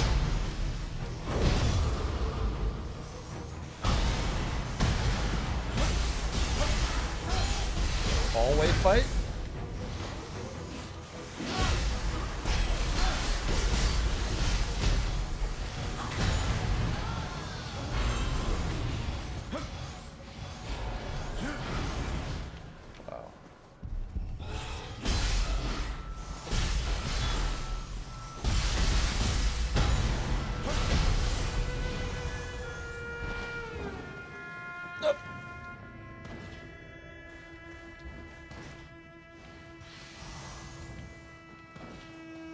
Where is that? There's a chest somewhere. I don't see that.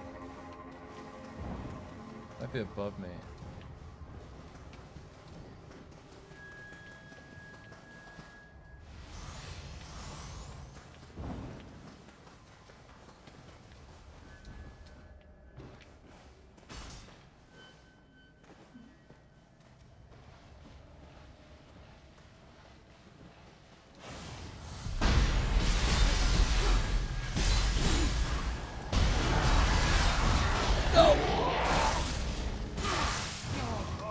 Oh god. Nope. Nope.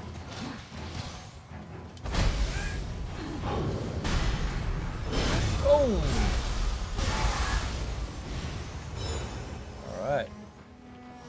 Fucking crabs. What's up here?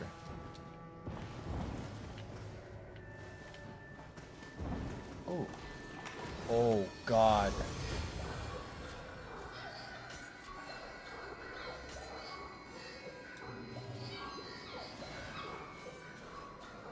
They put one of the Raijus right there.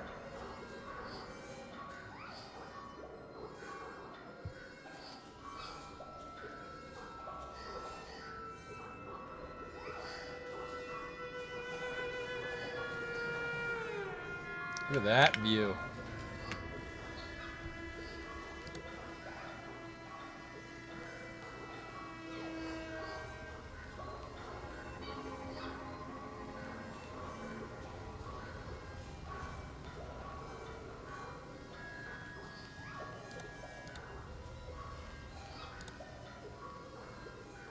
Alright. Do I go down and in? Or is there another way to go? I think I go down and in. That guy looks so big. That is terrifying, having that Raiju right there.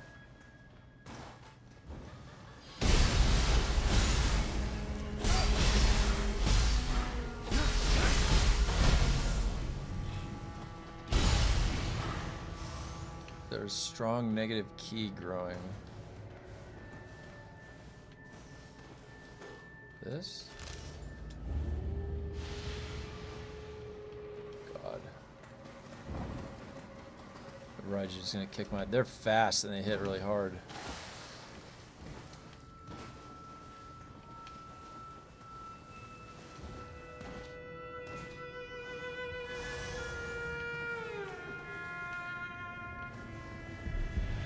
Crab.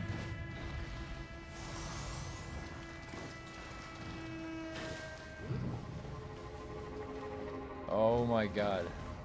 There's so many crabs around the Raiju.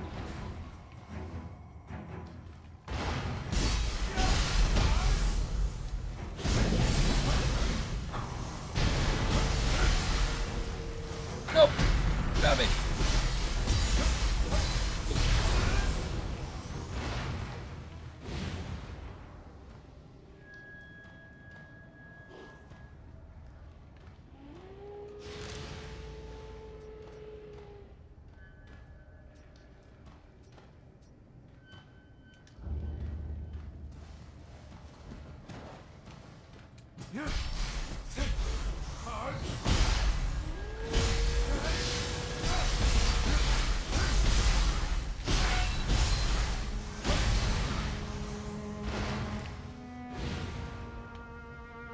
Slowly getting up to this thing.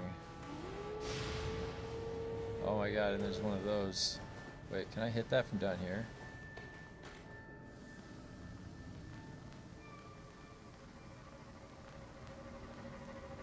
It's gonna aggro.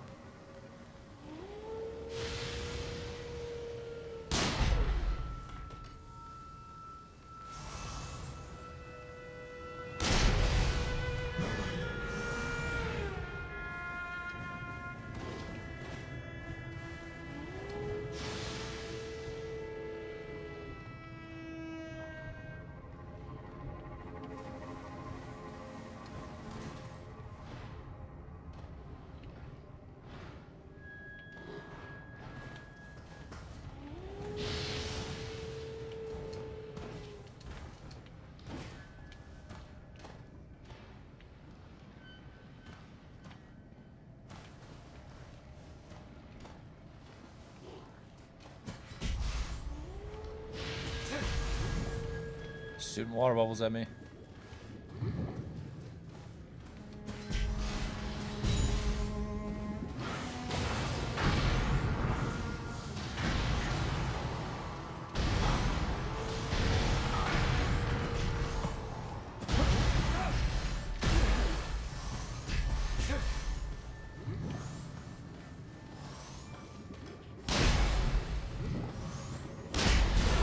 Ooh, that kind of hurt. Ow.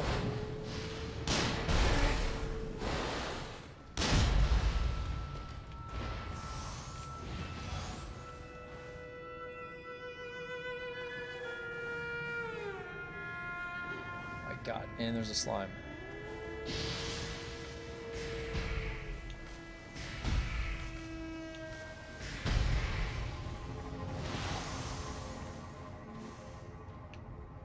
I feel like this guy is gonna kick my ass.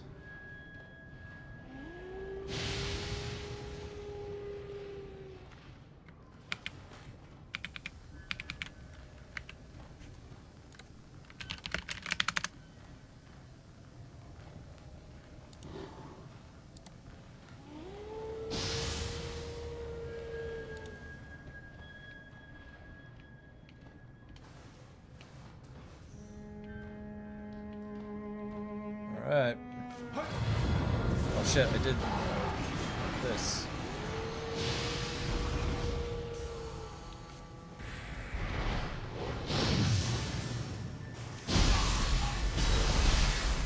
Ow.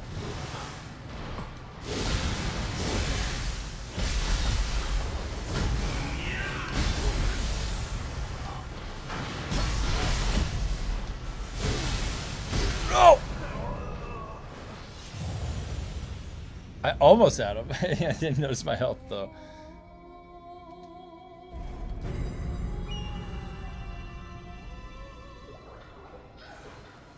I wonder if I can get to him faster.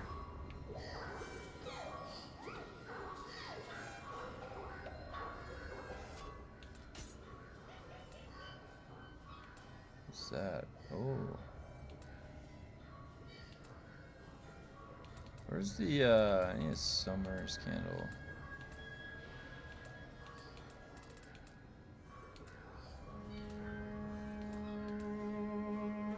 Travel.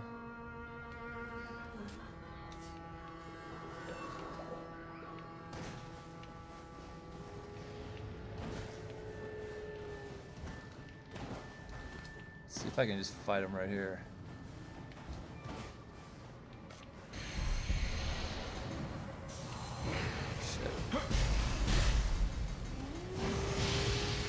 Whoops. That's what I meant to do.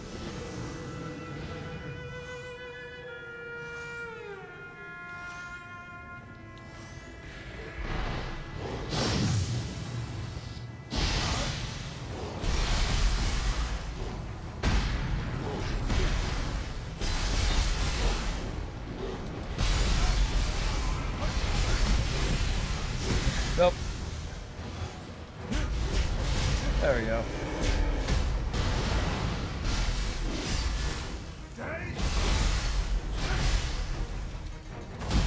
Nope. Crab saw me.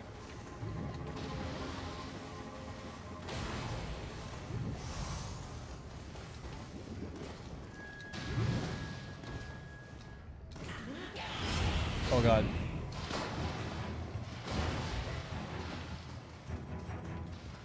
Yeah, I think there's a shrine right here.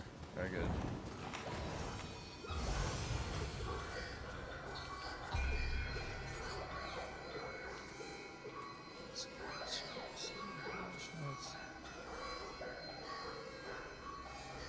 Your next martial arts will do increased damage.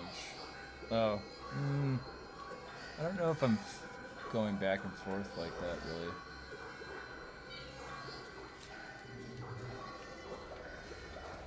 Is this where the boss is? She's so beautiful. Who cares if I won't be able to go back to my wife? Do I have any righteous Jasper?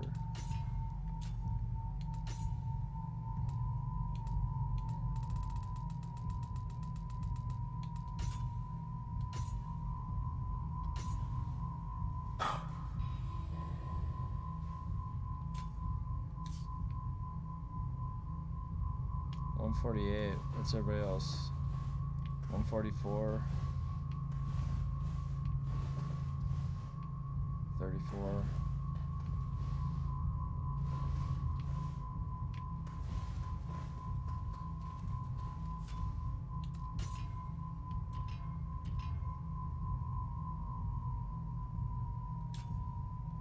I don't even remember which boss this was.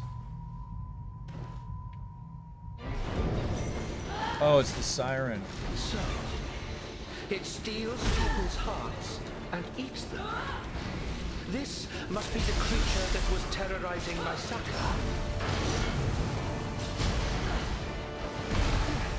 Ow.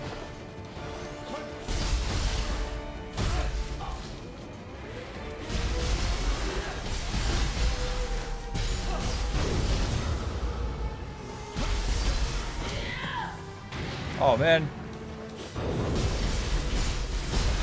Wait, that didn't do it?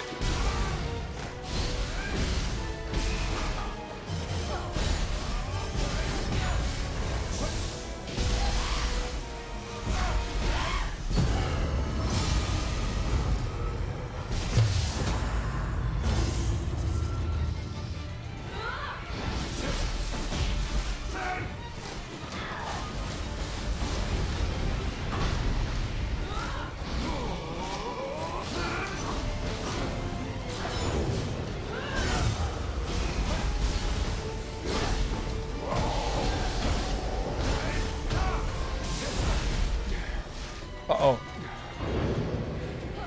I pressed the button!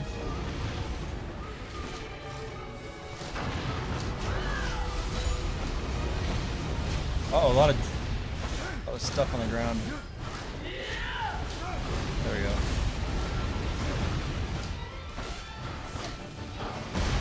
Ah!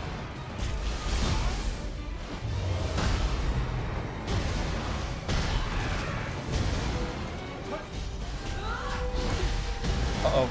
Nope. Need to lightning my weapon. That is so hard to parry. I don't know why. Also, I should have parried that. Uh-oh. Uh-oh.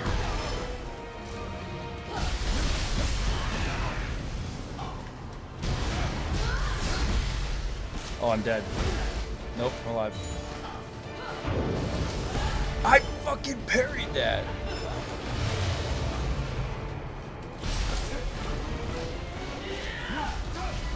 Ooh, those are big damage hits.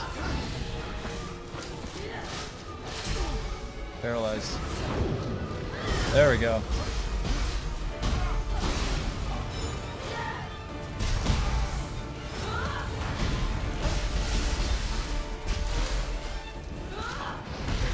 Oh no.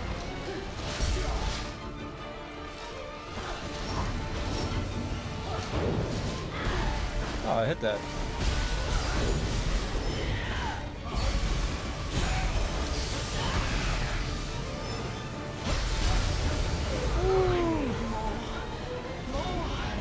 That was actually a lot of fun on NG+, that fight. Oh, thank you very much. Yeah, it is. It's actually, it's just a one-story cedar log cabin. Really old cabin up in the mountains. Gets cold. That's why I always have my hat with me.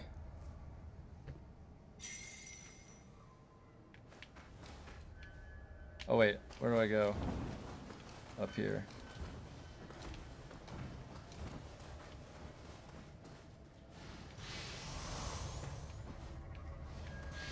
This is like the apex of the crystals.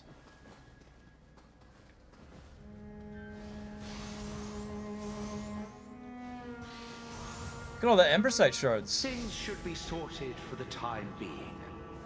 Perhaps you should pay a visit to their shop sometime. Tadakatsu is waiting for your report. Let's return.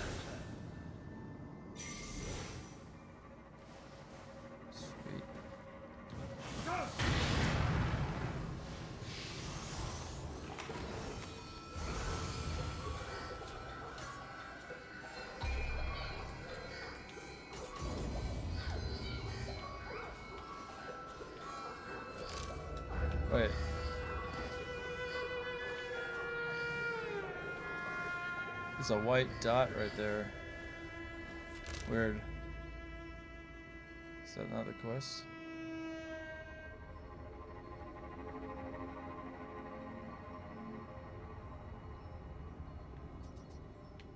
Who's this? Is that Honda? Yeah, that's Honda.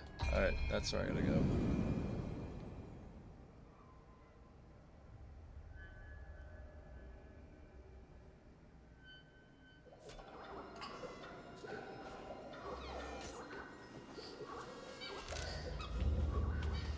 Where you at, Honda?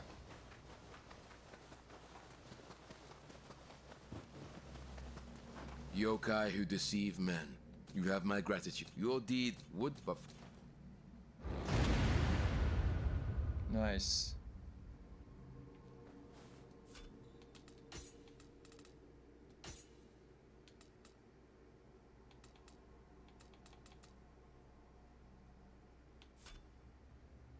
Luck. Life recovery, melee damage, Pleiades.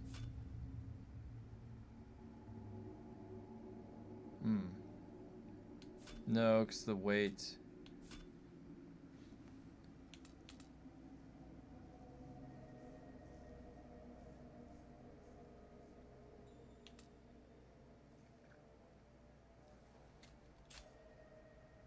What about the vest? Did I get the vest? No, the vest is hard to get. It does not. The vest does not want to drop. What about... Nope, just prayer beads.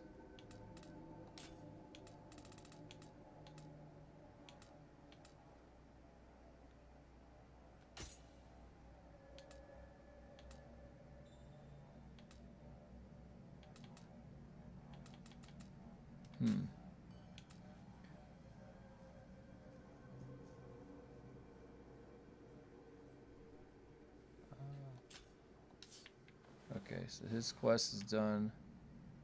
This game gets a, it's like a frame rate lag. I don't know what it is. You just have to, I wonder if you have to just return to the title screen, come back in and see if that fixes it.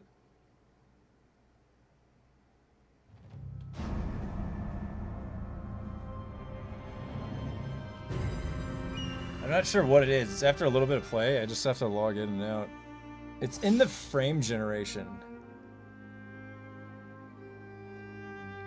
Something with the frame generation does it.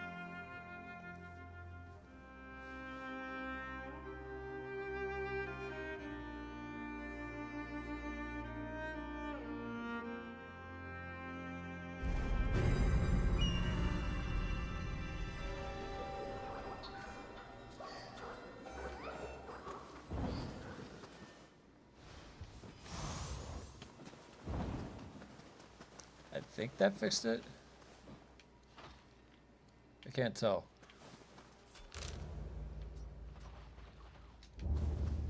Did it not talk with Honda? What, it didn't save? Yokai.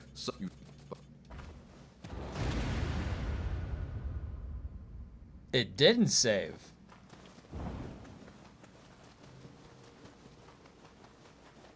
That was weird. I would have assumed that just talking to this Grace like this, doesn't that cue in the save? Huh. There's the save right there. Maybe I didn't touch the Grace before I relogged. I didn't even realize that I had to do that. Oh well. Alright, this place got cleared. Oh, the boat. I need to go on the boat.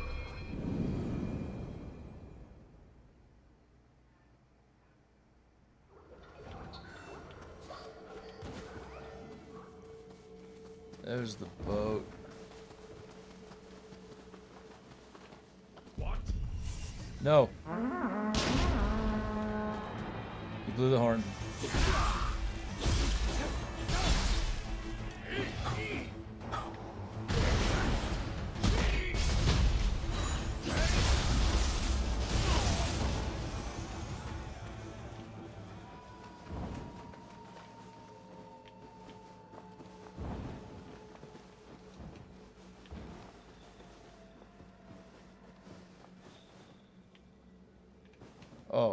That's a ladder that kicks down from there.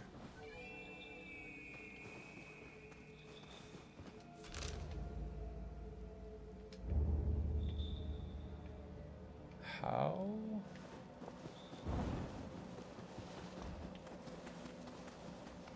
Oh, it's over there. It's gotta be. Yeah.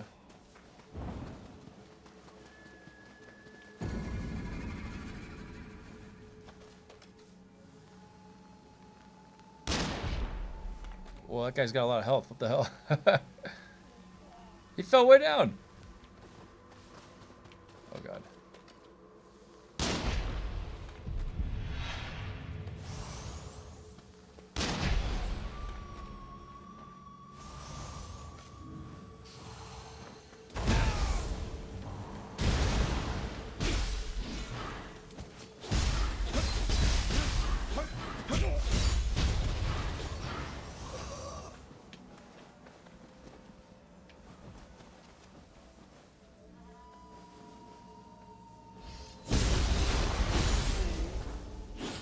What?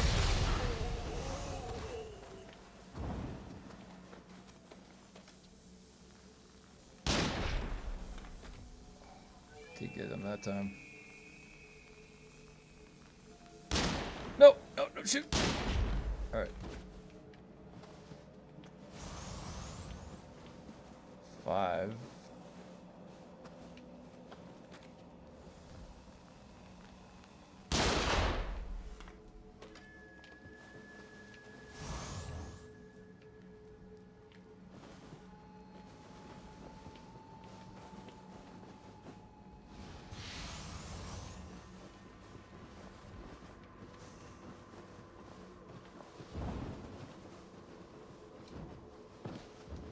Oh shit.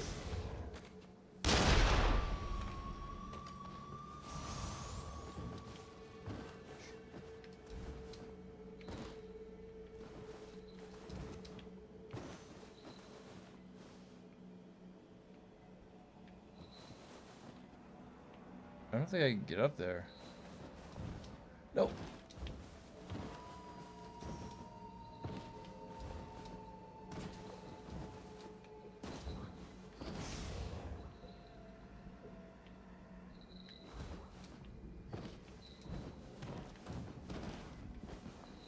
I gotta get that drop down. That's gotta be the thing I aim for. I have to go all the way back. Shit! There it is. Get it. Kick it down. Alright, we're good.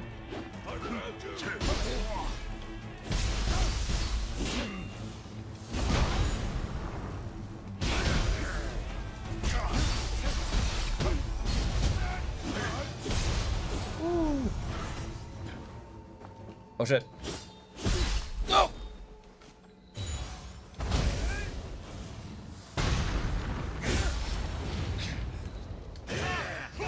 What? What was that tracking?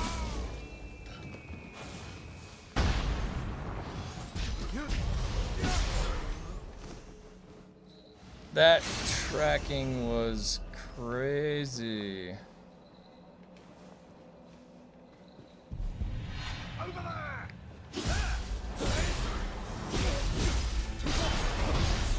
Uh-oh.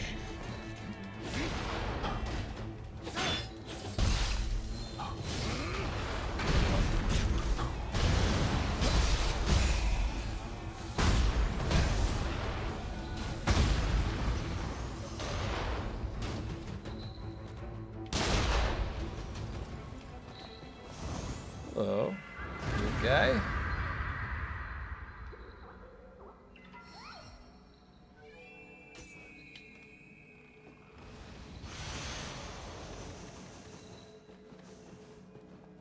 That's good loot. I'll recall memory.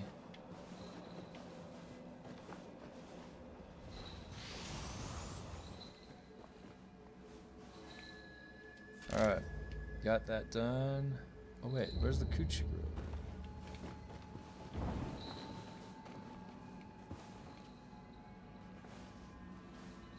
Did I already get it?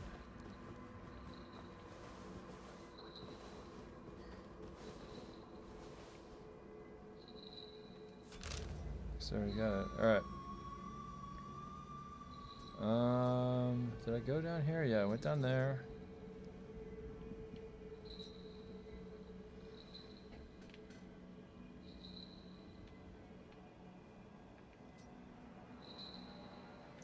Did I do this guy? I did this guy.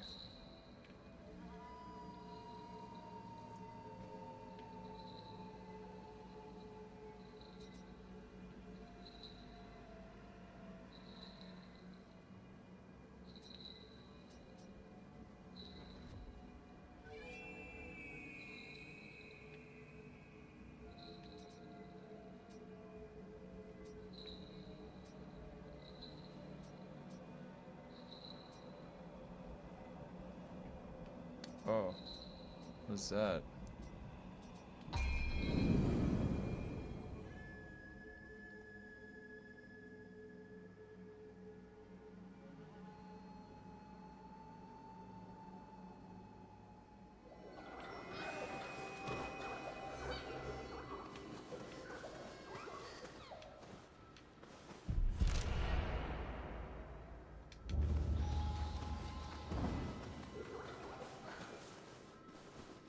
Whoa.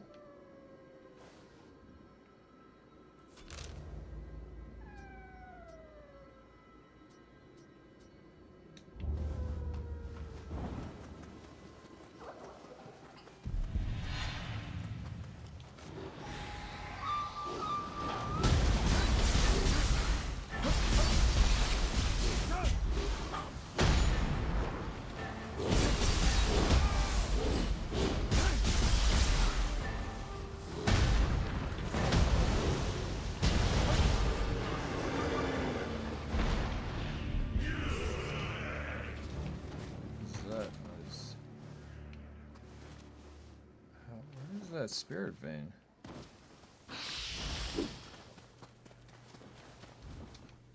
Oh, it's right here.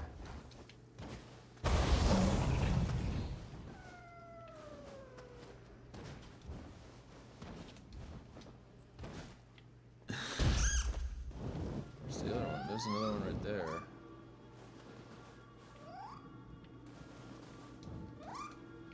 Oh shit.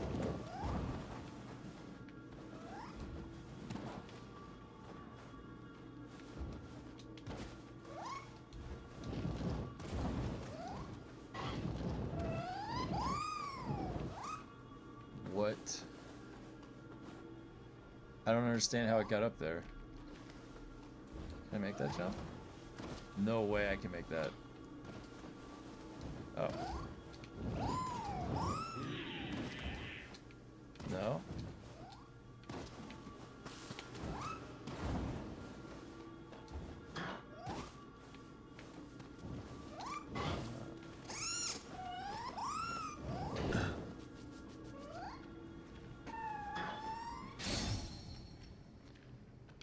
Ninja lock. Okay, that goes over there. I already got that. There's a crucible wraith right here. Which guy was that? I don't remember which guy this was.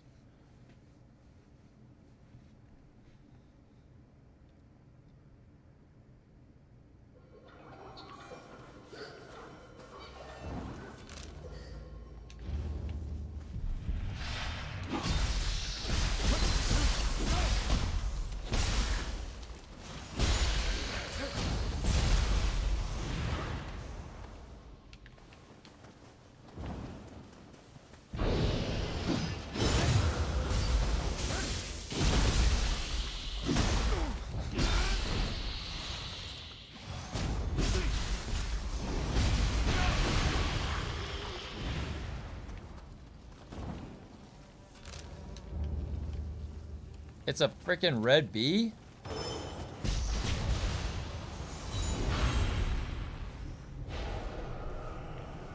Crazy.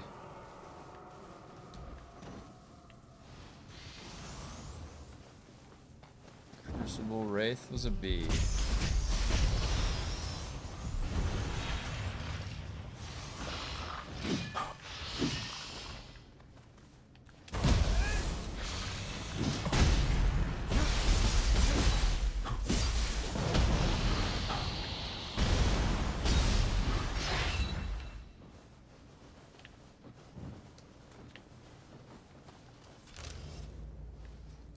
Got that Crucible Wraith.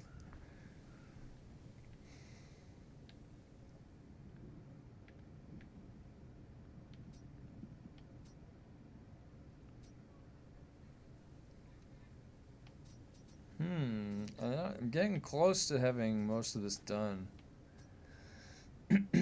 Oh. We have 2 Crucible Wraiths over here. Maybe I can run to it. Let's find out.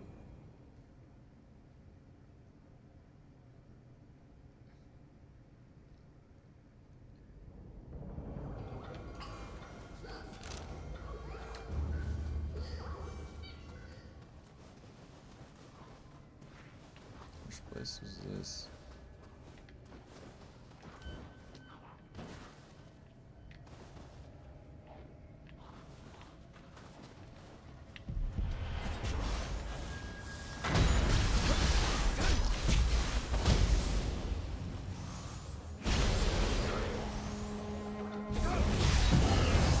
Why do I always do that? I always press the wrong button and it summons my ultimate.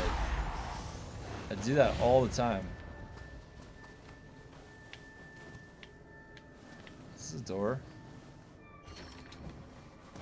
Is the door.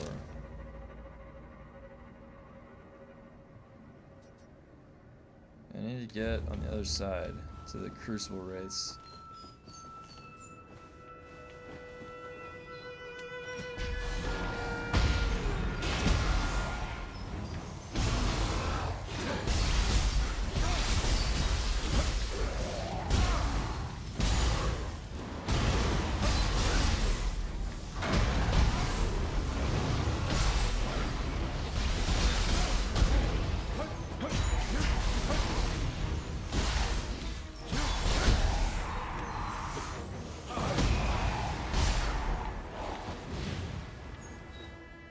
I would have been fine if I had just stayed in that room. Wait a minute. Oh, it must be on the roof. Little Kodama. Little Kodama. These guys are weird. How did you hear? Oh, how did he hear me? He's got these giant ears.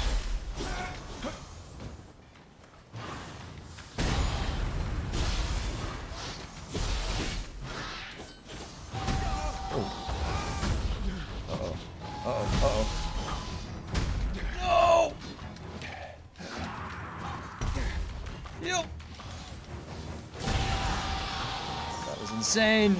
There we go.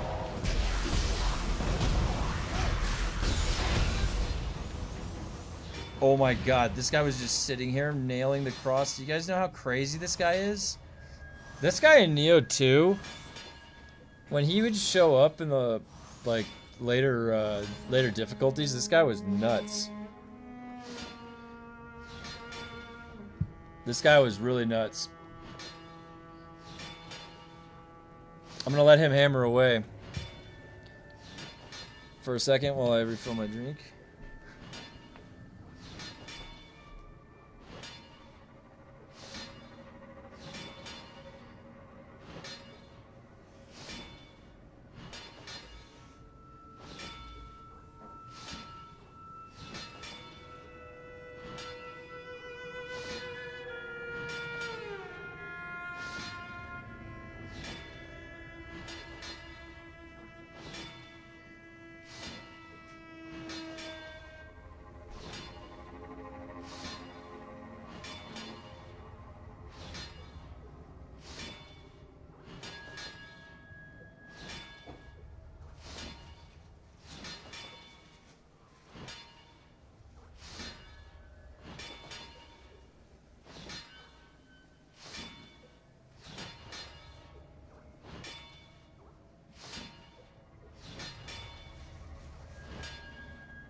Alright.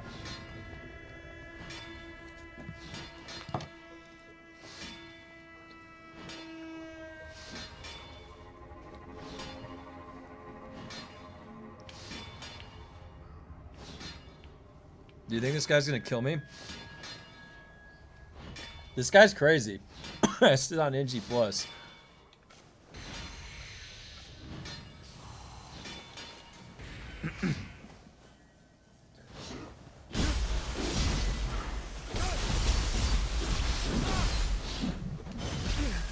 Oh god, ow.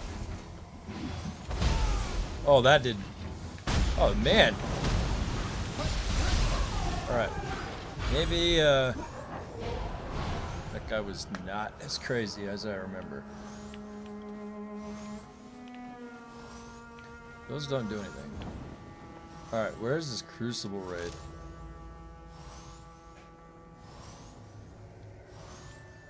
Forward. Uh-oh.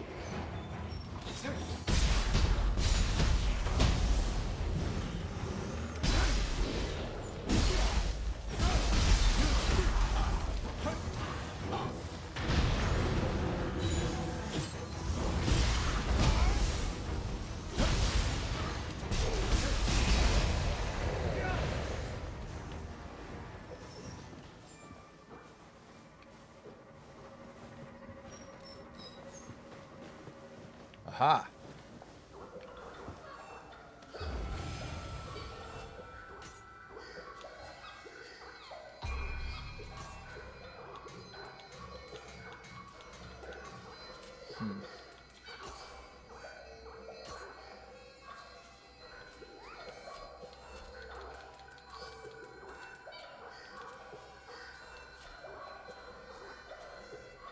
Oh. I should have been getting that.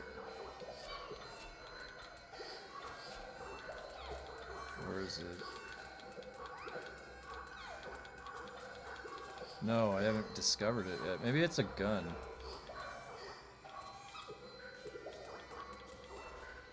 I guess I haven't discovered that part of the set. I'm not sure why I don't have it unlocked.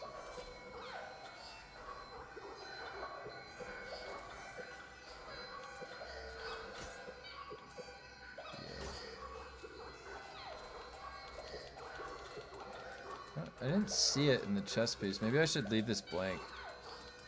Wait, here.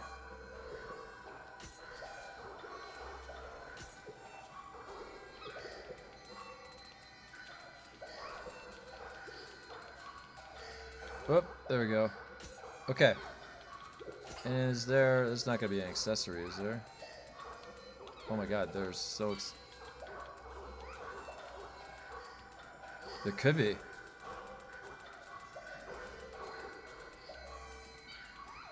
Huh, okay. I guess not. Demon Tier Sword. Demon Fang Kusurigama. Alright.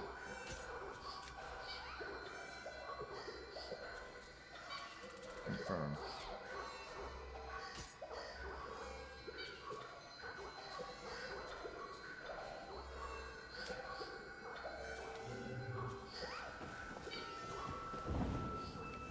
So, I wonder if that blessing, I wonder if that blessing works when I go into co-op. If I do a co-op right now, I wonder if I can get my chest piece. Let's see if it drops. Cause if it forces it in co-op, that would be cool. I can't tell if it's like this stage that it gave me those buffs or what. Let's see where it puts me. Hopefully it's like right at a boss. I can just go in. Sometimes it puts you right at a boss, other times you gotta kind of clear.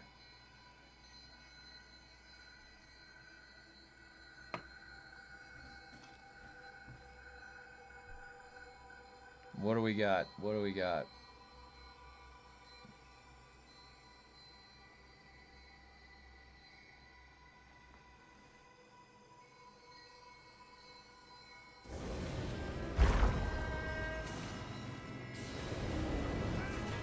Nice.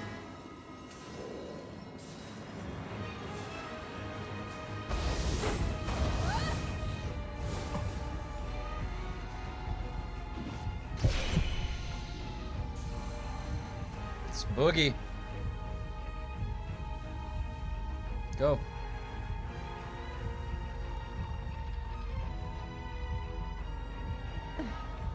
Oh, this guy. With the leader of a clan. Let's go.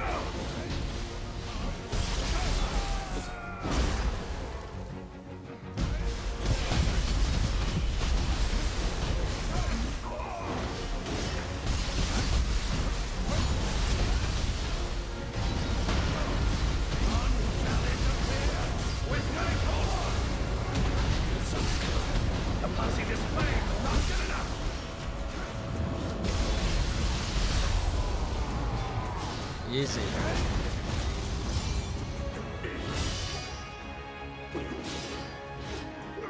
Alright, let's see what the drops are like.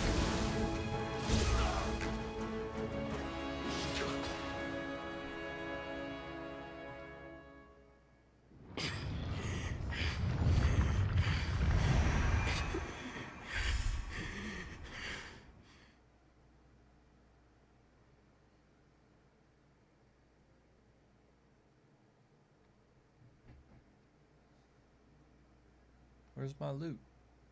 There it is. All right. The torch spear. I see that it was green. It was blues.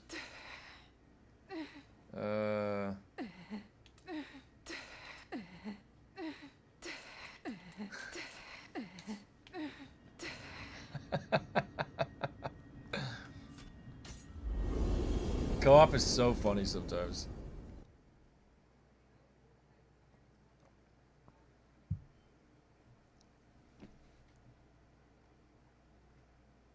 Maybe I do that one more time. I want to see if I get a loot burst of the blessing. But the blessing, like, when you're sitting here putting it on in the shrine, it's misleading if it's going to be a permanent buff or it's... It seems like it's always on. I think it's always on. So then in that sense that I could co-op, then I could get the drops. Alright, one more time. Let's see where it takes us. There's probably not many people in NG+. I haven't gotten many queues for NG+. Only one, I think.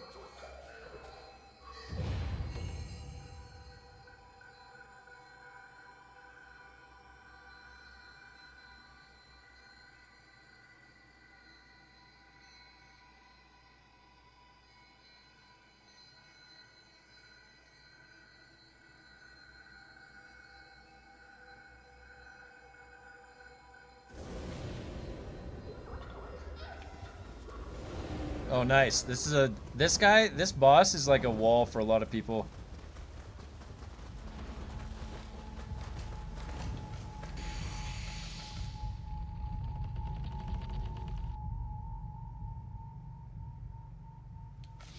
None shall hinder my lord's rule. Oh, I was trying to get one hit so I can do the dodge, and I couldn't even get one hit before he did that.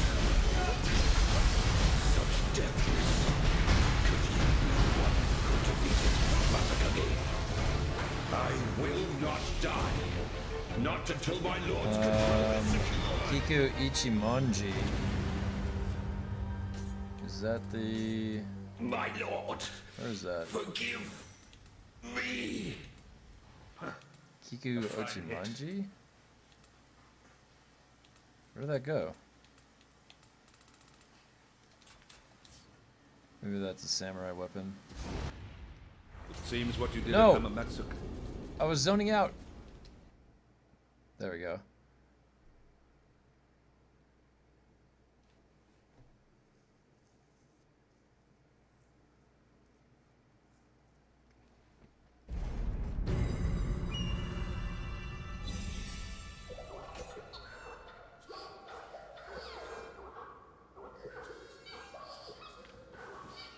I haven't seen the drop yet.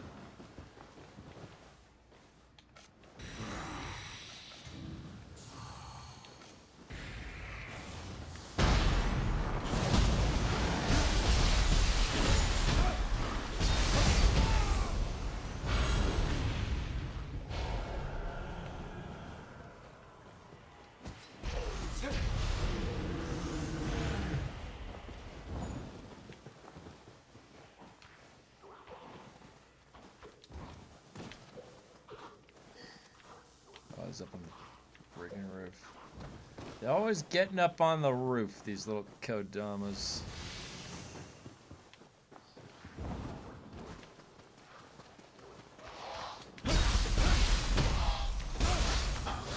Oh, totally avoided that.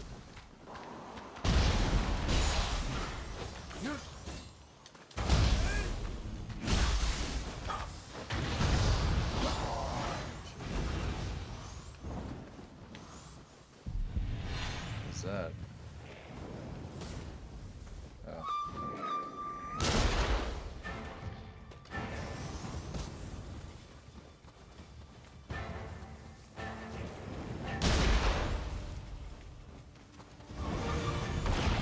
Oh shit.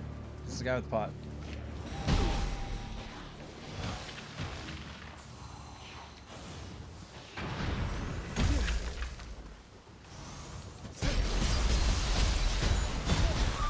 Throwing sand at me.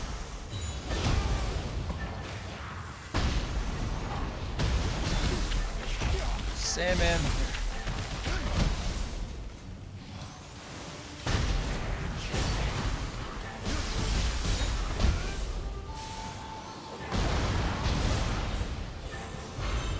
Wow.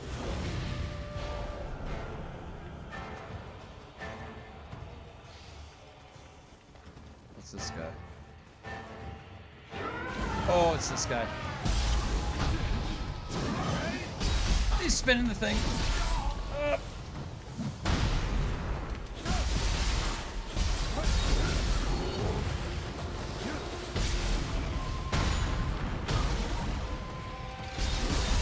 Guy's shooting something at me.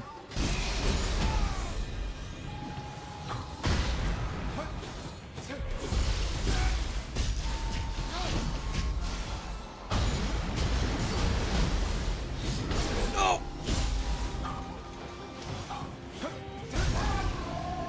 This freaking guy.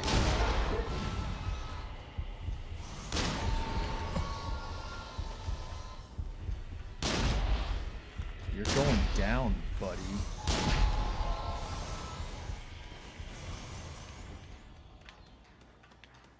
Well, there's a Crucible Wraith. That's what I was coming here for.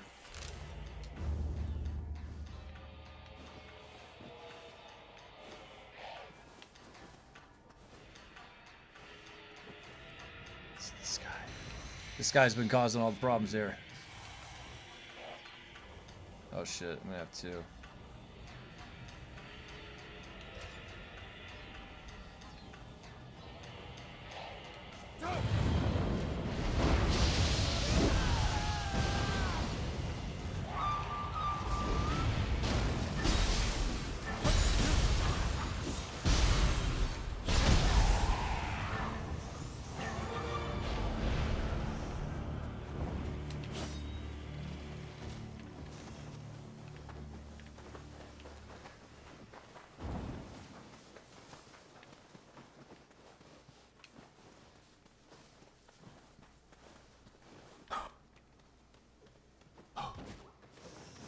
There's the little guy.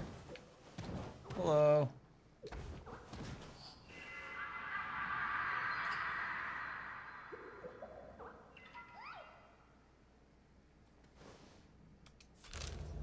Did I already get that guy? I already got that guy. Okay, one more Crucible. Where would that be? Over there? Maybe that's up top. It's gotta be.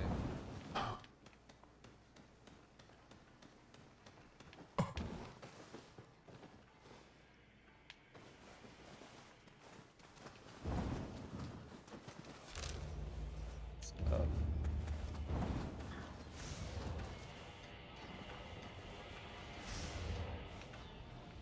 Oh my god, it's a freaking... Is that a slime? Okay, I thought it was a wheel. I hate the wheels.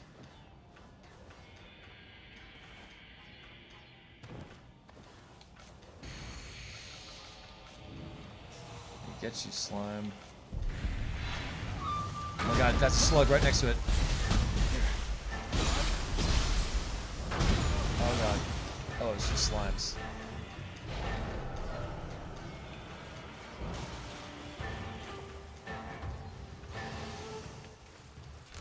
Alright, I got all of those guys.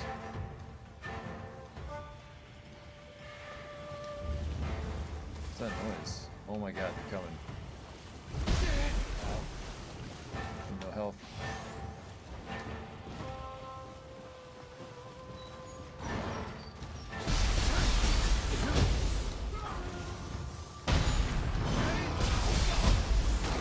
Oh, that would have killed me if that hit me, that axe.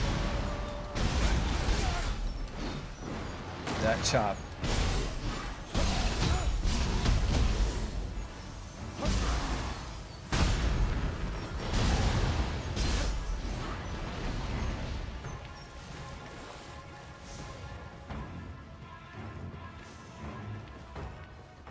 Oh, I unlocked this shortcut.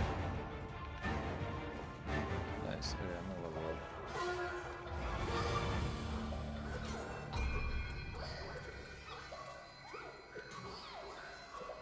One. I think I need more stamina. Regen. I think I might take, like, depending on what level we can go up to, 99 skill, 99 heart. And then magic, and then I'll scale those three. Or you could do scaling on constitution, which might not be bad.